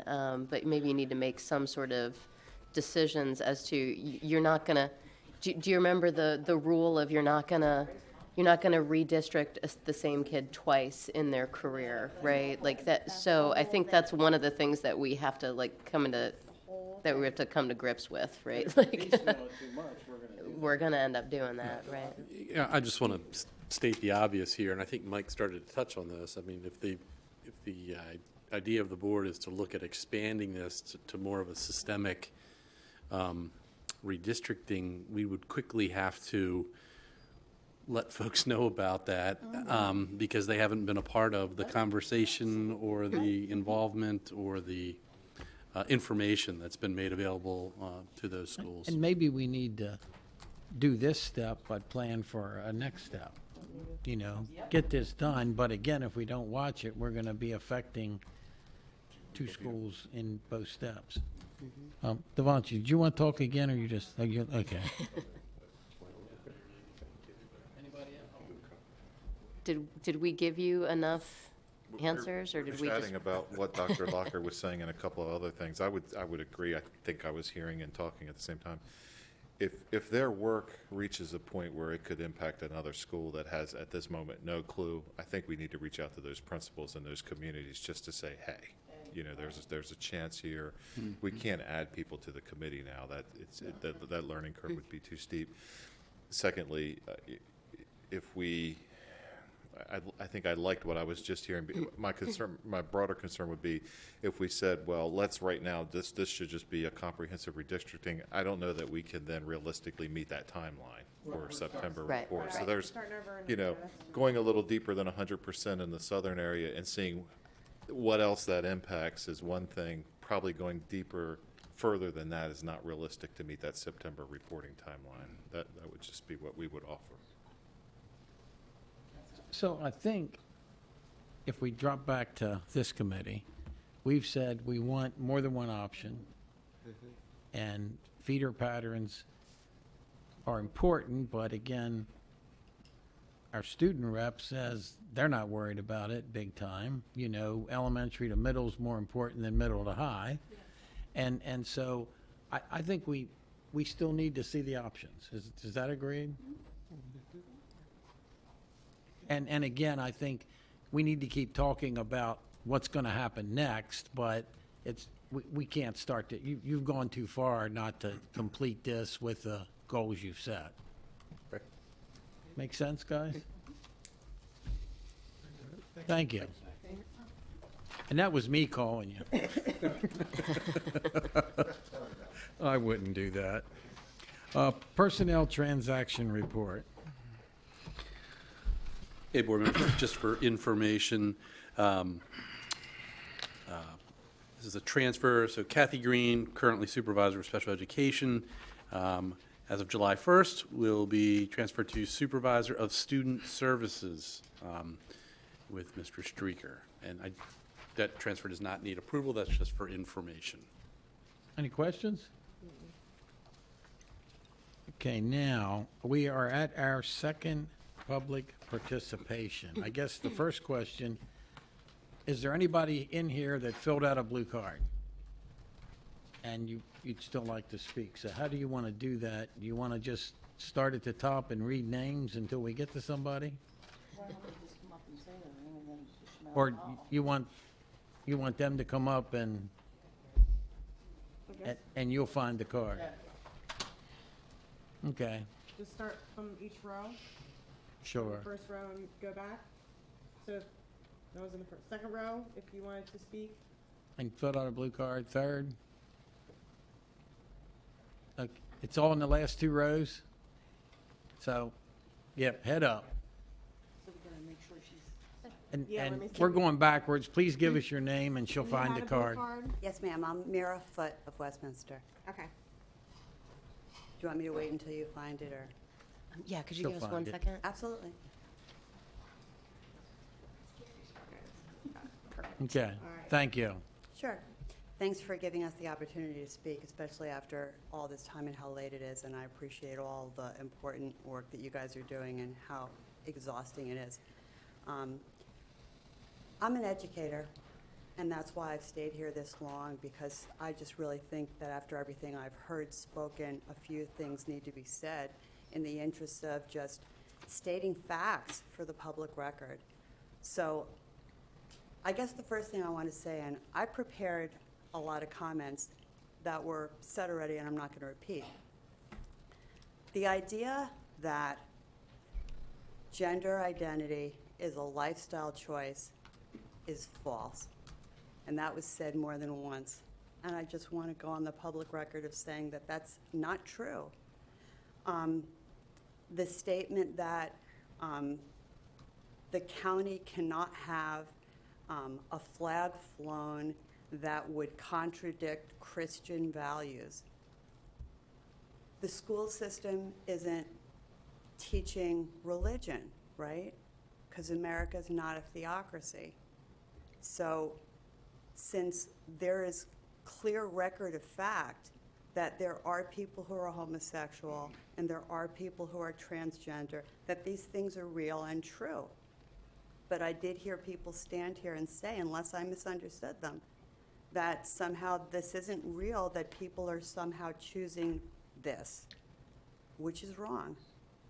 And just because I'm a teacher, I want to say that it's wrong. It's not factual.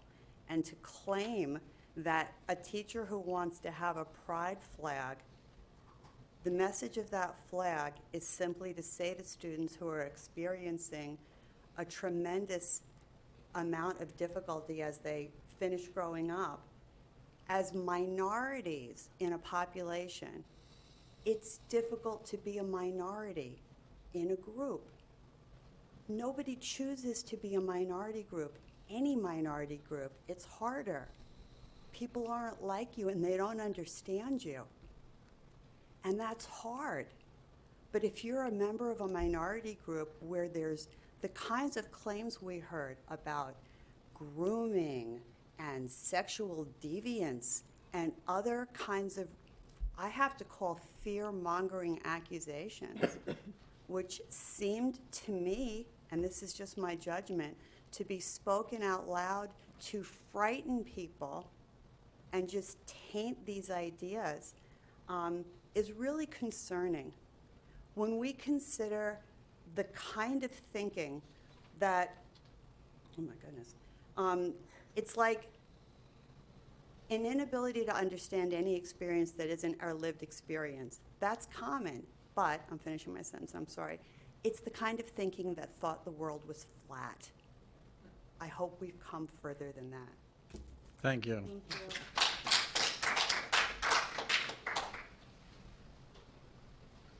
Next.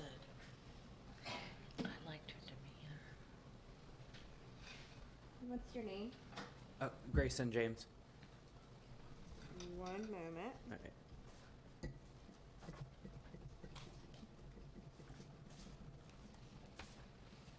Okay. Are you ready? All right. So, good evening, members of the board. My name is Grayson. To be honest, I was kind of hoping to see the last of this building after the last meeting, but having read the proposed flag policy, I think that I can speak for many when I say that it is, frankly, silly.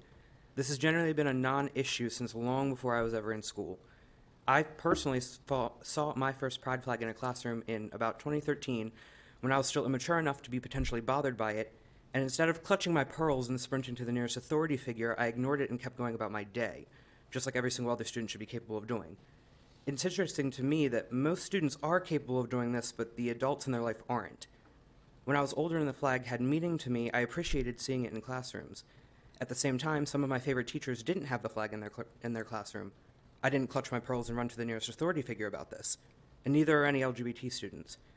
It's silly that we now have to have a policy in place about this when no one was being forced into hanging this flag in the first place. And by the way, have we looked into the reports that teachers are being bullied into hanging the flag? I don't want teachers to have a hostile work environment, but considering how my own bullying was handled in the school system, I'm inclined to believe it wasn't investigated very well.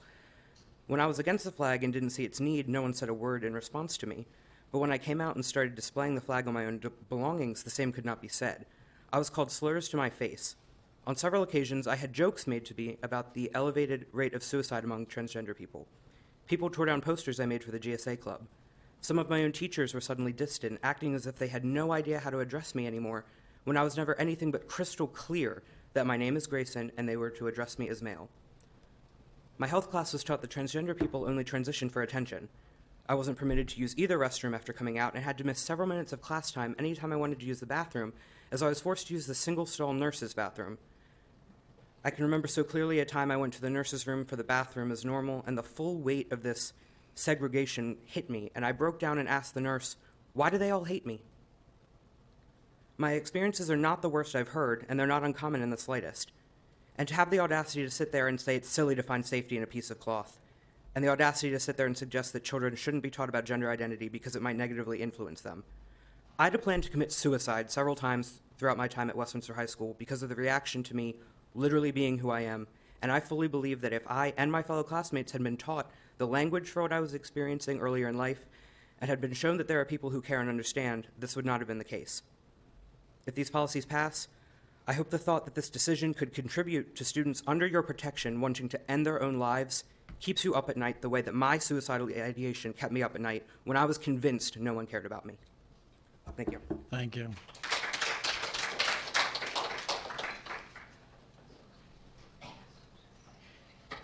Next.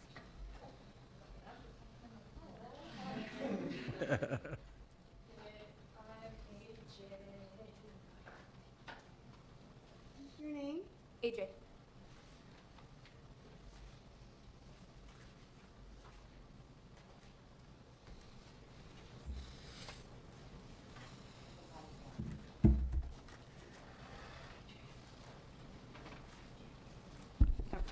Thank you.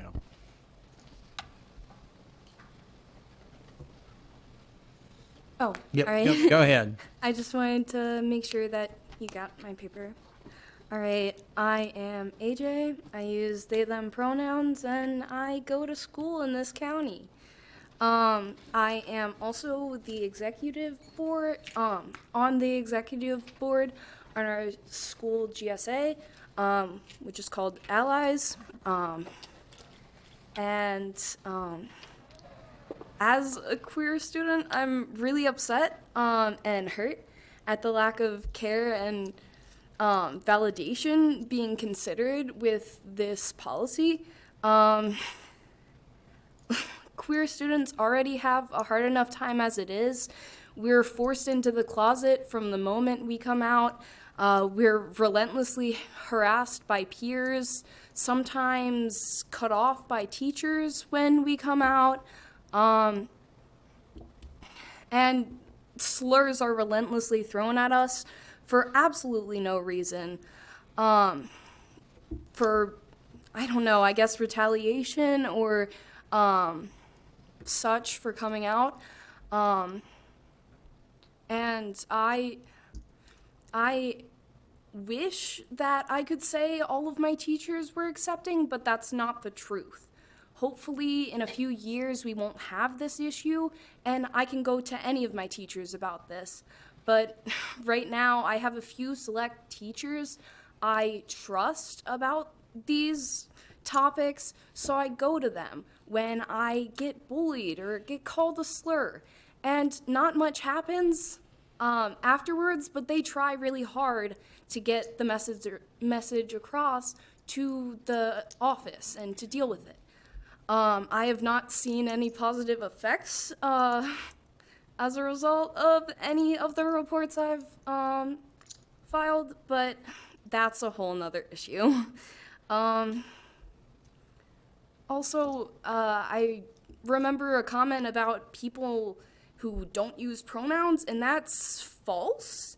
A very select number of people don't use pronouns, but pronouns are a way to address people without using their name directly. So, like, if I wanted to talk to Dr. Lockhart, I don't know Lockhart's pronouns because I haven't asked, because we're not allowed to ask, because it's too sexual. But if I knew Lockhart's pronouns, say Lockhart's pronouns were he. So I would say he has said many comments tonight, and that's using pronouns. And also, Shakespeare used they as a singular pronoun in, like, whenever he was alive, I think, like, the 1700s, so it's grammatically correct. And just one more comment. I forget which dictionary, but recently, like, a very popular dictionary included themselves, like the singular form, in their updates. So it is grammatically correct. Thank you. Thank you. Next.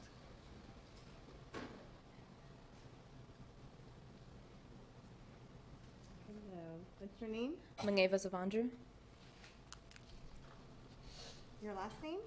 Zavandru.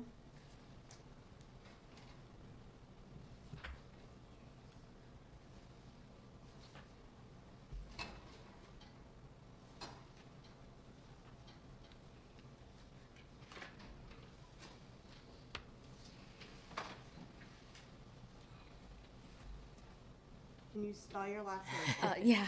Zavandro.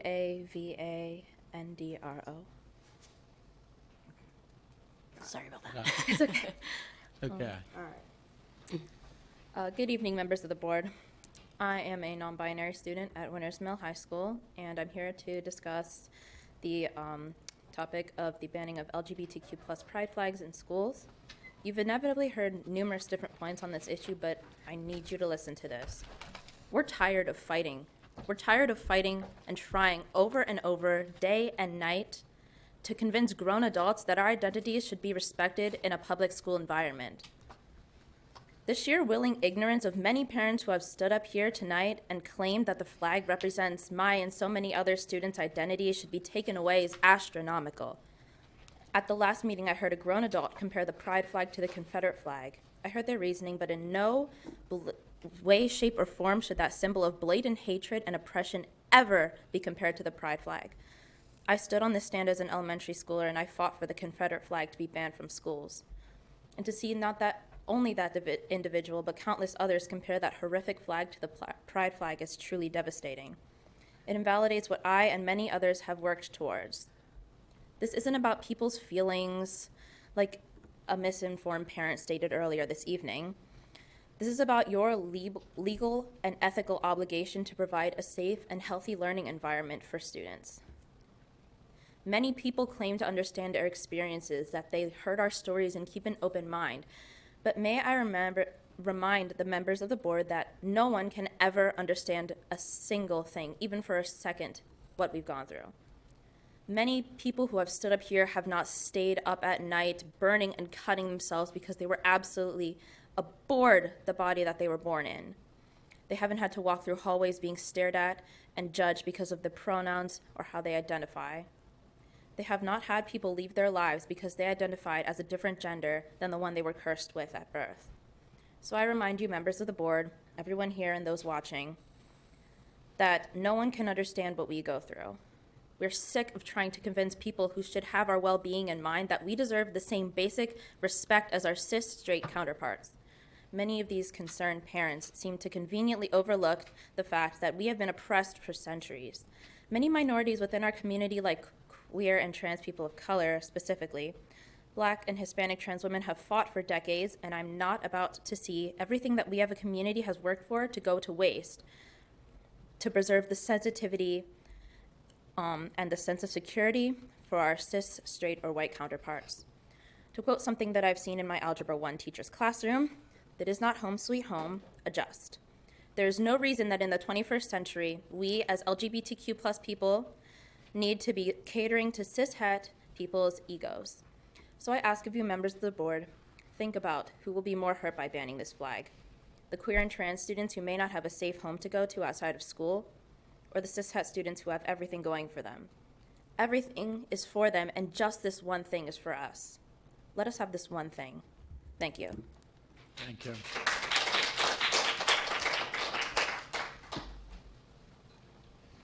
Anyone else?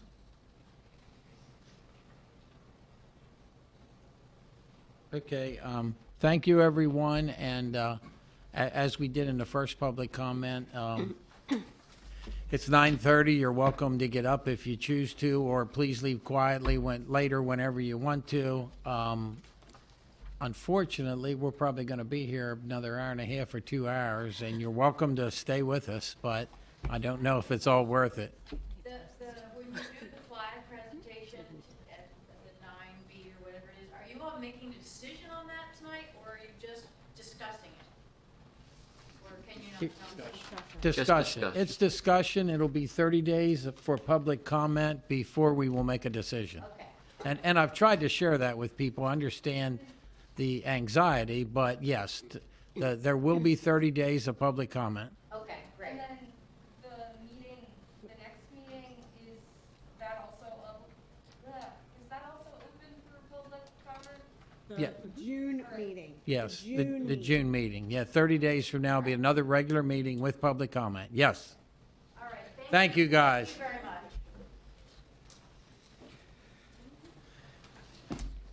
Okay, so we are now into action items.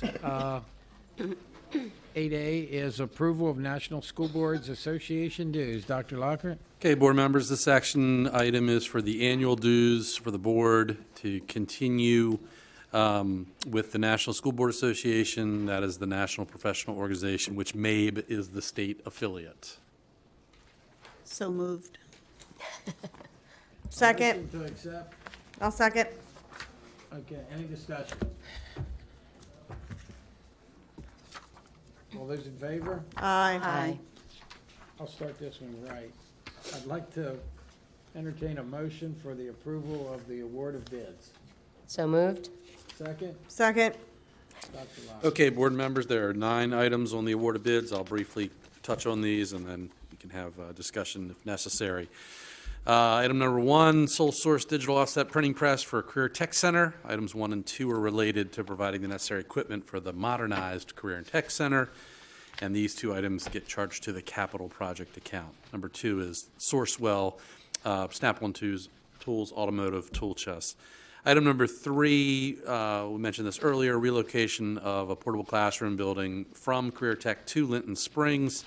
This item is to move that where it will be utilized by the school to address enrollment and associated staffing needs. It's no longer needed at Career Tech as we move forward with the phases of that project. This is funded by the local CIP project account for relocatable. Item number 4, asphalt replacements and repairs at Liberty High School and Shiloh Middle Schools. These are bids for paving repairs and relate back to the construction report. These awards are funded by the local CIP paving project account. Item number 5 is public address system replacements at Liberty, Sandy Mount, Cranberry Station, and Runnymede. The award is to replace the PA systems at those 4 schools, and it is funded by the State Aging Schools Program funding. Item number 6 is elevator maintenance service. This is a contract to provide elevator maintenance service for the next year. Item number 7, facility software for plant maintenance. This is the annual contract for the software we use for facilities management to include the facility condition index and for maintenance work orders.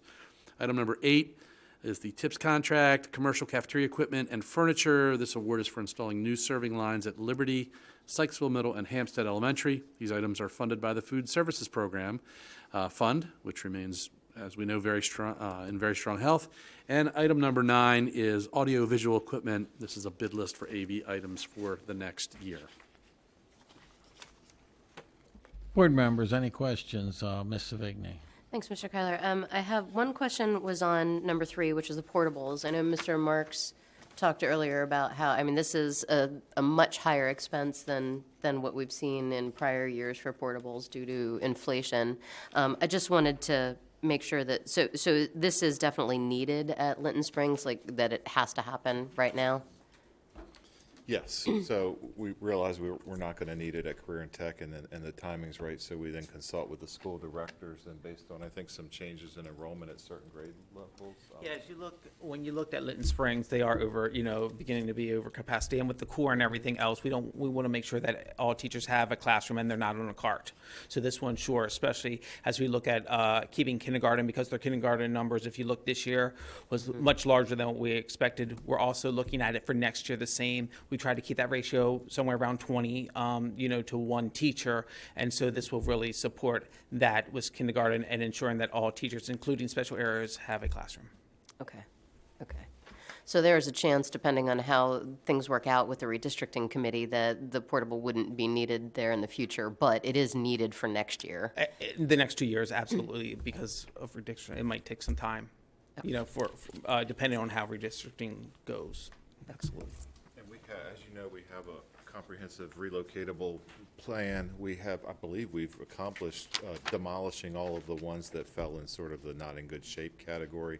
This is one I believe that the children built that's in very good shape, and so it has a practical use. We will talk to the county, given the escalation we've seen, about the possibility of maybe increasing what they put in the relocatable local project account by a little bit going forward in future fiscal years. Thanks, John. Mr. O'Neill, if you only would have gotten the 1 bid from U.S. Modular, it would have had to have been re-advertised and try to bid it again? That was the really high one. Yeah, that one was like $355,000 without having a second bid. You almost couldn't have taken it. Well, practically, probably, we would need to rethink that. Legally, we could accept that. Yeah, you could. That would be way more than we would have anticipated. I think the last one we moved was like 140, 150. And it's escalation. There's also, a couple of coding changes that have happened that the county's informed us. And in this case, they had to do some plumbing, difference. So it's more than we thought, but it's not at this point beyond what we would imagine. So, thank you. Board members, any other questions? I just did have one other question under number 7 with the Dude Solutions. It says in here the event management software. has a year one cost of 20,000. So Yes. what is the event management software? That's the automated tool that we're transitioning to so that athletic directors at high schools and whoever the designated building manager is at elementary schools, usually, or middle and elementary, usually that's an AP, an assistant principal, that they will use or are in the process of converting to use to schedule use of community use of facilities. Okay, okay. Great, thank you. That's the same software that was rolled out last year. Yes, or maybe even in a pilot the year Yeah, before. Okay. Pilot the year before, rolling it out last year. Yeah. Okay. The spring of the year It's before. it's a module of Yeah. of that software program. Oh, Dr. Dorsey? I was just wondering about item number 1. I see it's a refurbished Yes. offset printing press. And I think it had either arrived or we were talking about it the other day when we were having the tour. But anyway, I guess my question is about the life of this refurbished piece of equipment. I'll ask Ray to come forward if he wants to, add more or clarify. It's my understanding that when we looked at purchasing new and some of the changes we've had to make to that project to keep it under budget, we felt like we might be testing the limits of the furniture and equipment line item. And it's my understanding that everyone who's needed to analyze this believes that a refurbished piece of equipment will meet our fiscal needs, but also serve our needs in terms of being durable and being the quality product that the school needs. Yeah, I see it's a savings of said that's 100. perfect. Okay, savings of I'd like a clip of $100,000, this so that's video. good. Yeah, it saves a good bit of money, and these are the first of two of what will ultimately be more furniture and equipment items that we'll bring as this project evolves and the building reopens or opens in segments going forward. And we'll stay within that, within that budget account as best we can, and talk to you if we can at some point down the road. Any more questions? And I assume we're comfortable voting one time for all of them? Yep. All those in favor? Aye. Opposed? Thank you. I'll now entertain a motion for the approval of the 2022-2023 Special Education Staffing Plan. So moved. Second? Second. Dr. Locker. Board members, each local Board of Education is required in state regulation to submit an annual special education staffing plan. Mr. Shockney has prepared that. He's available to share any highlights or respond to questions. Mr. Shockney? Here for any questions. Board members. any No que- new FTE in the plan. Ms. Savigny? You knew that's where I was going, right? Okay. So I did, I always do a comparison to the prior year staffing plan just to try to understand how things might be changing. But so it looks like we had an increase of 4% in the student enrollment. And our enrollment is back to what it was pre-pandemic for our eligible students with disabilities. Right, okay. And that's what I was trying to understand. So that was a fairly large increase, but you're still able to handle it within the same FTE. It looks like things are shifted around a little bit, Yeah, but. it is very tight, I'll be honest with you, especially at the elementary level. The 6 positions from a few years ago made a big impact on that, but we are still, I'll be honest, we still struggle in some areas to we're still providing services, but our staff is stretched a little thin, but we're making it work with what we have. Okay, I did see a slight increase in the other services and supports, but it looks like some of those are grant-funded Yes, there are, positions, yeah. So there are a couple of grant-funded positions that are in there. We did also convert a couple of contractors into FTE the previous year that was not reflected in the last plan. So there's a couple little changes there, especially with OTs and PTs. Our largest area of struggle right now continues to be speech and language pathologist, and that's just not a local issue. That is a state and national issue as well. Followed secondly by our special education teacher positions. We've been working very hard to fill our vacancies, and typically in the plan, you'll note this is a little bit different towards the end. Identify that I expect to be fully staffed. I hoped to be fully staffed at the beginning, but just given where we are and the number of vacancies that we have, Human Resources has been working closely with us. We have started interviewing and screening earlier than ever before. We are utilizing open contracts, and we're working every avenue and relationship that we can that we can do to help fill our positions. But we do have a large number of vacancies. We did have a couple of vacancies that came up during the school year, which is unique for us, but we were able to problem solve and work collaboratively with the school-based teams as well as our central office staff to be able to provide some relief and ensure that students were getting services. Great. Yeah, and while it looks like, a slight increase in FTEs in some of these places, it's like you were saying, you converted a lot of the contract employees to FTEs. So it's an increase in FTE, but it's actually a decrease in cost. It's a decrease in cost. It's way more cost effective to do it with our staff versus contractor staff. So where we can, we will take advantage of that. But yeah, definitely a cost savings there. And that was my question, is you mentioned speech language, and you have a number of contractors. Are they hard to get, or do you know you have them? And you've already answered my second question. Wouldn't it be cheaper if we could convert them? It would be, but there's a supply and demand issue out there. So there's a high demand for them. A lot of times the speech and language pathologists will work for other agencies, or they'll work for a staffing agency. But it's also it's a competitive group that we are always competing with other systems on that. And there is a high demand for those folks. They can pick and choose wherever they want to go. And that's been sort of historical, right? It has been. It's always been a challenge for us, but last year and this year especially has been a challenge for us in that area. Any other questions? All those in favor? Aye. Opposed? I need Mr. Kyler, we might want to make a note that Ms. Battaglia was out of the room for the vote. And I now need a motion for the approval of transportation services reimbursement formula fiscal year 23. So moved. Second? I'll second that. Okay. Board members, before we move into the action item of approving the transportation reimbursement formula, and I know I speak on behalf of Mr. Hardesty and the entire transportation department and Mr. O'Neill and certainly Carroll County Public Schools. Ms. Herbert spoke of this earlier, but I wanted to pause for a moment to acknowledge that we've lost one of the longest standing members of our bus driver community. Mr. Paul Rill, owner of Rill's Bus Service, passed away over the past weekend after giving it a spirited fight, which is his nature.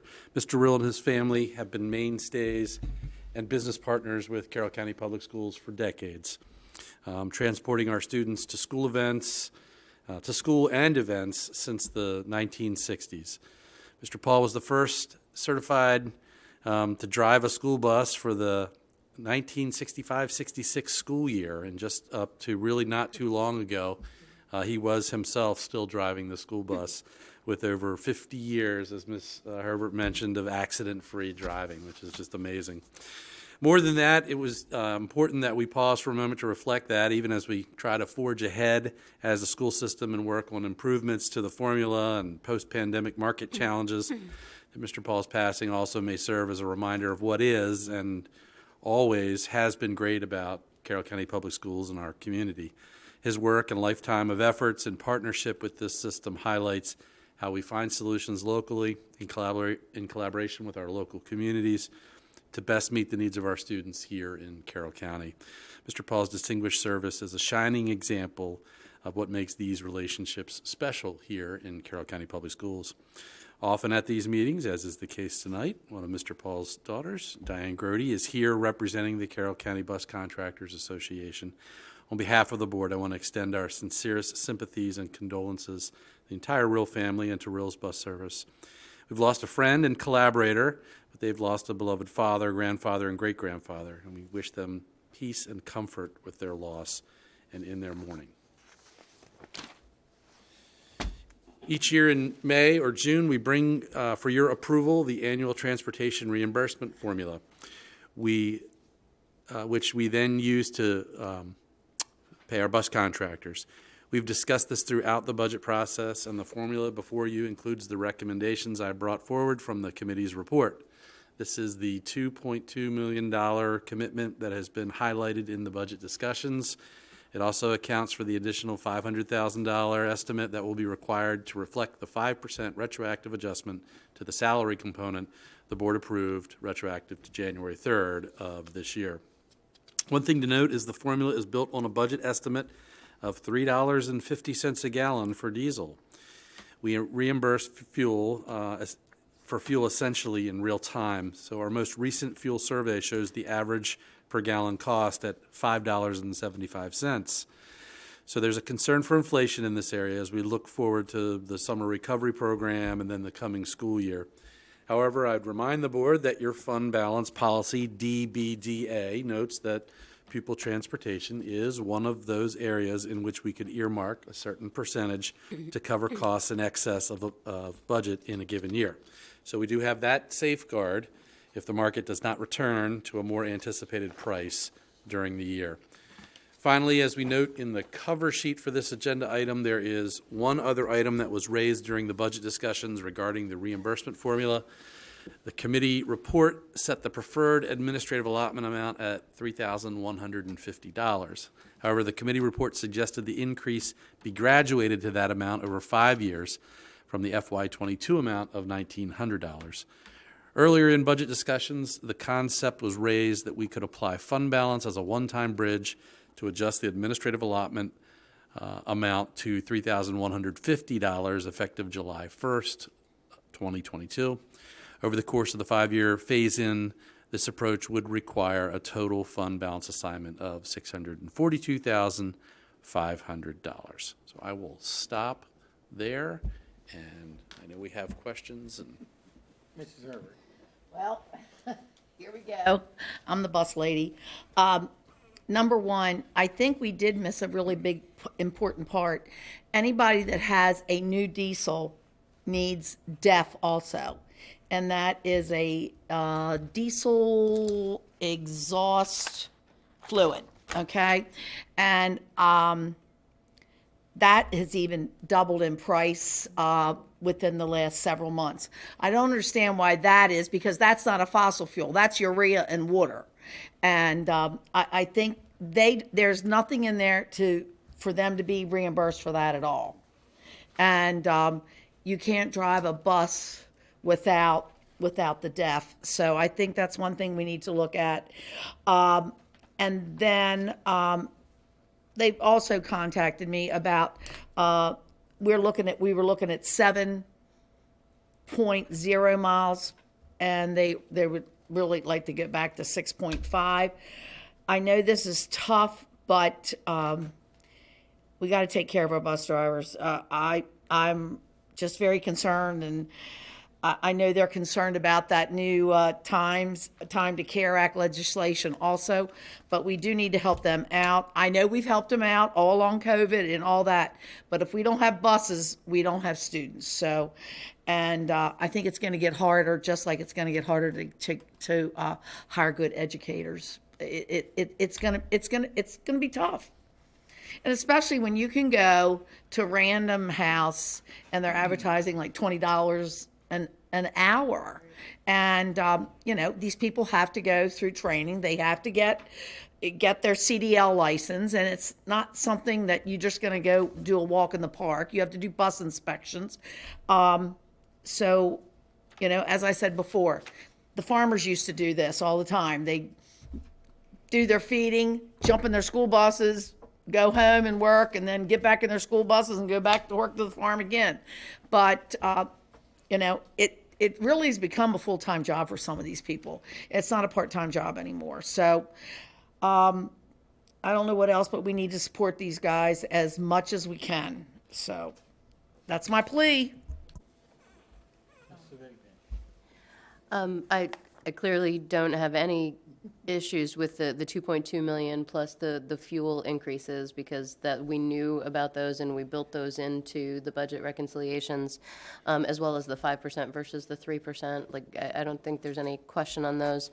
The one I would like to hold off on making the vote on the additional the administrative allotment until we get to the budget work session, where we're saying what all the moving parts are and everything that we need to cover, given the funding from the commissioners. I understand. So I'm fine with all the other pieces, but that last piece of the administrative allotment, just subject to our budget work session discussion. I am concerned about that DEF price because nothing's cheap anymore. And I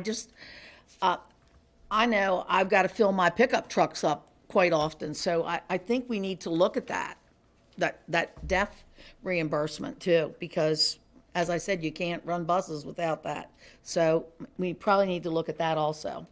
Can we, Mr. O'Neill, is that something that we could get an estimate for as part of our work session discussion? I'm sorry, you threw me for a loop. Okay. You mean the discussion before the vote on the categorical totals on the 19th? Mm-hmm. Okay. Sure, and I'll clarify with either Ms. Grody or Ms. Johnson. It's my memory that the way in which they were trying to address that concern was with the fuel divisor item. That was, I think, their rationale for still saying there were some other things we wanted, one of which was lowering the fuel divisor. I think you could make an argument that for in a given year, more money is more money, so the item that's on the screen would at least put some more money in the contractor's pockets. That item was brought up that way to try to find a way that you could also further supplement the contractors without incurring additional ongoing revenue needs in fiscal 23, knowing that we might need to revisit this whole thing, every year anyway, but maybe even completely again and with another committee in some time. So we have estimates for all of their proposals, and I know we've shared them in the past. I don't have them with me tonight, but I can certainly have them at the budget Okay. meeting. We'll have to bring you a starting point for that budget discussion. So just, let everyone be aware that we have to come in with something in the categorical totals, and then if you want to make changes, we might need to take a little pause, adjust what that would mean for the categorical totals before you then finally approve them that night. And just to make sure we're clear, this proposal would not cost you ongoing revenue. You would basically be assigning a portion of the unassigned fund balance as a bridge in each of those fiscal years, and it would decline annually from year 1 to year 4 or 5. So you're talking about the 3150? Okay. Right. Good. Okay. And was that what you were taking objection to, or you were taking objection to Mrs. Herbert's additions? No, I wasn't taking objection to it. And I think we can take it under advisement and discuss Right. it at the work session meeting. But I would like to hold off on the administrative allotment piece, because we're saying that these are different pieces that can be approved, right?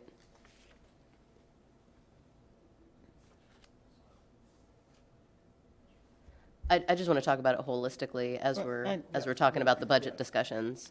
The 2.2 million we've always had in there. Absolutely, we have had that in there. Okay, what did he say? I just wanted to clarify with Mr. O'Mealy, that would also mean, and this is okay, that would also mean you need to add an additional action item on that May 19 agenda, because if you vote on the administrative allotment item, or really any of those items, that night you'd have to vote on a revised formula that you're approving tonight. So it would be the budget,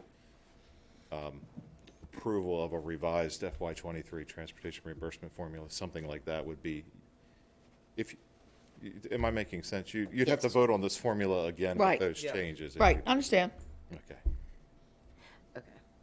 So that piece of it is already, okay, right, because it's part of the administrative allotment suggestions at the bottom of the, okay. Or if you voted on something else and moved your revenue to do that, that would be different as Okay. well. And that gets a little trickier, because I guess we could have multiple copies of what that would look All right. like.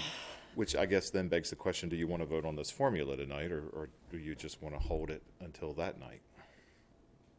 Because you'd be voting on it 2 times anyway. But that was just my thoughts, so I mean, Yeah. open to discussion. My opinion, I think that the stuff Mrs. Herbert brought up maybe even will be discussed after the next meeting on budget, not during. And I think, and I'm curious everybody else's opinion, I think this is a very appropriate use of fund balance for $642,000. You're talking about the 3,150. Yes, yes, I agree 100%. So if we vote on that, that's fine. I'm very happy with that. Right, I'm in agreement with that as well. Yeah, I'm okay with that. That's fine. That would be great. That would make me very happy. And I'm not arguing for or against anything, just making sure I we know. understood that. No. technicality. Yeah, I just and want the that's best what I interest. I knew, I wasn't sure if you were saying that extra stuff or this extra line here. And again, I think we've talked about this before, but it I'm okay wasn't with part of this. 3150. And Yes.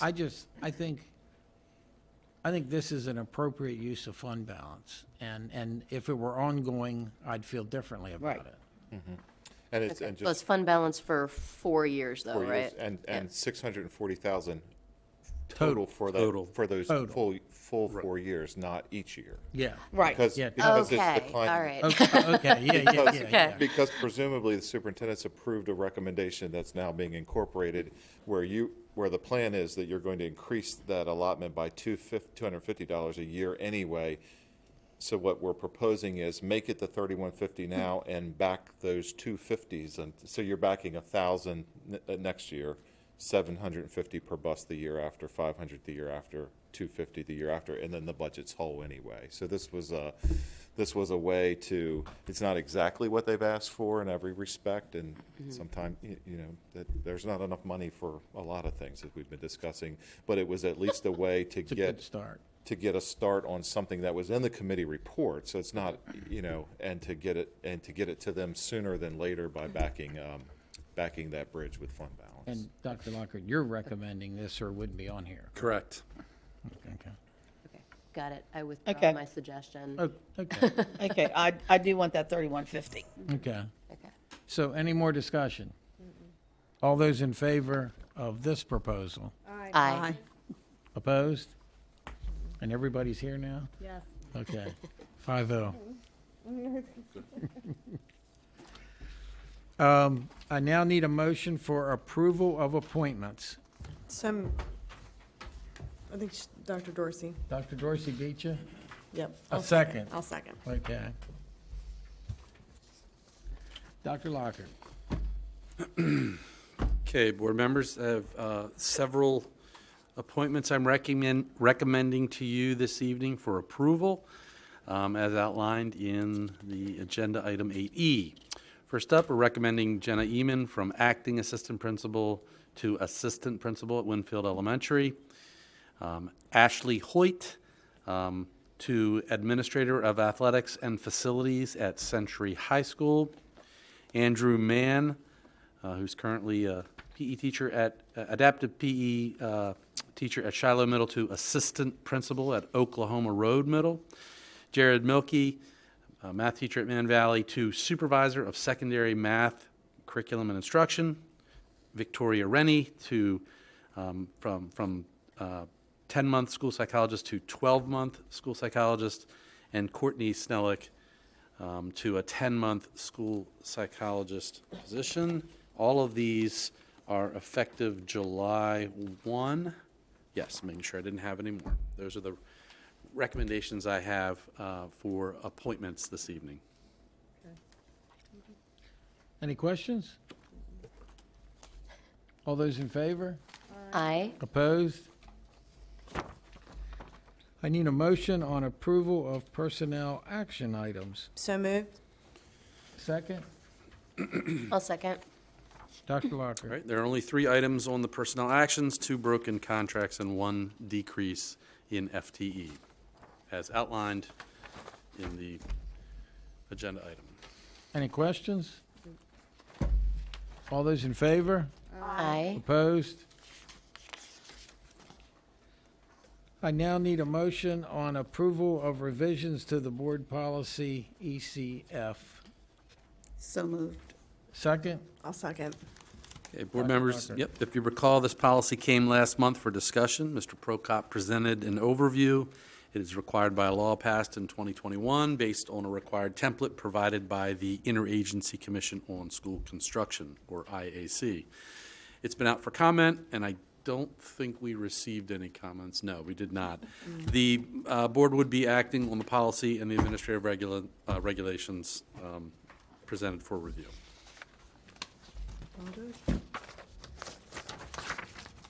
So as I've talked to some students about this specific policy, one item that could potentially be actionable that they brought up was recycling, and then possibly including a provision regarding recycling in this policy itself. So enforcing a standard for recycling throughout all of our schools. Because currently our schools do recycle, but it's not really properly enforced. We see custodians like dumping it in the trash. We're all just dumping it in the trash can rather than in the recycling bin. There's not proper separation. I know during Earth Day, my environmental science class, we did a recycling campaign throughout our entire school and put up posters and all. But it's not really advertised as much, and I really think there's not much actionable that we can do regarding environmental awareness and conservation from the board level right now without a lot of costs associated with it. But I think we can ascertain our commitment to recycling and the enforcement of standardized recycling practices in this policy. Well, and I would imagine that that could be, we could address that in the administrative regulations, which the policy is much more general. And for this particular thing, you know, a revision that we've done, it's just associated with electrical use. But we can address that here. We can pull together some information we have on our recycling operational procedures, and then see how it ties back into this. We can bring, we could recommend some changes to the administrative regulation. That way, the policy could be approved. We could bring the regulation back and see how we can tie those together. All right, awesome. That sounds like a good idea. Suggestion, Ray, thank you. Yeah. All right, thank you. I think, is that, that's acceptable, right? Yeah. Yep, okay. All those in favor? Aye. Opposed? I now need a motion to accept the Family Life Committee recommendations. So, Second? I'll second. Second? You guys are like fighting over it. Dr. Dr. Locker. Ms. Gaddis. No, Ms. McCausland is here.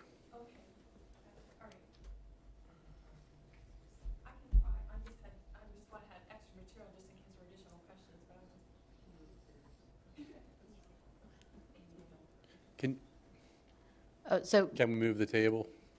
Okay, let's do that.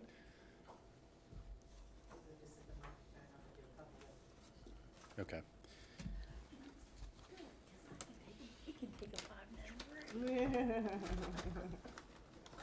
Quick, make a run for it.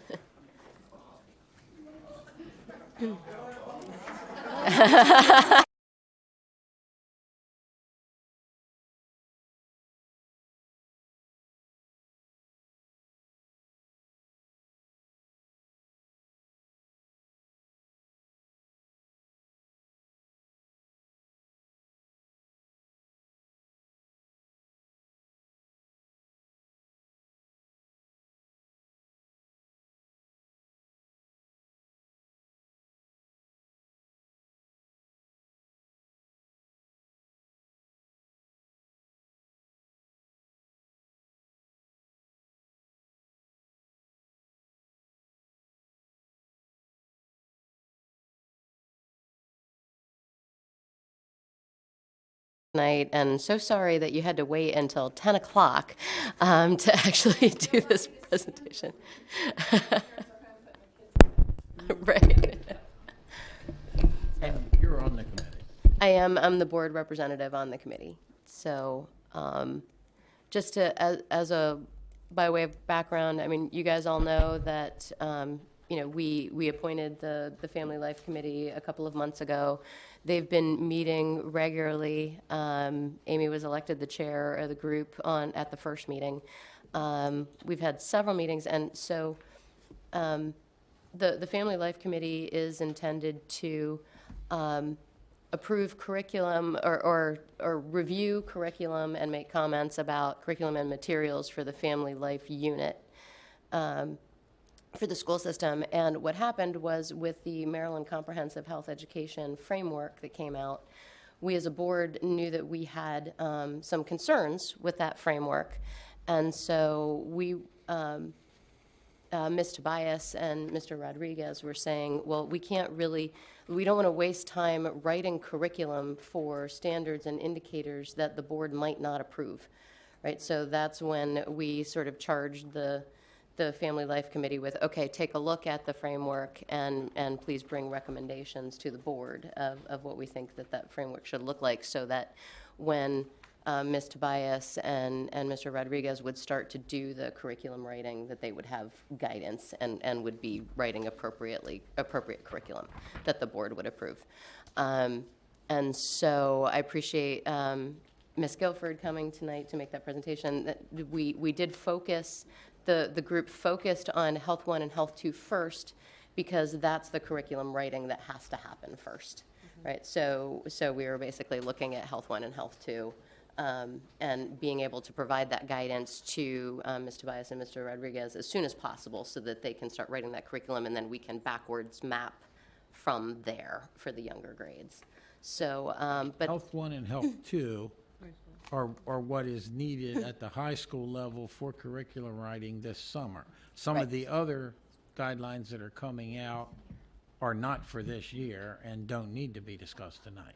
Right. I mean, I don't think it's intended for any of the middle school or elementary curriculum to be written over the summer and to be used in the fall yet.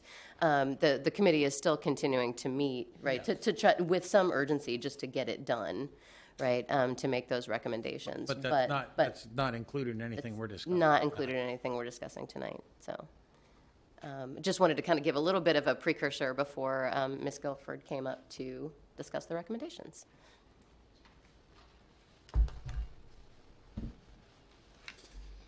So if I could, I just have a quick question. Traditionally, the Family Life Advisory Committee has, as they've reviewed and approved instructional materials, they've typically brought those to the curriculum specialist for review, and then they come back here to me to provide to the board, typically not in May. It's usually later. I'm trying to remember from last year. So I guess I just have a question as it relates to the change in the process.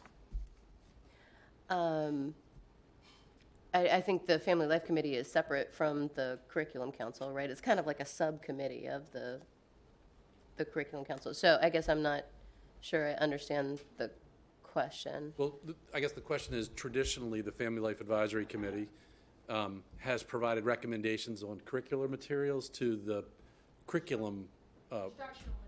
Instructional materials. Thank you. Specific to the Family Life unit, yes. Right, right. So this is the first time, and I'm just asking why it's a different format this evening as it relates to the process that we're using tonight. Well, I think it's just in relationship to the state comprehensive health education framework that was proposed, right? And basically saying that, well, Ms. Tobias had asked for guidance as quickly as possible because they need to start writing the curriculum over the summer. And so that's why they were asking about Health 1 and Health 2. So we were trying to be responsive as a committee to the requests of the health curriculum writers. Right, this is not a curriculum presentation. This is just addressing the framework and the standards that need to be in place in order for the curriculum writers to begin their work this summer. Right. Was the request made to us. Okay, I wasn't sure if we had the ability to change the standards, and I'm looking at Ed. I understand the framework and the questions about that. Well, I think you have the ability to influence the standards. And I had a discussion with Jim Rodriguez about this the other day. And I can tell you that I have great concerns about the standards. I think they're highly inappropriate in many respects. You know, the idea of teaching middle school children at the age of 12 about anal sex is seriously concerning, at a minimum. That said, the way COMAR is written, the state board doesn't even approve the standards. The state board approves the regulations, which adopts the standards. And according to Mrs. Eisenberg, who's had conversations with state board members, they don't even know what's in it. And I have a serious concern about that. And so, Right. as I suggested to Mr. Rodriguez when he attends statewide meetings, this is something that needs to be addressed at the state level. That said, you know, we've had this discussion on many other topics before. Right. When the state board adopts a regulation, the local board must use its best efforts to follow it. So before it's in place, it behooves the local boards to speak up and to speak loudly. Yeah. Now, that's down at the Nancy Grasmick building. Here we are here. Yeah. And, you know, obviously there are concerns. Right. And please know, I appreciate the work and the need for, as you described, you know, getting to a place where, you know, our folks can do the work so that we're ready for the year. I was questioning about some of the things as it relates to what's in the annotated code and what we're required with a comprehensive health education curriculum. And it speaks specifically to including the standards set forth in Section C of the regulation. So I'm just coming at it from let's make sure we understand every decision that we make, so that when the next superintendent has to sign a piece of paper that says we did that, they can sign that piece of paper. Right. Well, I understand, I think you're concerned that if you're going to be writing curriculum, you or your successor are going to be writing curriculum and you're backwards mapping, Yeah. that, you know, it should come to you in advance prior to at a board meeting. Right. And this was initially presented as a discussion item, and now it's before us as an action item. And looking at this, I can't see where the changes were made because there's no line and strike, and that concerns me. And I'm sitting here with the health education framework on my laptop, and I'm trying to, you know, so, That's part of my concern. and here it is, 10 o'clock, and that does concern me.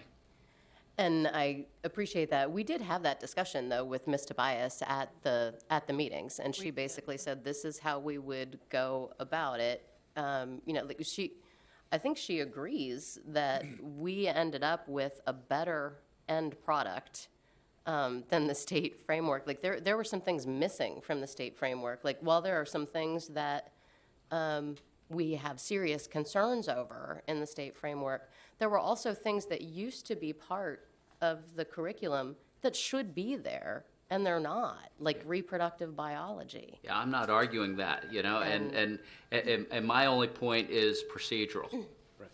Right. That's where I'm coming from. And Right. to be honest, it's been a struggle because there have been CCPS staff on the committee, and the board charged the committee with taking a look at this and making recommendations, right? And so They were part of the process. they were part of the process, and we've been asking them, like, what do you need from the committee in order to make this happen? And that guidance and support hasn't really been there. And in fairness, you reached out all last fall to members of the community to staff this committee, so people stepped up. I believe you had over 250 people apply to be on this committee. So there's been good faith effort on the parents' part in the community to do what asked for, and spent a lot of time since January with staff involved in what we're doing. So the committee feels that they were just doing what they were asked to do. Right, so, Yeah. Commissioner Frazier? in that respect, there's a lot of time and effort's gone into this. From what I'm hearing, procedure's not what it used to be. If someone has to sign off on this, maybe we should go back and do the procedure the way it was done before, so everything is in order before you proceed with it.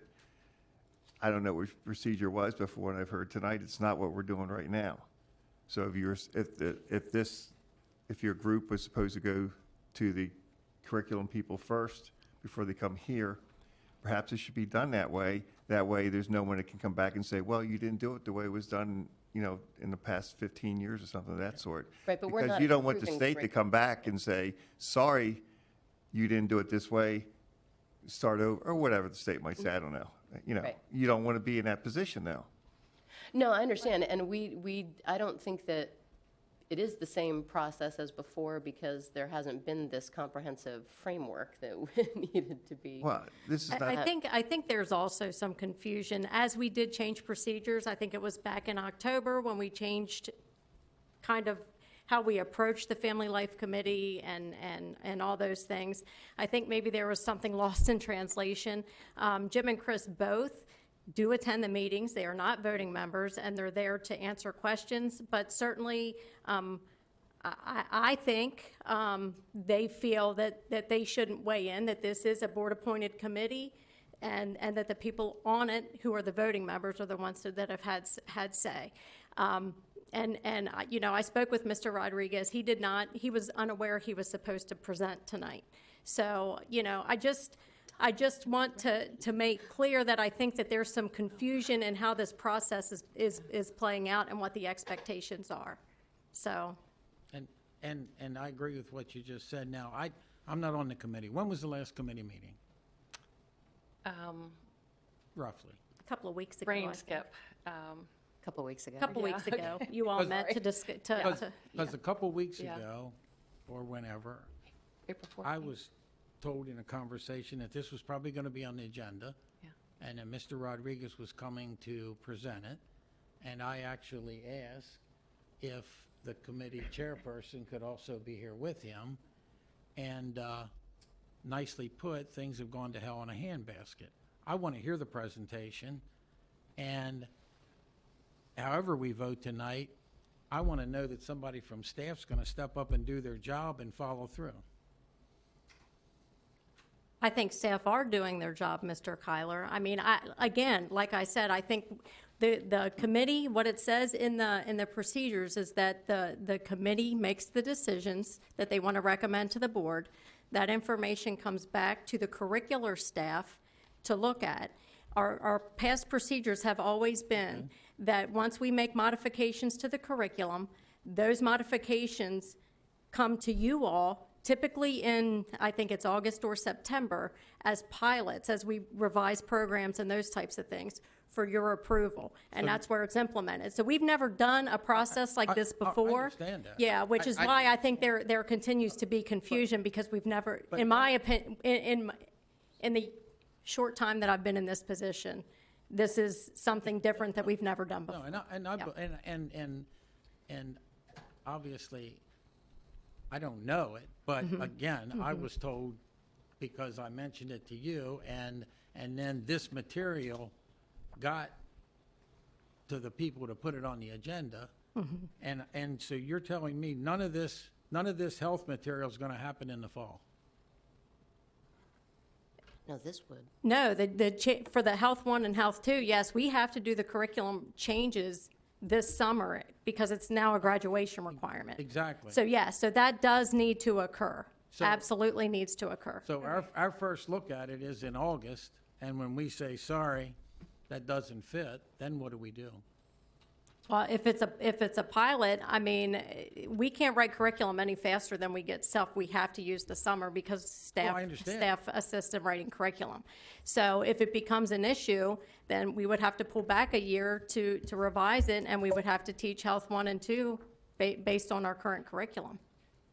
So I want to make sure too that Commissioner Frazier, you understand as well what she was just saying is this is how I interpreted to this. These two pieces we do need to approve so these can get started to make sure we have in place for the fall. We're not going to change or revise curriculum if the board is not if we're not all on the same page. Okay, but So- that's what needs to be done, though. That's something that needs If to we're be going done. to, if we're going to change and revise the curriculum and implement it in the classroom, then yes, it would have to be done and then approved by the board. Okay, and that's why, probably why they started high school first, because these two pieces were the things that needed to be done now. And then they're gonna start looking at the middle school and elementary pieces as they go. That's correct. And so Okay. anytime that we revise curriculum or there are changes, there is a transition time. But- And the state usually allows us that, I'm sorry, Mr. Frazier. No, go ahead. The state usually allows us transition time due to staffing issues, and they know that things have to go through approval processes, those kinds of things. So if the writers can't get everything finished, we would continue to teach our current Health 1 and Health 2 as is until we can get all the changes approved by the board. Okay. So my point on this is that this topic seems to be somewhat controversial. Let's make sure we're doing it right. Because if it was supposed to go from the committee to the curriculum people first, and it's always been done that way in the past, perhaps that's the way it should be done right now. That way, no one can say, well, you circumvented the process and you did it this other way. I'm sure no one wants to hear that and come back 2 months or 3 months later. Sorry, you didn't do it the way you're supposed to do it, basically. If we've done it, not we, because I wasn't here, but if you've done it this way in the past, I don't understand why you would change it now, especially on something that is, I guess, controversial or in the news, or however you want to put it, as this particular topic is. I think you want to get it right. Because it's controversial, that's why. And again, then I'll make a motion tonight that they not bother looking at this over the summer because it's a total waste of time. Well, Mr. Kyler, can I make a clarification, though? The recommendations that Ms. Guilford, and I really think that we should let her present, or at least talk about the process and what's happened, because it was really a fantastic process and very robust discussions from the community. But they're not recommending curriculum or materials. That's right. They're recommending what they believe would be a good framework that is as consistent as possible with the state framework, but is more in alignment with what our community thinks is appropriate in order for the curriculum writers to begin doing the curriculum writing that they can then bring to us for approval. Right? They're not recommending any curriculum or any materials tonight. They're talking to us because we asked them to talk to us about what they think would be a reasonable framework to follow. So if I'm following, and I like to repeat, so I'm understanding what you're saying. I think what I'm hearing you say, Mrs. Savigny, is that you're taking the state framework that MSDE put out on the new health standards, and you're looking at those indicators or those standards, and you are making changes to those standards based on Carroll County community values. Is that correct? I think that's a reasonable. You're aligning them. So we're aligning them. Based on community standards. On the members of the committee, who consisted of the lead health curriculum writer for Carroll County for the health. We had medical professionals on the staff and a variety of other professionals on the staff who brought research and expertise to the table to evaluate the state standard and make recommendations in committee on that and to approve what was the final product that we bring to you today.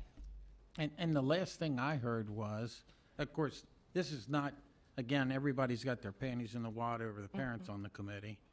It was legally selected and. Very transparent. Very. Our meetings were online too. I mean, we Transparent. could not have been any more transparent. But there were also educators on the committee. There's also a health department on the committee. Yes. There were also advisors to the committee. Yes. My understanding over a week ago was the advisors to the committee said, please get this before the board early on so we don't waste our time this summer. Now, if that's not allowed, then maybe we need to drop back and punt. So in order to create the curriculum, to modify, revise the curriculum, they need to know what the standards are to be able to do that. Yeah, that's Yes. my understanding. Yes. Now, I Yes. wasn't on the committee. Yes. I understand now. Yes. This makes sense. I mean, Yes. why write a Yes, so they're not writing curriculum. No. They are trying to bring the standards in line with Carroll County community values. Sorry, I'm usually in bed by 8 o'clock. 8 o'clock. So words are escaping me, so my apologies. They're trying to align the two Yeah. so they can create the curriculum to bring to the board to be approved. Exactly. Yes. And as I said, I just think it's confusion because we've not done it this way before. And I think we're all trying to find our footing to make sure we're doing our due diligence and doing it right. So we have a good product for our students in the classroom. And I think it's important to, Commissioner Frazier, you had said whatever's in the news. This is high school health. This isn't the whole elementary that's been all over the news station. This is high school health.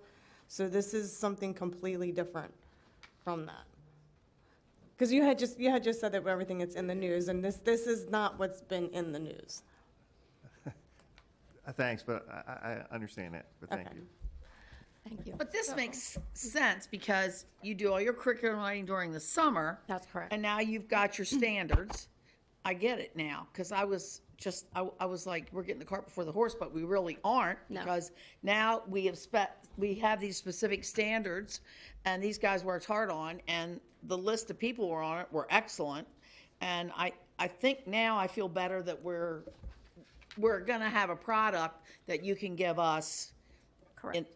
at near the end, once you've completed that. Yes. Because that's what we vote on, is that part. So have a framework or standards such as this come before the board before for a decision, or is this the first time that we're doing this in this way? As far as I know, this is the first time we're doing it this way. First Yes. time ever. All right, and then is this a standard that we're going to continue for future family life curriculum? So we have been using our C&I committee meetings to discuss changes in curriculum, and that's open to the public and anybody who would want to come. But I don't know that we've gotten that far down the road yet, Devanchi, but yeah. Right, and as the curriculum gets written over the summer, then that would come to the Family Life Committee. They would review it and make recommendations, right? And then it would come back before the board. It would follow that. Once we start writing the curriculum, it would follow the Well, standard process. Yeah, typically, Right. once we write the curriculum, then it comes to the board for review and approval. Yes, And the yes. resources you're going to use, the textbooks, Those always go through you anyway, so the Yeah, Family yeah, Life yeah. Committee reviews, I think, what was it, a couple of months ago? I brought the one simulation, Yep. which I'm glad I didn't have to demonstrate. As a business teacher, that's not my thing, but, so yes, so that goes through the typical process like any other instructional material. It's just that the Family Life Committee approves it first because it's for the Family Life unit. All right, let's get on with the so, So at so this 10:25, makes Amy? Sure. 2 hours after bedtime, this makes sense. No, and you've kind of hit on some of the key points, but I think if I could reiterate, having a staff member who has a master's degree in curriculum instruction on our committee, a Carroll County Health Department nurse, another nurse, and a student as a part of the curriculum. So as we talked about different standards, we were able to have a health educator who is a curriculum writer who's going to be writing the curriculum this summer. We could say, what is this going to look like when you have to put together curriculum to teach this content area? And so having her there just helped really bring out some tremendous conversations. So what the teacher is going to have to be able to do, so what it will be able to do to help the students, because in the end, you've got goals you've got to accomplish, and they want the kids to get the best education in each of these content areas. So the curriculum was really well put together, and just having these conversations over the several months was extremely beneficial, and it really ended up having we had 3 risk avoidance specialists on the committee also. So, and that is the goal of health, to avoid risk, not run towards it, but run work away from it. So our recommendation includes something also that the state left out, and that's the childbirth process. So that's why I think it's very good that local participation come together to look at this, because how can you leave that out of the health curriculum? So putting that back in just shows you the value and the hard work that this committee has done to make this really a better product than what we were handed. We had a unanimous committee vote on the document, trying to add one additional resource or asterisk and topic area at the end on sexual risk, which includes pornography, which is a huge issue, and it is slightly covered in the state framework, but really not expanded on. So we expanded on that, and we added the resource for you to be able to look at the sexual risk avoidance. The idea is, for us, is we believe this final recommendation positions our teachers to be the most effective health educators that they can be and do what they do best: teach honest, medically accurate, biologically accurate lessons, which will help point our children, our students, towards optimum health and away from risk, heartache, and regret. So on behalf of the committee that I've had the opportunity to work with since January, I urge you to approve our recommendation to you so that the curriculum writers who will meet this summer can begin to do the work that they are anxious to do, because they know these mandates are coming down and they know they need to get this done. So we've operated as requested, and the teachers are now waiting for these guidelines to help them do their work. I think I'll just leave it at that unless there's an additional question for me, something. So I know that the avoiding sexual risk section was added to this framework, but were there any sections that were maybe taken out? Because I know it says that these are edits, so is this basically the... Those sections taken out combined with other sections. We've tried to move several areas into the whole health area to cover some key content areas. Do you have any examples? Yes, sorry, I'm looking for my framework here. And turning my page. I guess it's just the fact that it says edits, but I don't have No, access we to did the at the source edits material, committee, so... so that was, and that was the job of the committee, to do the edits within the committee. So, sorry, I'm looking for my edited notes here. Yeah, we didn't eliminate anything entirely. I think we just moved a few things up under healthy relationships and consent because we felt that it was covered as part of healthy relationships and consent. I know where I put that. Does that help you, Givenchy? Yeah. We just combined things under whole health, sexual health. Mr. Frazier. Yeah. Is there a way to see the original, I guess, that you worked off of to come up with this, like the one that state? Sure. Because it's, I mean, I can look at this, looks good, but what was the original one and what were the changes that were made? I would like to see that. I think we have a version that way, right, Ms. Yes, we Milford? do. We just, it was kind of hard to read, right? Because it's Yes. like, okay, here's. You can see the edited and stricken Yeah. phrases. Yeah. I don't know how you talk at 10:30. Those phrases that were struck, edited, yes. We can show you an edited version. Okay. Pre and post? Just, That'd be, yes. yeah. We can do that. Whatever you have that would, Yes. that'd be great. Yes. I'd appreciate it. It's just easier to compare because I don't know what Okay. the original one looked like. Right. This one, Yeah. I mean, it looks good, but what did the other one look like? I don't know. Yeah. This I is didn't see it. better. Well, I can believe that, but Yeah, sure. I had nothing to compare it to, is all I'm So saying. the additions Yes. were, so I think they're identified by asterisks, is that right? Yes. So, Here's my copy. so under the health one edits, let me see if I can find some. So in the middle, on the page 2, we added explain conception and describe conception, number 1. So that's very clear on that. The last area, avoiding sexual risks, the last 3 box, we added those, and the source is at the bottom for the ASCEND, the sexual risk avoidant K-12 standards for optimal sexual health. Those were added in there to expand upon that. And it might be worth a comment, like, Mr. O'Mealy, just from a state perspective, so Maryland is an abstinence state. Yeah.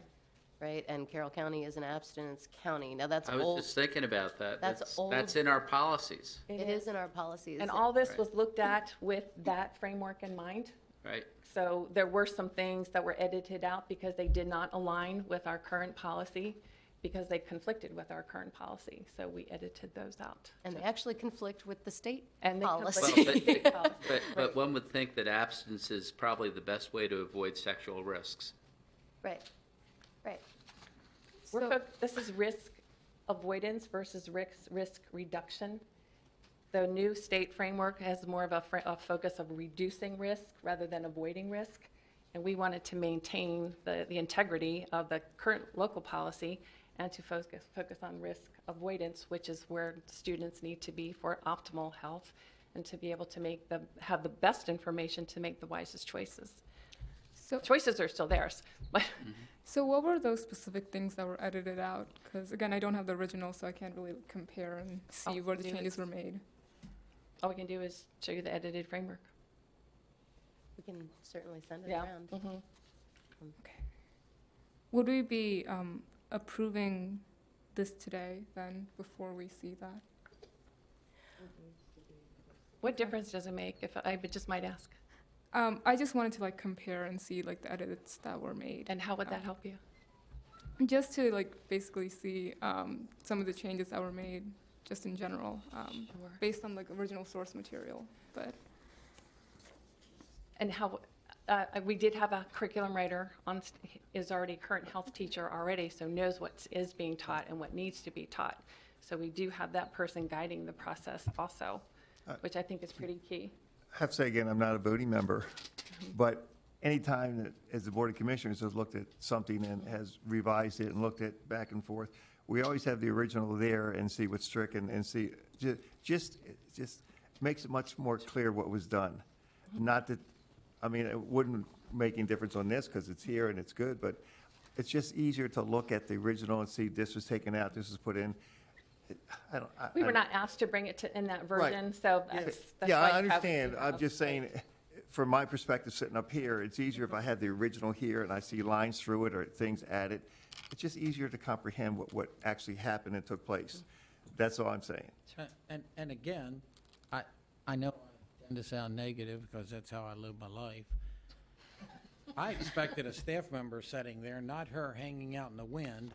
I think that's who gave this material to us to see tonight, and I don't understand why we're not seeing a complete package and why they're not here presenting it. I just That was don't my understand. understanding that I would be presenting with Mr. Rodriguez. I'm not trying to blame No, anybody. Don't get me, I'm not trying to do taking that it at all. personally. I'm just Right, saying we did what we I'm were just asked to saying do. I don't have Yeah. what I would like to have in front of me is all I'm saying. Right. And I would like to stay very positive, Mr. I'm Kyler, trying. because I would like to say that It's frustrating. the work of this group was really, really well done. It was very robust conversations. It was very helpful to have the health curriculum writer there saying at times, you know, like, okay, this is what the standard means to me, and this is how I would write the curriculum according to this standard.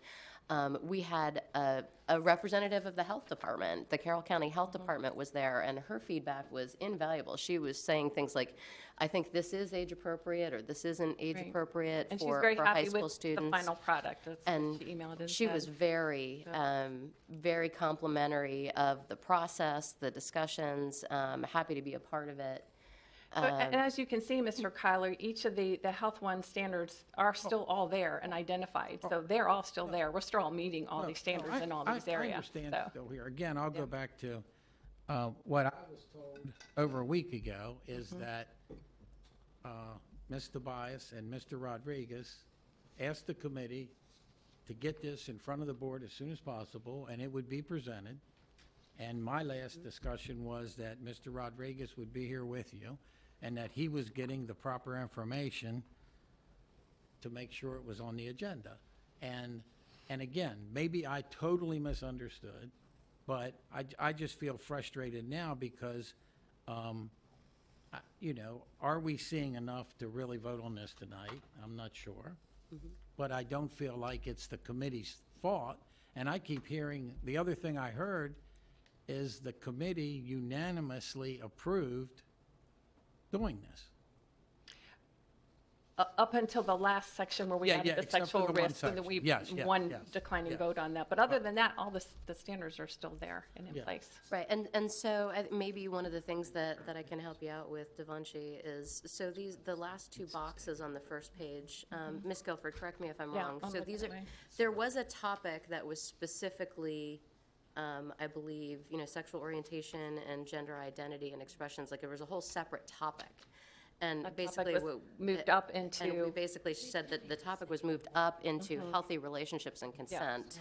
Like, those standards are still there. Yeah. The information is still there. It was simply that we didn't want to carve that out and specifically label people, right? Like, label a specific kind of topic and just say, look, no, it's covered under healthy relationships and consent.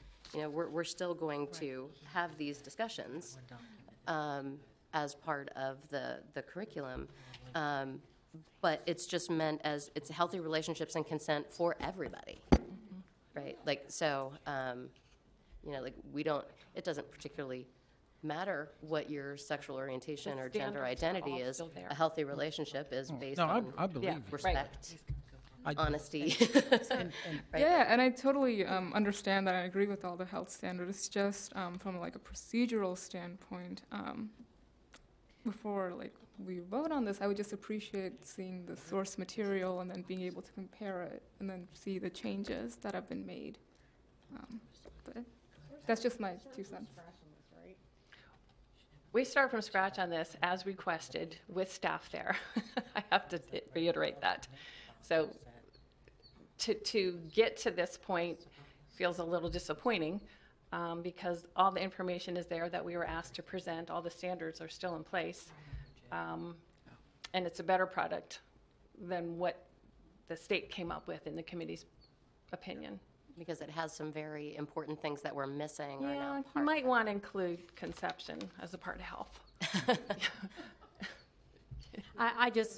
There must have been some confusion or miscommunication. I just want to say, because Mr. Rodriguez thought that he was only to introduce the committee, and that was it. I mean, again, he and Ms. Tobias are not voting members, and they wanted the work to be the work of the committee, and for them to present the work that they did. So, yeah, so maybe that's my fault. I apologize. No, I'm not into assessing blame. It's No. just, we're here. I'm just, And right. people are looking at her and saying, we're disappointed with what we're seeing. And I think everything I've heard, this committee did a great job. And I thought their two staff advisors said, please get this to the board as soon as possible so we know what we write this summer will be approved. Well, and again, this is something we've never done before, understand. so I think that, again, we're trying to make it No, I work. appreciate it. Yeah. I appreciate what you're saying. This is, and, Yeah, I mean, we were actually just trying to meet the requests of the staff members, I saying thought we need direction as soon as possible, right? That the board would The good news is we won't start writing curriculum until after school is out. So that'll be after the June, it's not, but it'll be after the June board meeting, so there is still time, so. Yeah, that was going to be my thought, that we really appreciate the work of the committee. And we understand that you've certainly had some robust conversations, and you've taken a look at the state standards, and you've tailored the information for our county. But it sounds to me like we've had more discussion rather than saying, okay, this is an action item, let's vote on it. So I'm thinking, from what I'm hearing, it would be better if we just look at it as a discussion item tonight, because that would still give the curriculum writers time, if we would come back in June, to look at adopting this, and then they'd have direction on how to write the curriculum during the summer. Plus, it would give us a chance, for those of us who are interested, it would give us time to look at the standards as they are written, something your committee has already done. And again, I apologize for that, because again, I thought it was going to be a discussion item as well, and that certainly would have given time to look at what's actually in the state standards, and then we could compare that too, with what you've come up with here. And again, not saying that, we don't value all that you've already put into this. We appreciate that. Please hear that.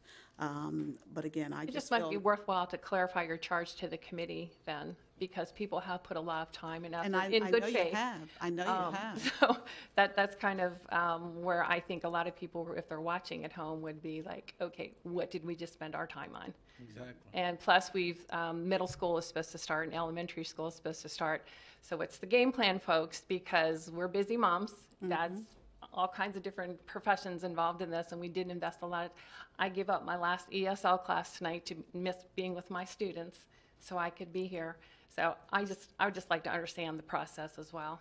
Right. Well, I'm just wondering, even if we could just get a quick glimpse of the standards as they're written and just put them on the screen so we can see, okay, that's. Did you get a copy? I mean, you have a hard copy? I have Okay, this, okay. yes. Okay. But I'm saying the ones from the state, the original ones from the state. I don't know if y'all have that. I Well, don't we can certainly. access them quickly online. And I guess, and Dr. Dorsey, I think what you're saying makes sense. Yeah. But if the proper process, we need to table this now. We've made a motion, we second a motion, so we would need to table it for the next meeting. Who's going to direct the committee on what they need to bring the next meeting? I mean, That's all of my notes, all for it. Well, I think what they have, we certainly can go with. It's not that they would need to do anything additional, but maybe that would give those of us who weren't on the committee some time to look at the original standards and lay them out side by side to see what the edits and the changes are. which you're saying you have. We do. But that's what we were asked to do, and I assume that's why you broke into a committee. I understand that. Sure, we have those in edited versions, absolutely. Yes, I understand that. And again, trying to be positive, Mrs. You don't have to do that. We can accommodate that If there are request. staff that thinks we're not going to vote on Yeah. this, it ain't going to happen. So let's get over it and have it right. If we need to do that the next meeting, I don't know, Ms. Savigny, where you're at, if you think we So should still vote what is it tonight. exactly? Yeah, I guess is that what you're trying to clarify? What is it you need from us? Oh, go ahead. Well, I just wanted to ask, what is the motion on the floor right now? To approve these recommendations. Okay. To approve the standards to get them to start writing the curriculum. All right. Do we want to consider a motion to table for the June board meeting? Like I say, I'm willing to consider that if we know why we're tabling it and what we're going to have, that we don't table it again. Well, again, what I was saying was I would like to, again, just sort of review what the actual state standards are, to see how we got from those to this. Again, knowing your committee has already worked through all of those discussions to get you all to this, but I guess it would just help me get a better understanding Thank to you. see how we got here. Maybe I'm getting my second wind, I'm not sure. Would it be possible to take the state framework as it's currently written and do strike-throughs and additions or edits in red?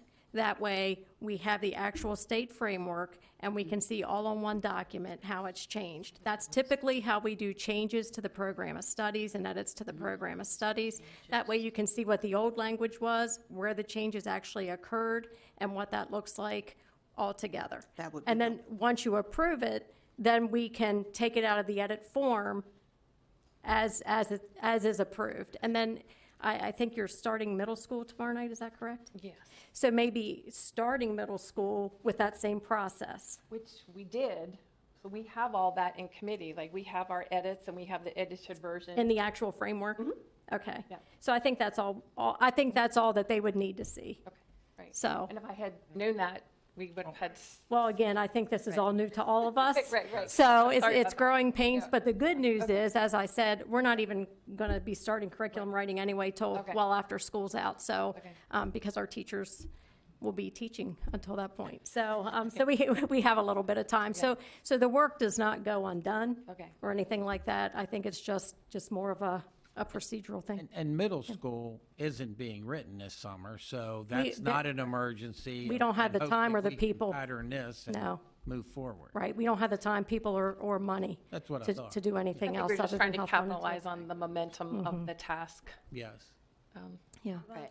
does that make sense? Okay. Yeah, I was gonna say, it's a bit unfortunate because we had multiple versions. We had all those versions, Right, and right. we requested what would be the best thing to do, and they said, well, the other version is so messy. They thought that this would be better.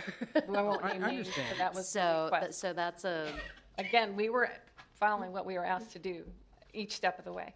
right. So, I mean, I would prefer to vote on it tonight, but if you're saying that you're not comfortable, but I would want a commitment that we're gonna vote on it next month, right? Like, that it's not gonna be, okay, more discussion again, and then pushing it, because then we run into issues with curriculum writers not being ready to write over the summer. That's correct. You know, it's the understanding that we would come back and make the decision in June so that they could move forward with the summer Yeah, because writing. they have so much curriculum writing money that they have to use by June 30th. And so I know she has some of that chunked aside for writing those last 2 weeks of June, so. Yeah. Yeah. Right. Mr. O'Mealy, so, A, do you see any legal issues with what we're talking about? And B, legally, we need to now have a motion to table this and second that and vote on the motion to table. Second question first. Thank Yes, you need to table it. These, You need a motion, second table. As to your first question, no, but I agree with the point that is being made, and what I was saying earlier. I've got the framework in front of me on my laptop, and I've been going through there. And I agree that this is better from what I've seen. It's just difficult, and my legal concern with the board not having that in front is that the board needs to know exactly what you're voting on. You know, we have to vote on it first in order to read it, you know? I've heard that someplace. Yeah. So would it be beneficial for Ms. Guilford to forward me that edited version If you're okay with document? that. And then I can forward it on to the board members, so you have time to look through it before the June board meeting. Does that sound appropriate? Okay. Does somebody want to make a motion to table? I'll move that we table this discussion until, or this action item until next month. Does somebody want a second? And there we go. Does anybody want a second? No?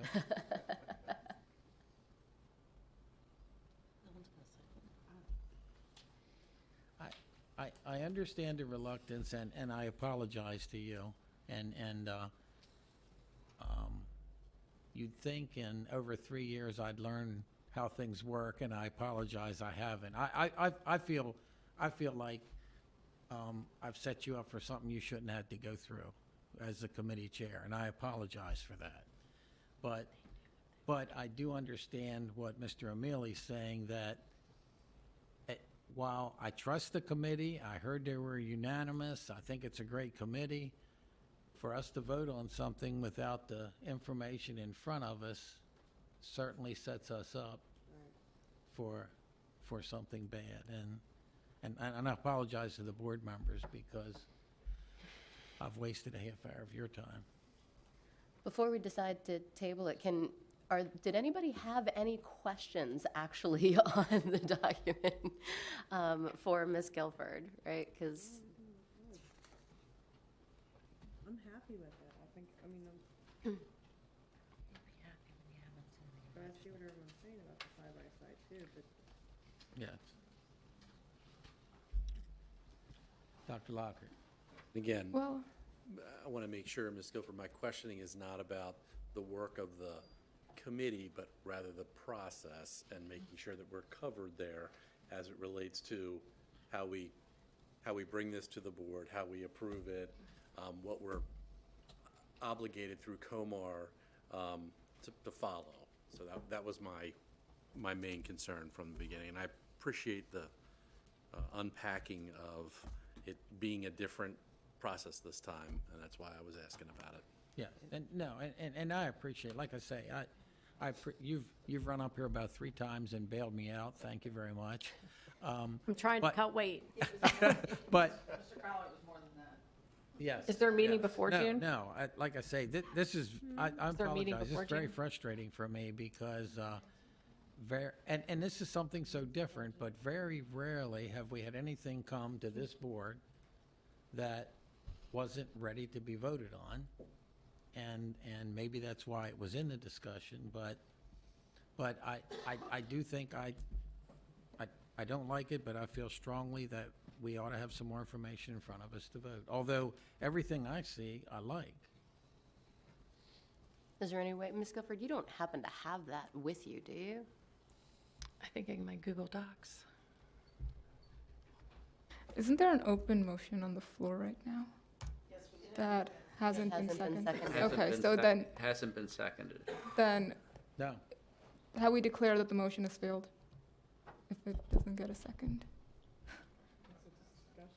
Is anybody ready mean, to second I the motion to think- table? To have a discussion, we need a second, right? No, not the, we're not talking about tabling it. We're talking about the original motion because there's not a motion to table on the floor. There is a motion to Yes, table. Dr. Dorsey made. There is a But- motion but to nobody table. seconded. No one seconded. Yeah, so I went back to So- seeing if anybody had any questions on this actual document for Ms. Guilford, but since the motion wasn't seconded, I'll say it's a little bit disappointing because those discussions should have been had and, direction provided to Ms. Guilford and the community and the committee. But fine. I just have a question. So has the motion to table been declared that it failed? Say again? Didn't get a second. The chair Oh. should declare the motion failed for want of a second. I'll ask one more time. Does anybody want to second the motion to table? Okay, the motion has failed. So we're back to the original motion to approve this. That was seconded, and we've been discussing.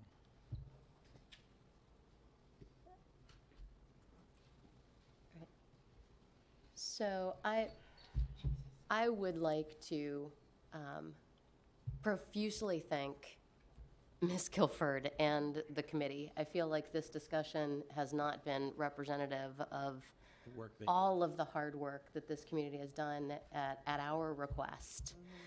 And the ball was dropped somewhere in translation between meetings. That is my opinion. Like, we tried really hard to say what does the board need? How should this be presented?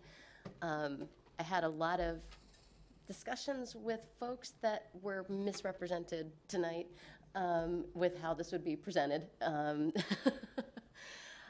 And I can't access my server now. So. Okay. I just want to say, Ms. Guilford, thank you very much for being here this evening. None of this is reflective on the committee at all. And I think that we owe a great deal of thanks to this committee for the work that they've done and the hard work that they've put in. And if we are going to have the vote next month, like, I would rather was- push it that to was next. failed. There's a motion. You got your vote motion, Right now, yeah. what's the second? Yes. Okay, but that's true. I And would so like. we're in discussion, and she gets to talk. Okay, okay. Yes. Okay, sorry. So- I thought she was. What I wanted to say was, for risk of, I don't want the vote to fail because of a technicality, right? I don't want us to disapprove this vote because of a technicality.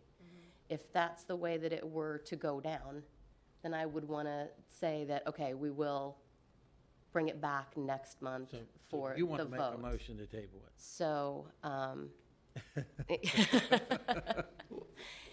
and Ms. Guilford, is that, do you think that would be disrespectful of the committee to say, look, we're going to provide the board with what they need in order to approve this, right, next month, because it's not going to delay the curriculum writing? right? Like, We're- honestly. We're okay if it's voted on next month. We're not holding anybody. What's the date of the next meeting? June something. Something. Eight. That's before school's out. Yes, before school's out. Okay. I'm right here. I sat closer. No. Like I say, I apologize. I'm right there with you. Like I'm I say, I can't think. I'll take the blame for this. I misunderstood and I got it on the agenda So prematurely. to clarify, You all didn't you do need anything is wrong. the edited version that got us from point A to point B.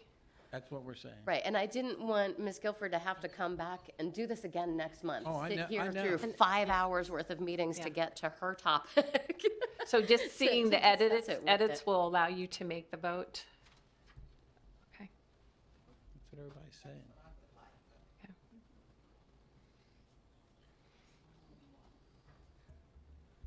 I am so sorry.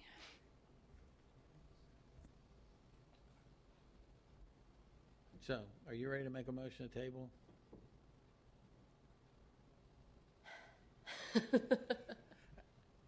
You don't have any meetings before June 8th? What's that? We You either, don't have any meetings before June 8th? we either vote Excuse or we me? table. No meetings with public comment before June 8th. No meetings with public comment. No meetings with public comment before June 8th. You have a meeting on May 19th without public comment. And it's in the middle of the day.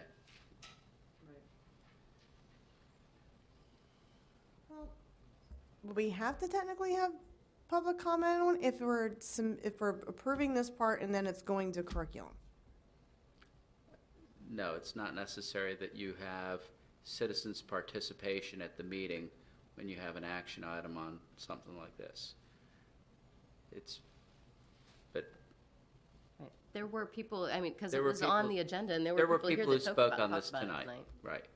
But the agenda that was published before this evening had it as a discussion item, not as an action item. Yes, Right. yes. So,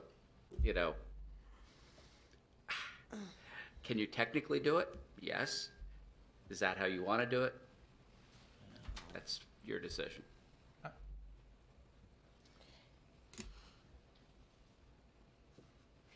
I feel like if Jean, I don't know, maybe it's just, I'd be fine approving it because I mean, I've read through this, but I see where everyone is saying about having the original and then the edits, which is what we normally do with policy and regs, and I understand it. and I understand why that wasn't prepared, because this isn't policy, and it's a gray area, and that's where we are. So Yeah, it's I not guess policy. we need to get moving on, Is it a so. policy? What's that? This isn't a policy. No, that's No, right, no, this that- isn't It's not a policy. policy. And that's why we Do it didn't policy, print they it. cross Right. out, and you Yes, see the yes, difference. yes, but this isn't policy. That's but why so- we didn't print out If the this was original policy, version. you would need to have it voted on at a public meeting Yep. where there's public participation. Right, and you would follow the part of it being stricken, but we're saying, well, no, this is our document. It's just that I've been sitting here the whole evening with the health framework in front of me, and I know that you haven't been able to do that because Yep. you're doing all the other things that were on the agenda. So I strongly request that somebody do a motion to table until the June 8th meeting and second it, and we move on. And I think the discussion's positive. I'm not sure, I mean, you can force a vote, you can call a question, but I'm not sure it will pass. And I'm not sure it looks good to pass it this way. So, where are we?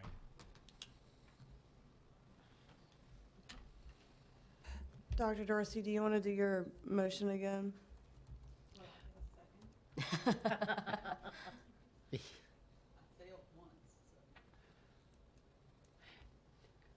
I'll second. Angie, Angie doesn't have a copy of the framework in her files. I heard the groans back there. Do you have a copy of the framework in your emails? I do not have a Okay. copy of the edited framework, no. No, I mean the original Oh. framework. That's The what you're original really- framework yeah. I have upstairs in my files. Yeah. Yes. But you want the striped, not the original. You want all three, is what you're saying. Right. I think at 11 o'clock, we need to table this. I and think move at this on. point, I mean, I think really the main thing they need is the one with the strike-throughs. Okay. You know? And I Because don't have they any- already have Somebody the one else. you just did. You want to make a motion? I'll make the motion to table it till the June 8th meeting. Do we have a second?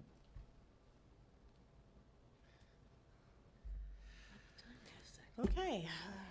Kenny, you can second things. I'll second it then. I'd prefer not to, but I'll second it. All those in favor of tabling till June the 8th? Aye. Opposed? Aye. Nay. So what was yours? Nay. So 3-2, so it's tabled. Thank you Ms. Guilford, thank you so much. You're for welcome. committee. Who is, Thank you for all your efforts. Again, Ms. Okay. Gilbert, I'm very sorry. Okay. who is the send-out?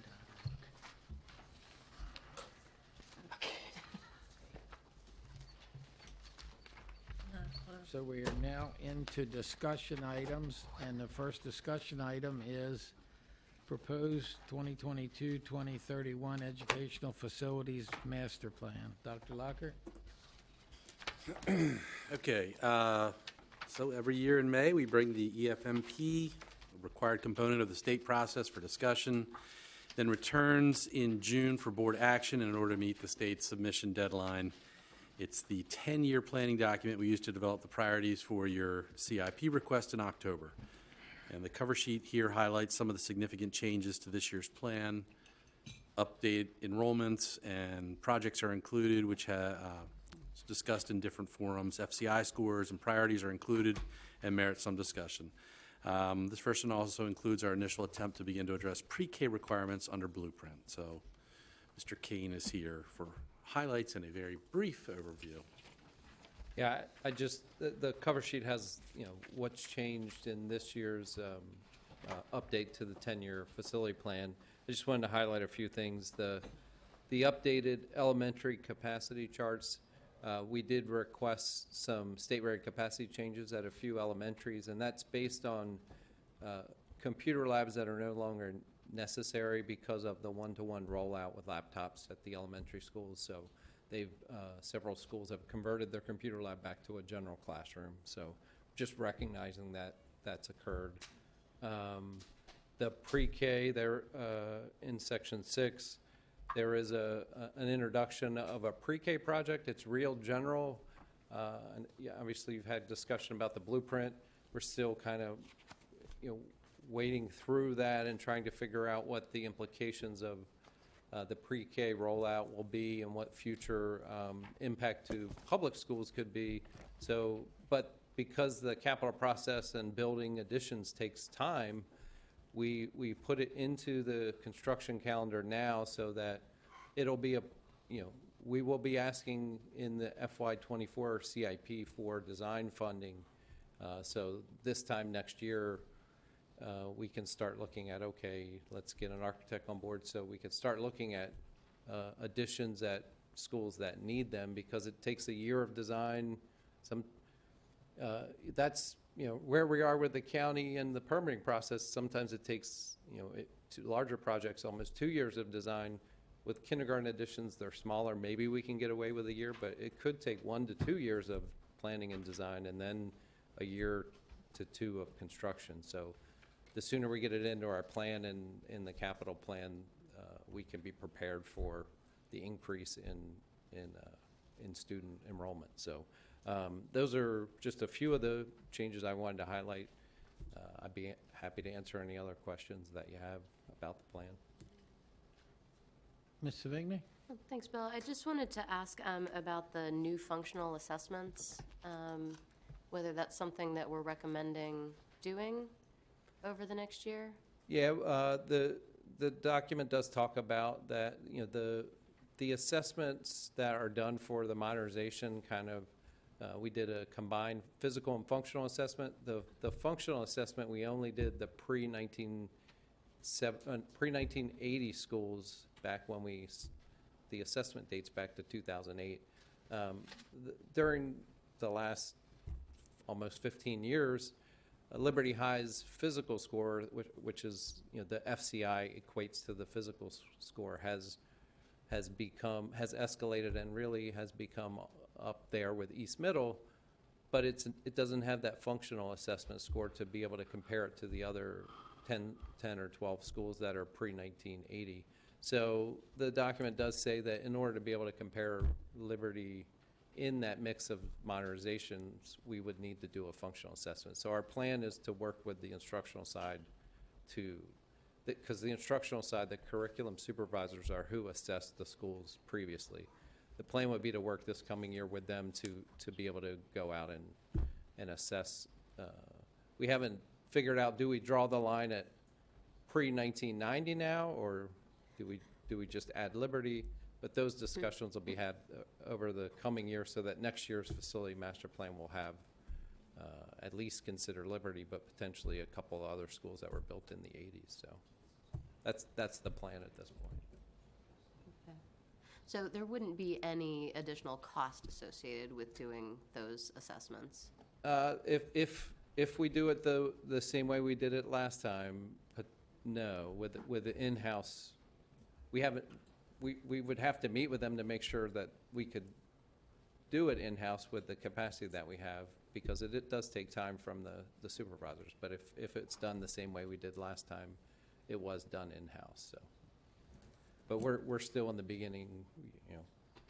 You know, I hope Ray talked to Angie about it, because he said he was going to. But the conversations with the curriculum folks is going to start, you know, this summer, basically, about doing it during the school year.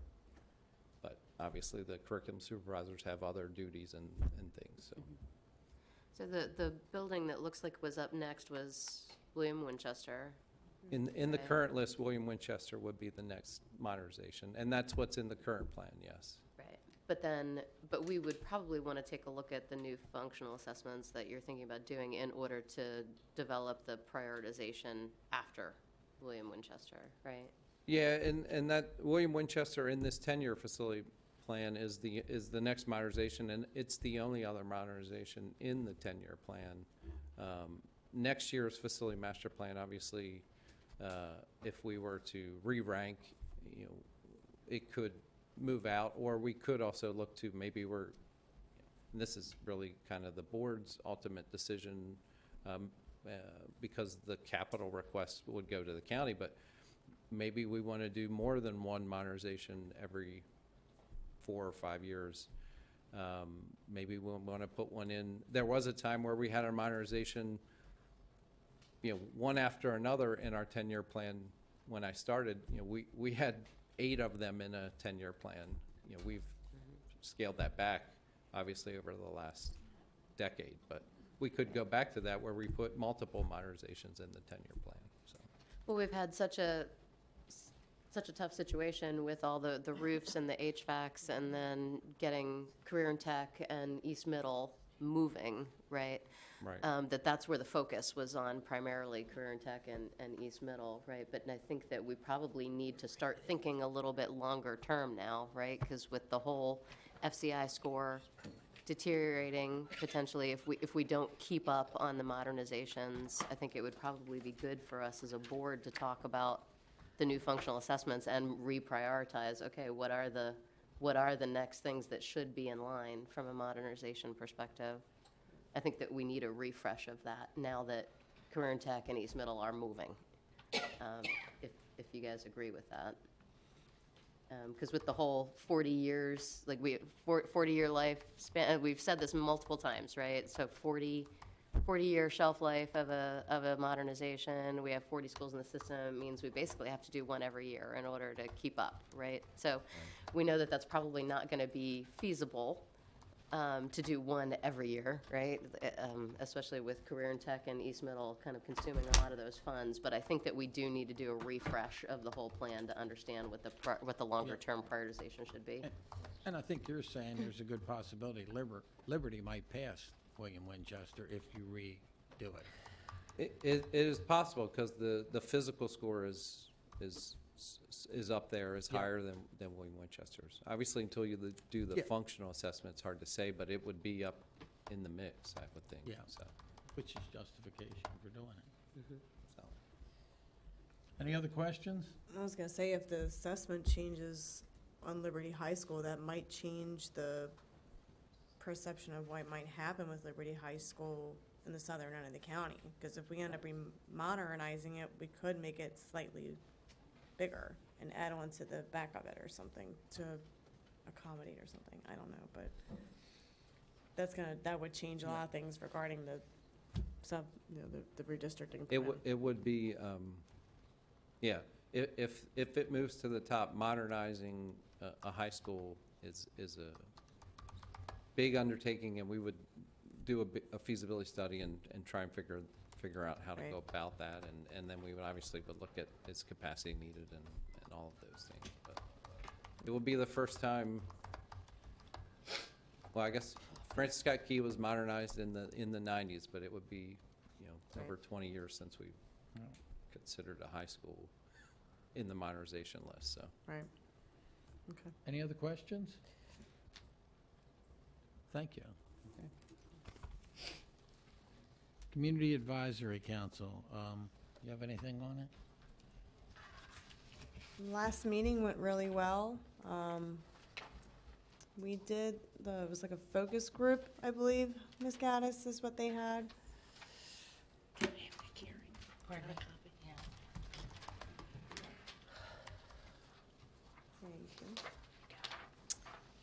The Community Advisory Council met on Tuesday, April 26th.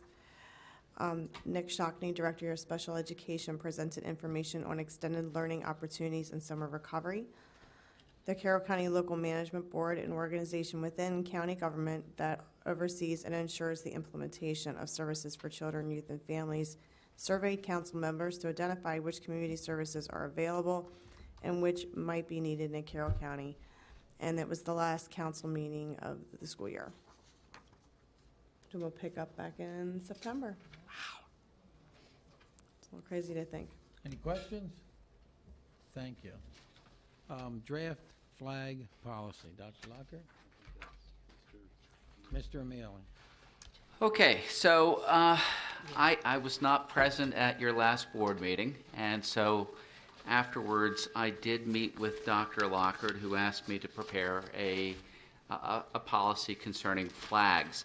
Now, I heard a lot of the comments earlier, and I think there's a misunderstanding.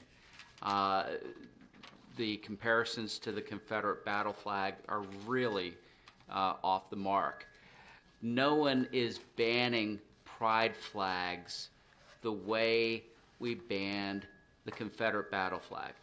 When we did that in 2018, we specifically prohibited the display of Confederate battle flags on student attire, on student cars, vehicles parked in the parking lot. We're not doing that, or at least the draft policy that I have written does not do that. There is nothing in this draft policy that says anything about students. It only concerns what the school system will display on the walls or the appurtenances of the schools. And so when I was discussing this with Dr. Lockard, I said, okay, I understand what I think you want to accomplish here, or what the board may want to accomplish here. And I thought that probably the best starting point for a policy on flags is the statute itself. And so Section 7-105 of the Education Article of the Annotated Code, which has been in existence since before I was born, says very clearly, display of flag patriotic exercises. Now put the patriotic exercises aside, but I've incorporated the purpose set forth in Section 7-105A, which says, this section is enacted so that the love of freedom and democracy shown in the devotion of all true and patriotic Americans to their flag and country shall be instilled in the hearts and minds of the youth of America. All right, so that's the starting point. And so what I have proposed is the following. The Board of Education of Carroll County agrees with Section 7-105A of the Education Article of the Annotated Code of Maryland that, quote, The love of freedom and democracy shown in the devotion of all true and patriotic Americans to their flag and country shall be instilled in the hearts and minds, end quote, of the students attending the Carroll County Public Schools. In furtherance of that provision, the current American flag shall be displayed on the grounds of every school. Footnote, which is already required by law. And in every classroom, which is already required by law. But then I go on further. Conference room, school office, gymnasium, cafeteria, auditorium, stadium, and other rooms frequented by students, staff, and guests. Now, here is where we exclude other things. The only other flags or banners that may be flown, posted, or affixed to the grounds, stadiums, fencing, walls, doors, ceilings, or any other appurtenances of any public school system, building, or facility owned or operated by the Board of Education of Carroll County, including but not limited to desks, are as follows. Number 1, the current Maryland flag. 2, the current Carroll County flag. 3, such flags as are used as a part of a temporary unit of study within the approved curriculum. 4, flags or banners that denote a recognition of achievement and are approved by the superintendent, including but not limited to blue ribbon schools, green schools, PBIS school, etc. 5, Maryland Public Secondary School Athletic Association or other similar sport tournament banners recognizing the participation of a school team. 6, banners from colleges or universities or professional sports teams. 7, flags of countries representing the many nations of the world may be shown in the common areas of a school building as a multinational display in a manner and for purposes approved by the superintendent, provided that no such flags may be as large or as prominent as the current American flag. Now, as I understand it, Winters Mill has a display of various flags from countries around the world representing where students have as their national origin, and that would be allowed to continue. The idea here is not to limit student speech, not to limit student expression. From what I saw in the audience today, none of the students who appeared before you would be prohibited from wearing the clothing that they wore this evening. None of the students would be prohibited from participating as they have enjoyed that participation over the many years that the Equal Access Act has been in existence, based upon the religious, political, philosophical, or other content of speech. No restrictions on that. This is only the Carroll County Public Schools saying what the Carroll County Public Schools will display. All right, and that's as simple as that. And so get into the why. Over the years, we have had various concerns over what may be displayed, what may be discussed in the classroom. You know, I forget whether it was 6 years ago, 7 years ago, with posters at Westminster High School, and there was discussion over that. We moved towards the political neutrality policy a couple months ago. And at least from my perspective as an attorney, probably the single most important thing about the political neutrality policy is that by having teachers step back from what they share in the classroom that deviates from the curriculum, they help support individual students to express their own viewpoints. In other words, the teacher is the neutral moderator, promoting civil discourse and polite disagreement over topics that students have. That's a viewpoint neutral position that the school system takes without canceling the viewpoints of individual students. And we want to encourage students to speak out as they did this evening on different points of view. Students, parents, members of the community do have viewpoints. They do have the right to express those viewpoints, and we don't want to undermine that. But what does the Carroll County Public Schools endorse? That's a little bit different, because what is posted on the walls, what is adhered to the doors, the desks, and whatnot, that carries the imprimatur of the school. And we want to step back. And so there are things that we do want to endorse. And under Maryland law, the American flag is certainly there. That is a requirement. The Maryland flag? Well, of course. Why not? It's right there. And as we see, the American flag is a little bit higher than the Maryland flag and the Carroll County flag. And that's the point that I make in paragraph 7, showing the prominence that is accorded to the flag of our country. This is inclusive. There is nothing more inclusive than e pluribus unum. You know, out of many, one. And that is what we as a school system should be trying to promote. That was the intent in what I wrote. So. Board members, any questions? Mr. Vinnie? I do have a couple of quick questions and comments. So under item 3, it says, such flags as are used as part of a temporary unit of study within the approved curriculum. Do we need to define temporary? Is it like not to exceed, 2 weeks, or not to exceed a certain period of time? However long the sequence of study might be. So, I don't know, maybe we're studying a unit in medieval history.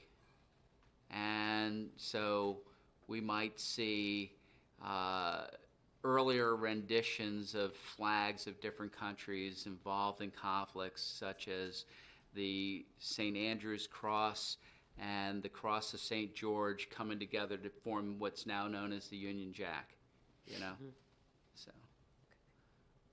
Okay, and I did want to ask about, the American flag shall be displayed on the grounds of every school.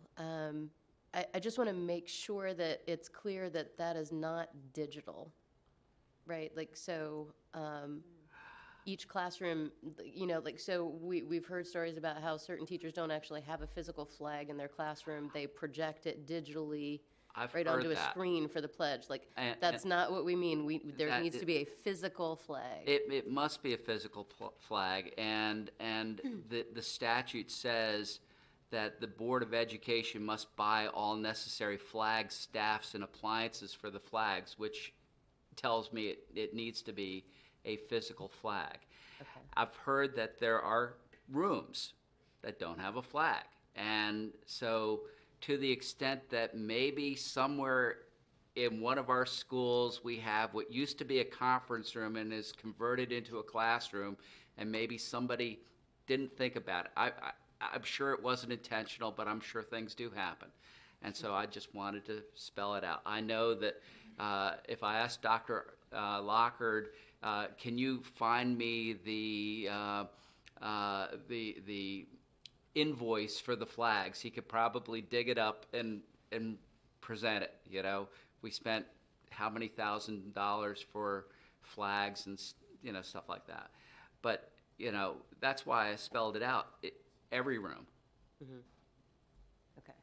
Yeah, I just was wondering if we needed to make a statement that it's a physical flag rather than. And that would be a good idea. Okay. Yeah.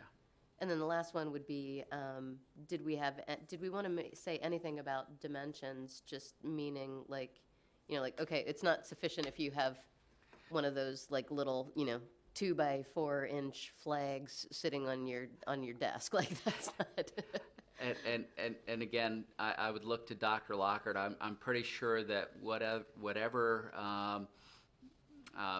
contract that we have with the flag company, I assume there is one that we use, that there are dimensions. Yeah, The standard- probably a standard standard size, size. large flag, Yeah. okay. Okay, Yeah, so, okay. It's just questions and Good and questions. things to think about, Yeah. so, Yeah. okay, thanks. Any other questions? So I wrote this sort of spiel, which was sort of my first reaction to seeing this policy this morning. And since this is my last meeting, and this is my last opportunity to speak on this publicly as the Schwab, I just wanted to state this from the student perspective. So, under the guise of this official language, this policy has a very intended and direct effect. Out of our responsibility as policymakers and out of the sake of transparency in the community, I think we really need to call it what it is. This is a ban on pride flags in Carroll County Public Schools. While I understand what you have to say, Mr. O'Mealy, I'm speaking today from the student perspective, thing that you just lauded right now. While we don't explicitly mention pride flags in this policy, we have to understand that this was the original cause for this policy, that issue was the original cause for this policy. In Carroll County Public Schools Educational Equity Policy, ABA, which mind you is the first policy in the entire policy book, it states that we will make conscious effort to put equity in the forefront of our actions and decisions. And under item 5 of the policy statement, it also states that CCPS will create schools with welcoming, inclusive culture and environment that reflects and supports the diversity of the student population, their families, and their community. Additionally, under item 6 of the board's desired outcomes for the equity policy, it states Carroll County Public Schools provides equitable and inclusive learning environments that empower students to understand and appreciate diverse cultures within and around their community, and that prepare them for lifelong learning, the world of work, and full participation in representative government. I ask, how is banning pride flags in schools in accordance with this? How is this board's reaction to pride flags in our schools and classrooms teaching students to accept others, to accept, understand, and appreciate LGBTQIA+ students? Is this really how we create inclusive classrooms? LGBTQ people live in every community, in every county, in every state in this country, and certainly in Carroll County. And as of 2021, nearly 8% of the U.S.'s adult population identified as a member of the LGBTQ+ community. That's more than 20 million people. And 1 in 6 Gen Z adults identify as LGBTQ+ as well. And that number keeps growing every single day. We as a society have moved forward by making it easier for queer and gender nonconforming people to be their authentic selves. So why are we as a county and school system moving backwards? I was born in 2004 and have lived exclusively in the 21st century, so maybe that's why I find the topic that we're discussing regarding the pride flag today so outrageous. I've been blessed to grow up as part of a generation in society that readily accepted those that were considered other by past generations, those who would have been ostracized by society a mere 2 decades ago. I've been blessed to learn from my parents the value of respect and from my peers the value of community. The board's views on this issue are antiquated and jaded. It clearly shows that you truly have not entered our current classrooms, interacted with our current students, or immersed yourself in our current schools and school climates. And I say this as someone who walks our halls every day. Contrary to what some people may say, having a pride flag in a classroom is not about social advocacy. And if it is for the human right of lesbian, gay, bisexual, trans, asexual, intersex, pansexual, and queer kids to exist, to live. This is about providing affirming spaces for LGBTQ students, spaces where they are free to express themselves and feel supported by doing so. According to the Trevor Project, LGBTQ youth who had access to spaces that affirmed their sexual orientation and gender identity reported lower rates of attempting suicide than those who did not. Additionally, 69% of LGBTQ youth had access to affirming spaces online, while only 50% had access to affirming spaces at school, and even lower, 34% having access to them at home. Mrs. Battaglia, you often mention that you consider it a problem that kids are turning to social media and the internet more nowadays rather than their own supports in school and in home. Isn't this an issue that goes right along with that? The rate of suicide for LGBTQ+ students is also significantly reduced when they have access to affirming spaces. In a national survey of LGBTQ youth, when asked from where they find joy and strength in the face of the numerous challenges in their lives, some of the biggest answers were educational opportunities, LGBTQ support in school, seeing rainbow flags and stickers in public, and feeling seen. What is this board telling those kids by banning pride flags in the classrooms? Do you really think this action will make those kids feel seen? This is in fact the direct opposite. In this case, Carroll County is not a bubble. The stats I told you about LGBTQ youth, mental health, and suicide applies here too. Instead of providing these students with the support they need, we all are singling them out. When the pride flags were first donated to each school, teachers were given the choice to take one if they wanted to. That's not correct, but go ahead. Emphasis on the word choice. Students saw these flags in classrooms, and most thought nothing much of it. But to certain students, this was a symbol of acceptance, of affirmation. Central office approved the distribution of these flags. I don't think anyone was concerned about this until certain small groups made an issue of it on social media. I honestly wasn't aware of it until I saw the social media post creating the whole fuss. Seeing pride flags in classrooms and media centers didn't cause a big shock to my system. My school's LGBTQ+ and Allies Club offers rainbow ribbons to anyone in the school who wants one, and it's a common sight to see teachers sticking those ribbons onto their lanyards. These groups demonize not only teachers, but also the students. If the school board's problem is that teachers were not well equipped to handle questions on the flag, then the fault lies with the school system for not properly training teachers or equipping them with the tools they need to deal with such questions and situations. Why punish our LGBTQ students by demonizing them and making them the subject of widespread public scrutiny? The pride flags in our schools were not an issue until this board made them an issue. Be it discussions on the pride flag or gender-neutral and non-gendered pronouns, this board has failed our LGBTQ students, because what I have seen and experienced from this board has been nothing but hypocrisy. When we were discussing the draft political neutrality policy sometime last year, one of my concerns was this issue itself. I directly asked if this policy would restrict teachers from displaying pride flags on their desks as a symbol of acceptance and affirmation. And at that time, the response from the superintendent and other board members was in the affirmative. At the time, you all recognized the support it would provide students. The board stated that obviously this policy is not intended to take something like the pride flag out of schools. So what's changed now? I will say this again, pride flags were not an issue in our schools until this board made them an issue. We have an equity policy, and I really think it's about time we start living up to it. Carroll County is different. It is different in regards that we only formally approved an equity policy in 2019, a mere 3 years ago. We are different in that we are reactive to issues and topics rather than proactive. We are reactive on issues concerning student well-being and mental health, and issues such as racism, homophobia, school climate, school culture, diversity and inclusion, even environmental concerns, rather than proactive. I ask again, what kind of message are you sending to our students? Right now, to the students in the community, you are saying that LGBTQ students don't matter, that they don't deserve to be in an affirming space.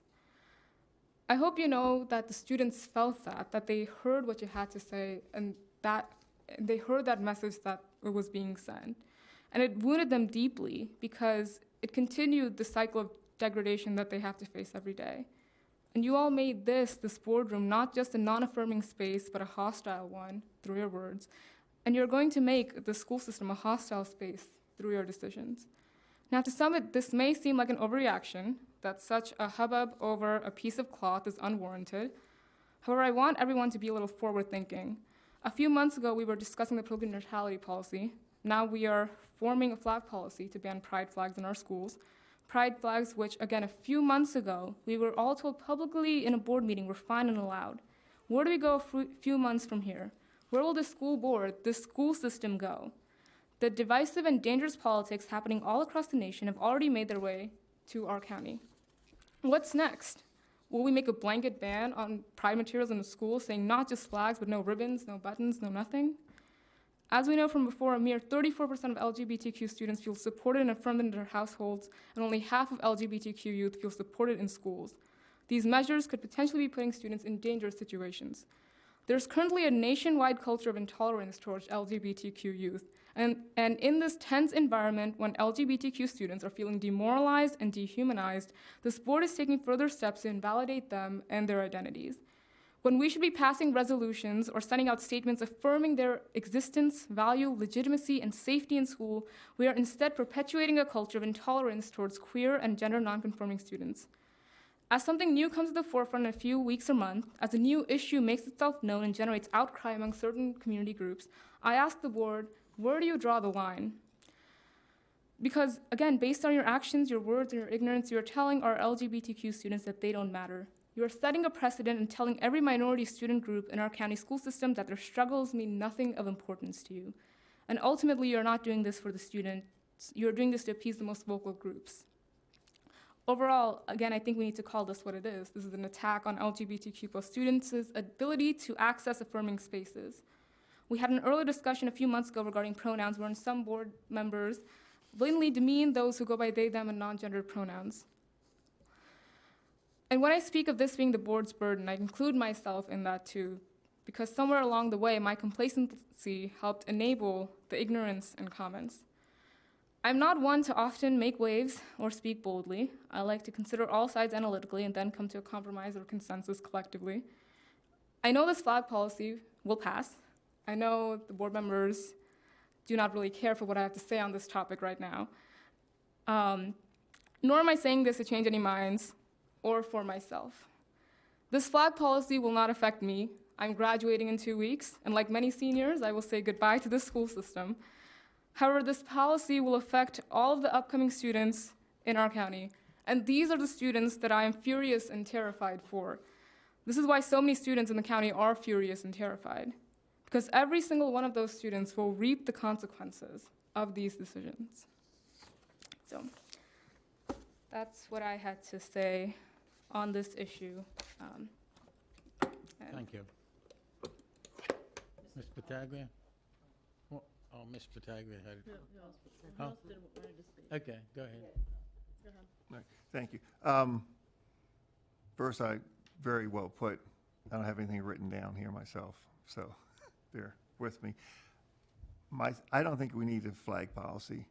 I think the flag policy is an overreaction to an event that happened about a month ago. I don't think it's necessary. We haven't had one before. I'm as looking over the policy that's there, not that it wasn't well written. I just think it's not needed in Carroll County Public Schools. I really don't think it is. If you want to have an inviting place, a safe spot, safe place for all students to come into the school and learn throughout the day, I think this is a step in the wrong direction. And I'll just stop right there. You next.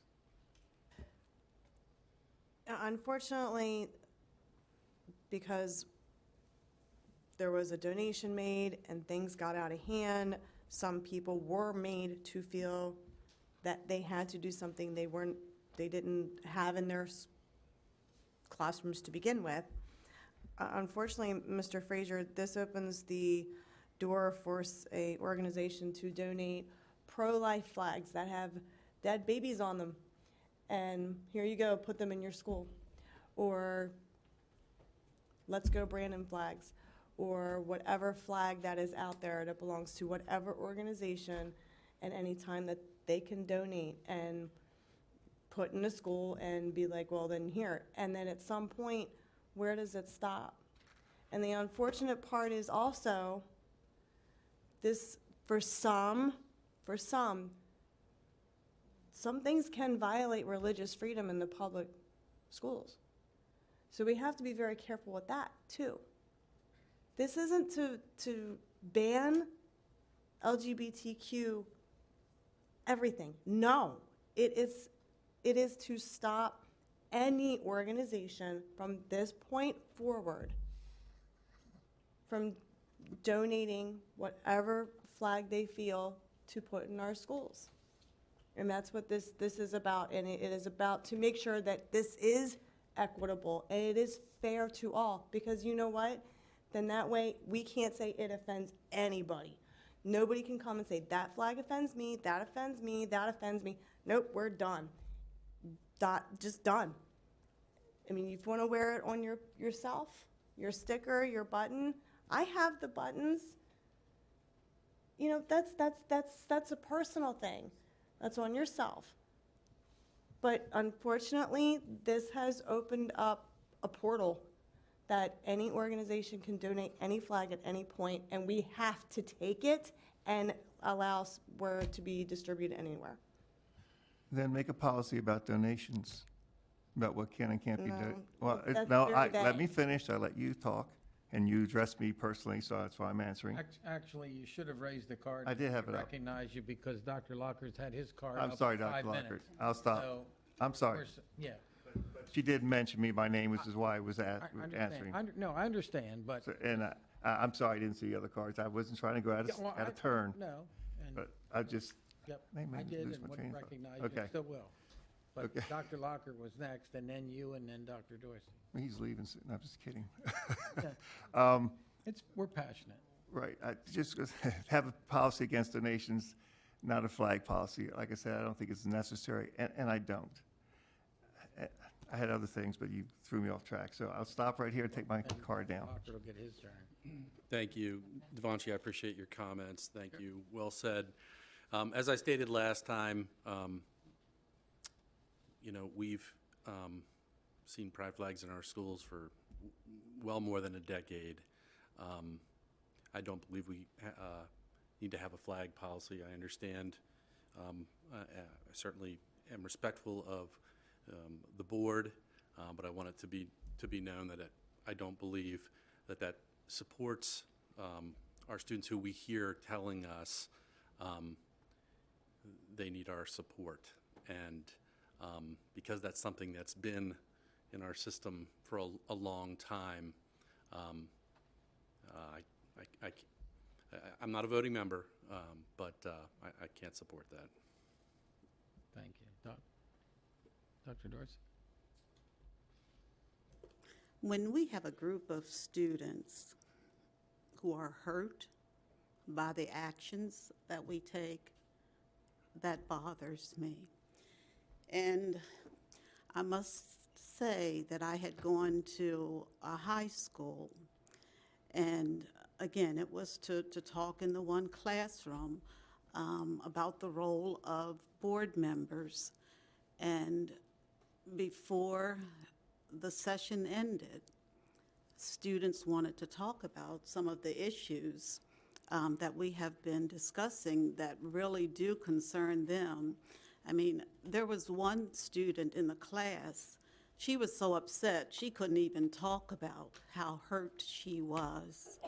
Other people, shared their comments, and even with hearing and acknowledging the comments that the other students were making, she just said, I can't say anything. I just can't say it.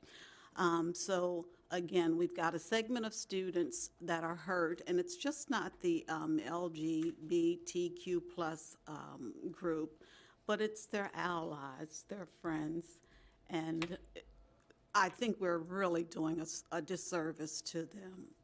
One of the main things that we try to do in all of our classrooms, we try to create positive, safe, non-threatening, accepting environments for students. And by our actions, some students are feeling like, we've just pulled the rug from under them. I know that currently our teachers certainly can display the pride flags in their classrooms. I know that it had been our intent earlier to make sure that it was voluntary, that for teachers who wanted to display the flags, they could certainly do that to support their students. So I don't know how we sort of got off track with that, because that should be where we still happen to be, to support our students. I mean, it's hurtful when you hear about, some of the harassment, some of the bullying, some of the unkind things that are being said to this one population of students. Again, it's just hurtful. We should be doing everything that we can to protect them and to safeguard them and to help them feel that they are valued, that they are accepted.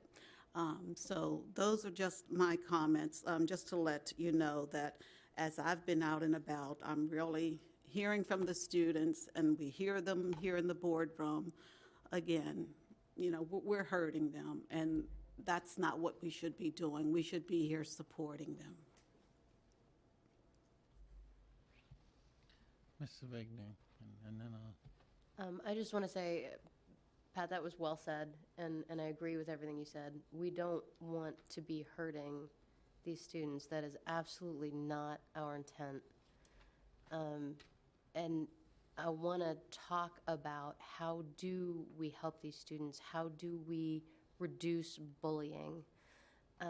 Like you hear these stories, and it breaks my heart when I'm so glad the students came and talked to us tonight. I think they did a fantastic job, but it breaks my heart when they say things like, "You hate us." I'm like, nothing could be further from the truth. That is not the intent. But I think that the situation was handled very poorly, and we're taking on things that we don't necessarily understand that are violating some other kids' rights. I mean, when we're talking about at an elementary school, I heard stories of teachers putting some of the flags on their desks, and then there was a substitute in the classroom a later date, and an elementary school kid, like a second grader, coming up and saying, "What is that flag for?" And it was some ignorant substitute saying, "Oh, that's for the trans kids." And now you have a second grader saying, "What are you talking about?" And then parents get furious that an ignorant substitute is making these kind of statements to their kid rather than them being able to have these discussions with their kid.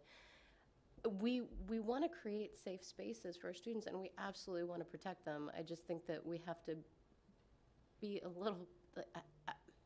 I want to find a way to preach kindness to everyone. Like, really, that's what the American flag is meant to be. It's indivisible. Let's stop being divisive as a country, as a community. How do we, it's like kindness for everyone. We want to support these kids. You're valued no matter what you look like, no matter what kind of orientation you have, you're valued. How do we get that across without it being with divisive symbols or divisive situations? I want to talk about that, Right. and I want to actually make progress towards it. Like, how do we reduce bullying? How do we preach kindness for everyone? And that certainly is important, but when they share what's important to them, that's where I think they feel we're letting them down. If it's important to them to see, okay, now I see this rainbow flag, I see that I'm accepted in this space, I see that the teacher is going to be supporting me and encouraging me to, just be myself. That's one of the things that I hear that they say they really want, and that's the very thing we're sort of looking at and saying, well, we don't want that in the classroom. So again, there's some healing that has to be done, and I think that we need to make sure that we take a look at how our actions really are affecting our students. And Devanshi, I'll get you next, but I just want to say one thing quickly. We are so divided, and I understand and I feel for people's feelings. Today, multiple times, I've been called a homophobe because we're going to vote on a flag policy. That's inclusion? I've been called a racist. I have more minorities in my family and more non-straight people in my family than is in this room right now.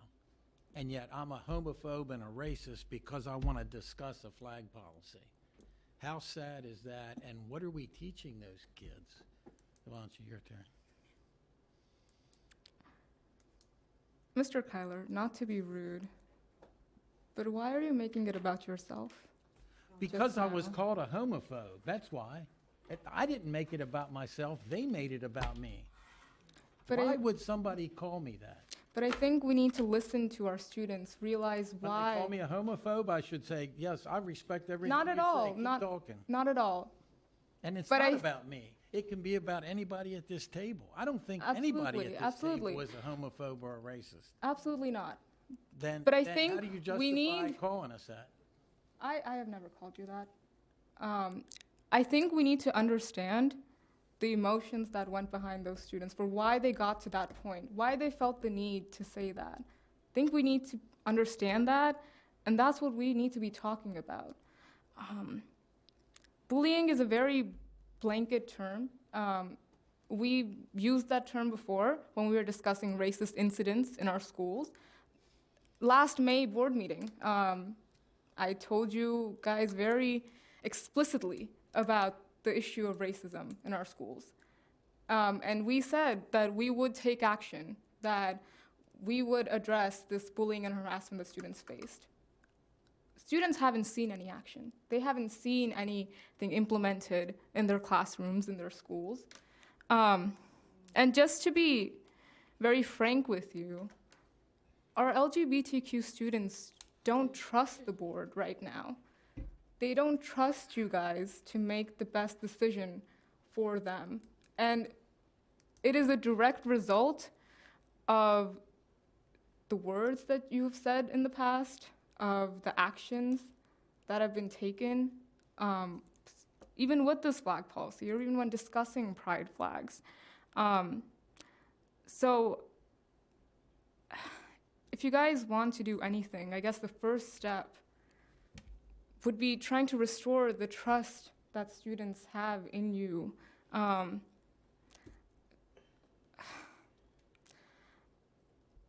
guess one thing, if I can ask anything of you guys as I leave, go into our classrooms, go into our schools, sit down with the students, sit down with the LGBTQ plus groups, sit down with our minority clubs, with our student unions, minority student unions, actually walk with them through the hallways.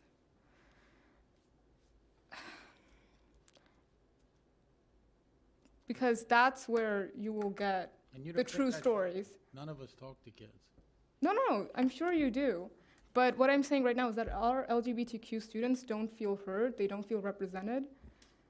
So I guess that's my one request of you guys. Not to as be I rude, leave. but we're supposed to support all children. We're not supposed to divide children up and support this group and then support this group and support only that group. It's supposed to be all children. And I'm sorry, believe me, yes, I study psychology and I know what LGBTQ kids go through because I've seen it and studied it. I've written articles on it. I hear it all the time. But I also hear from other students who currently right now don't feel supported themselves because they're not LGBTQ. So they're sitting there going, so does that mean I'm not allowed to talk to my teacher anymore? Or how about the students that today, going into the school, feel bullied and intimidated because they would not take a sticker or a bracelet? And they were called homophobes, and they were called names. So here's the problem.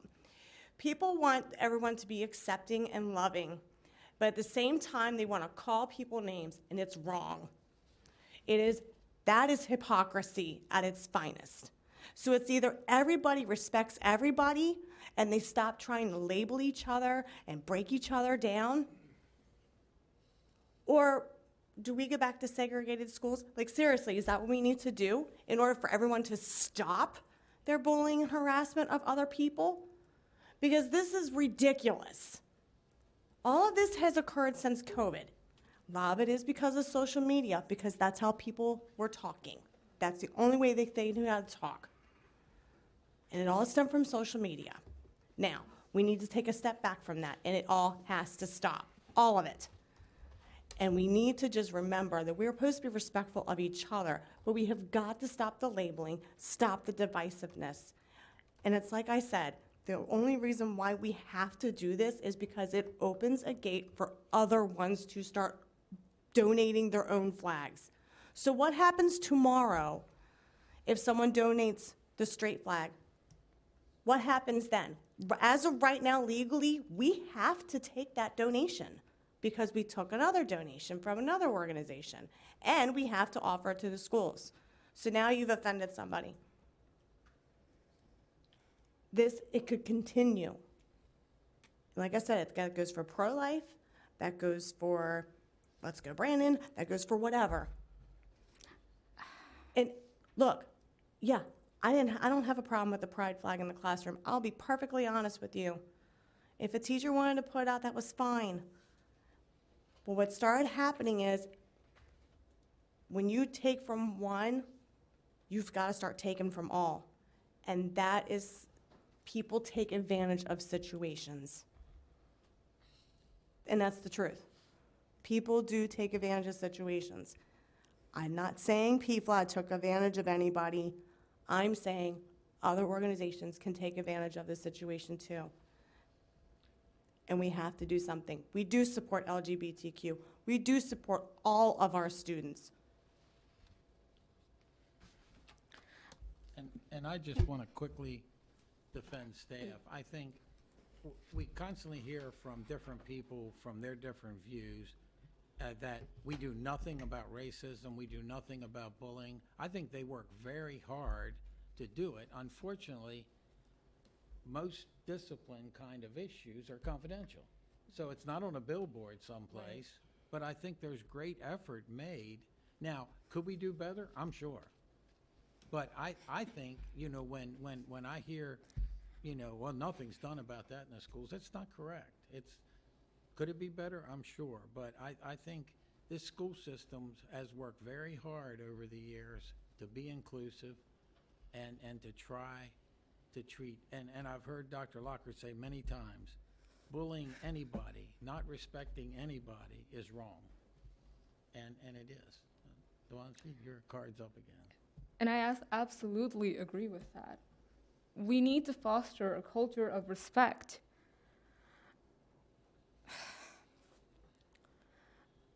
But when a marginalized group of students in our school system are telling us of the persistent systemic issues that they are facing every single day, and we do something like not allowing the pride flag to be displayed on desks, what kind of message are we sending to them? I know this flag policy is going to pass. And I guess I'll ask the board, what are you going to do to make sure that your classrooms are affirming spaces for our LGBTQ students? And my answer would be everything we did before, but any other comments? Which clearly hasn't been enough. Again, I don't want to beat this much harder, but when I hear some of the stories they're talking about in a room where there's a pride flag, I'm saying maybe it didn't work. I'm not sure when I hear these stories, and to say we've done nothing. Again, I'm done with it. Any more unfinished business or new business? I just want to comment that, is it okay? That training, I think, will certainly be helpful. Yes. For us, and. Sources of strength, but, Yeah. I was told sources of strength apparently doesn't do any good for anybody now, so I don't even know what, we can't just let people do whatever they want. And if we ignore this, if we just, okay, fine, whatever, what happens next time? Well, we're gonna have a lawsuit in our hands probably because that violated my religious rights. Or this violated that, or that offended me here, or that offended me there. We're gonna have continuous problems. Mr. O'Malley. So, once upon a time, many years ago, every school in Carroll County had a community table. I think some of them still do, but they all do. And we had a distribution of materials, administrative regulation. I can't find it anywhere. We have an advertisements regulation, but I don't see the distribution of materials regulation. And so if somebody wanted to come in and distribute, join the Cub Scouts, join 4-H, join the Good News Club, LGBTQ pride flags, political advertisements, everything except for a very specific delineated list of things that will not be allowed in school. No alcohol, tobacco, firearms, sexual deviancy, not to be confused with what we're talking about. That's not what we're talking about, you know.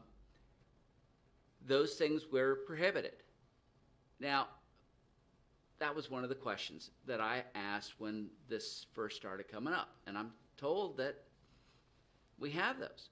All right, well, if we still have those, and I can't find the distribution of literature guidelines, if they still exist, great. I wish somebody would show them to me. Why not that? Pride flags on the table. Great. Somebody else's contrary viewpoint on the table. Fine too. The whole point, ultimately, is that we open our doors based upon something. Well, that doesn't sound so bad. But when you open the door, you have to open it to everything, except for those specific items where we say no, no, no, no. You can't have partial viewpoint neutrality. You either create a limited open forum or you don't. And we can have a closed forum, we can have an open forum, we can have a limited open forum, but if we're going to open it partially, other things that perhaps you don't want will come in as well. So I am suggesting that we consider this carefully. It's only on discussion for tonight. Whether you adopt the flag policy or not, I'm not going to lose any sleep over it. That is for you to do. I am just the scribe. I am not the board member. This is a deep policy matter for you all. But what I'm suggesting further is that you truly consider the concept of the forum. You control the walls, the fences, the ceilings, the desks, the doors, all the places where you allow things to be posted. Or you can say, someplace else. Here's the community table. If you want something that's on the community table, take it. If you don't, pass it by. Everything on the community table stays there for a week. After a week, it's moved away so something else can be put there. That's just an idea, for what it's worth, at 12 o'clock at night. Yes, thank you. Now, do we have to do anything for this to be put out for public comment for 30 days, or is that automatic? If there's no changes or, edits or anything, it'll Carrie and Brenda will put it out for public feedback. Is everybody fine with that?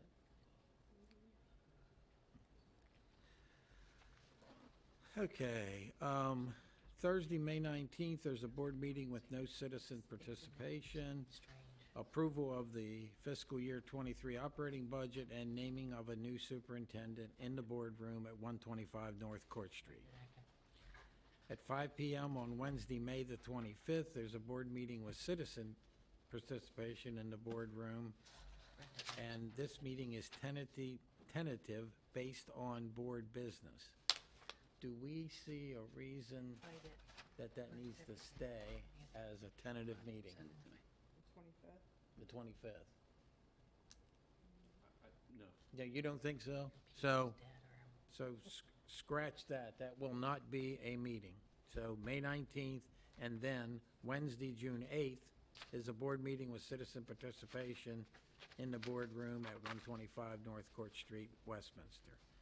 And I guess, well, really, The 25th would be too late for budget if we had an issue on the 19th. It's too late anyway, so definitely we don't need it. Okay, thank you. A motion to adjourn. So moved. Second? Second. All those in favor? Aye. Thank you.